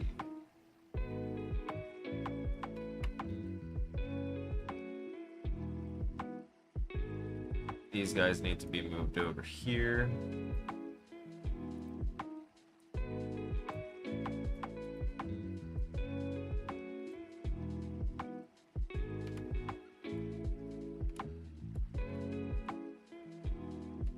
This should be good. That's one of my original boys. Let's see. We should be almost done. So I've checked on all these guys and they can all move again, which is an amazing sensation.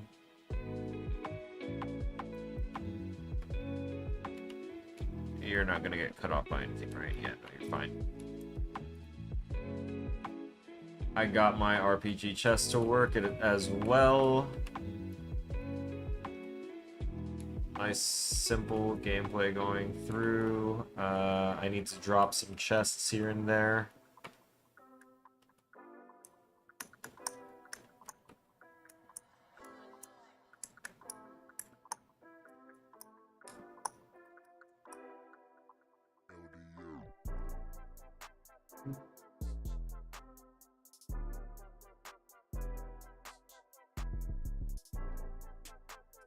Let's see. Interesting.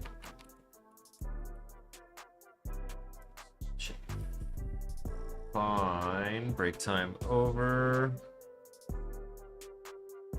Me, I'm in my mid-30s. That's all you're getting. I try not to give out too much personal info. But mid-30s. You know, I'm out here talking about all my mental disorders and everything like that. Like it's absolutely nothing. But yeah, no, I try and keep personal info to myself, you know.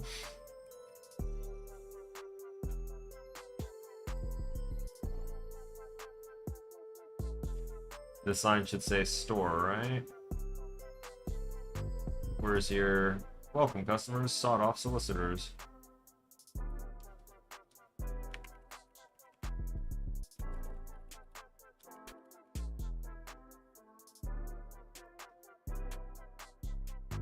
Excellent.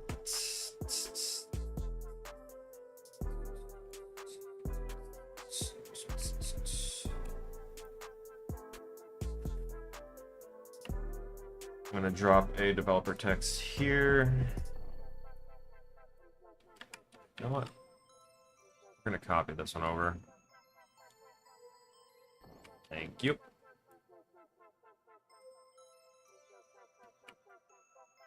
And I need to change this one.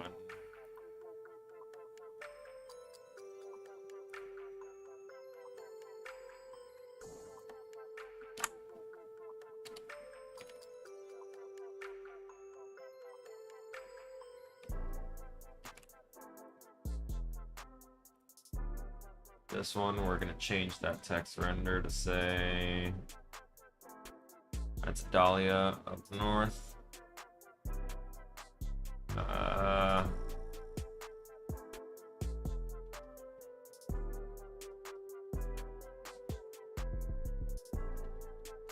Timon.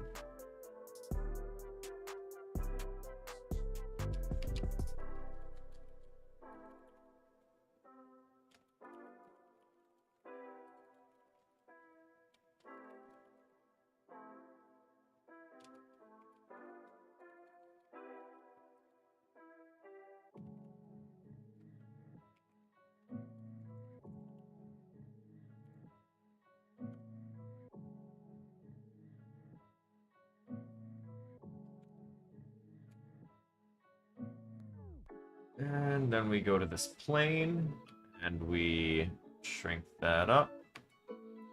Scoot that down here. Do that.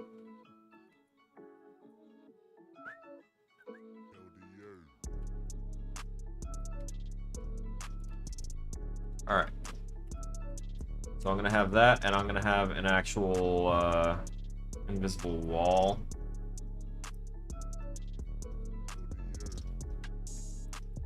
That I'm gonna put up here.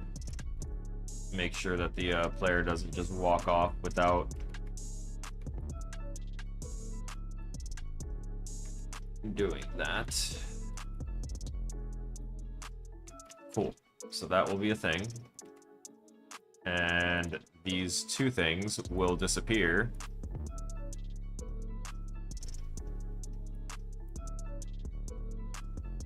Once the player talks to Homeboy right below us.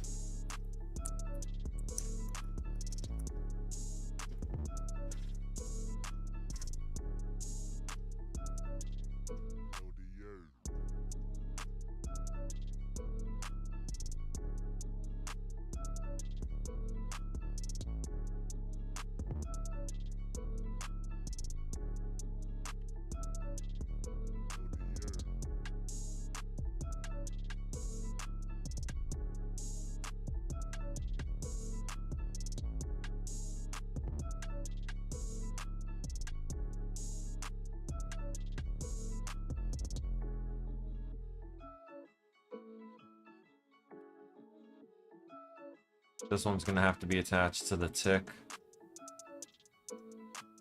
Or where's the begin play? No, my begin play is already too nutty. Yeah, that's too nutty already. Actually.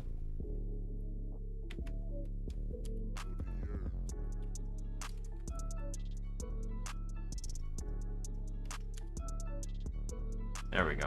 Now it makes more sense.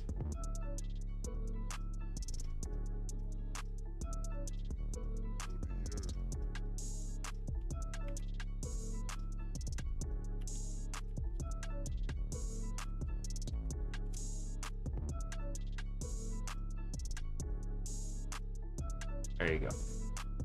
Okay, so yeah, I guess I'll put it on event tick.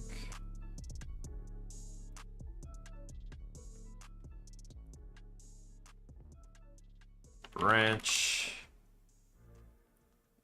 Get has spoken to, so that way as soon as the player has spoken to the mission start person, true destroy actor for both of these. And that's it.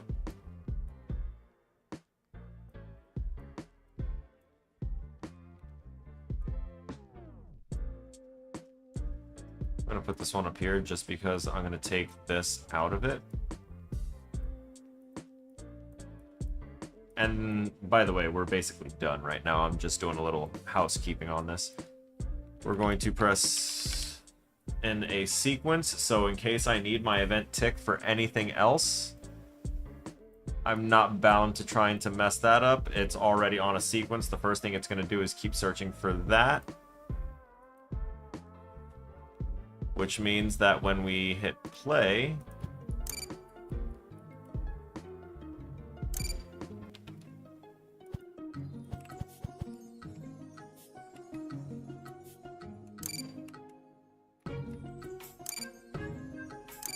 for the first mission, speak to Timon in front of the shop for the... I don't want to do that, and then my teacher's going to storm off. He's going to talk to, like, this person. Go to the north, he's gonna dig around and he'll be like, oh yeah, I have to talk to this guy in front of the shop, right? Do this. Yeah? So you're Timon, huh? Simple. Done. Simple gameplay. And usually in bigger games, they do the exact same thing. But what they do, instead of putting an invisible wall there, is they put the trigger block, and then as soon as you hit that trigger block,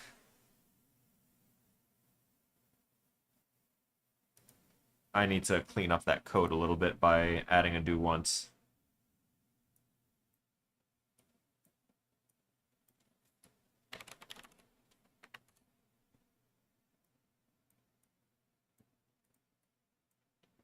Yep, there you go.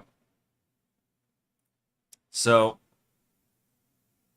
other games will do it by, once you hit the trigger volume, it will stop your character. Like, it'll do an immediate character stop. It'll pop up on a UI thing in front of you in whatever text box format that they have, and it'll say, you need to go do this first. And then it'll fire off code that will make your character turn around and, like, walk forward 2 paces. I'm sure you've seen that in your games, haven't you? Where you'll go ahead and be playing, you'll try and walk somewhere, it'll be like, you haven't done this yet, and your character just walks away and frustratingly just ignores your commands because they're not supposed to walk through there yet. The exact same thing that I just did without taking control away from the player character. I just blocked it off and did the same thing, and that is what you do in an alpha development. But if I were to pass this forward to a development team with all of my little development text in there and everything, they would say, okay, I get it. And then if this thing became a full development with a whole team on it, the guys that develop, like, how the transitions work and all this other stuff and put in the rest of the quest line will say, okay, the player is not allowed to go into the mountains until they talk to Timon and start the quest. That is, like, rooted. So anytime the player tries to go to the mountains, they will have a block of some sort. They will, like, put some guard there that says, hey, you shouldn't be going out there, or they'll go ahead and do the exact thing I mentioned where it'll say, huh, I forgot to go and talk to my buddy Timon, turn around and walk away. They do it all the time. It's a great little tidbit. But yeah, we're wrapped up. We're done. Let's get that music back. Nope, wrong scene. There we go. So thank y'all again for your time today. I'm going to go ahead and scroll all the way back up through here to go ahead and give our thanks to Dusk. Thank you for popping back in, brother. I appreciate you for stopping in for story time at the start of the stream. I know you were probably able to stop in because I started the stream earlier, which is wild, right? Tori, thank you for stopping in, brother. I'm glad that that you stopped in before you wound up going to bed. Vic, thank you for being here, of course, as usual, brother. You're amazing. Abman as well, brother. You're a hero of the YouTube community for me. And then we have Haley. Thank you for stopping in. I'm sorry that times are hard for you. I understand the whole sleep struggle with these finals. Trust me, I get it. But you're still an inspiration. You put up with so much, and you do what you do. You know what you do. You know what you do better than anybody. All right. I'm not going to put your stuff on blast. You are amazing. Give yourself credit. Right? And that goes for anybody out there. Just because you can't fathom that your stuff is like big because some other people might have different situations that you can't fathom being in, it doesn't matter. You're still living your life. You still have struggles. It's okay to acknowledge that you have struggles. And it's okay to give yourself credit for being strong, for getting through it. And with that said and done, ladies and gentlemen, stay frosty.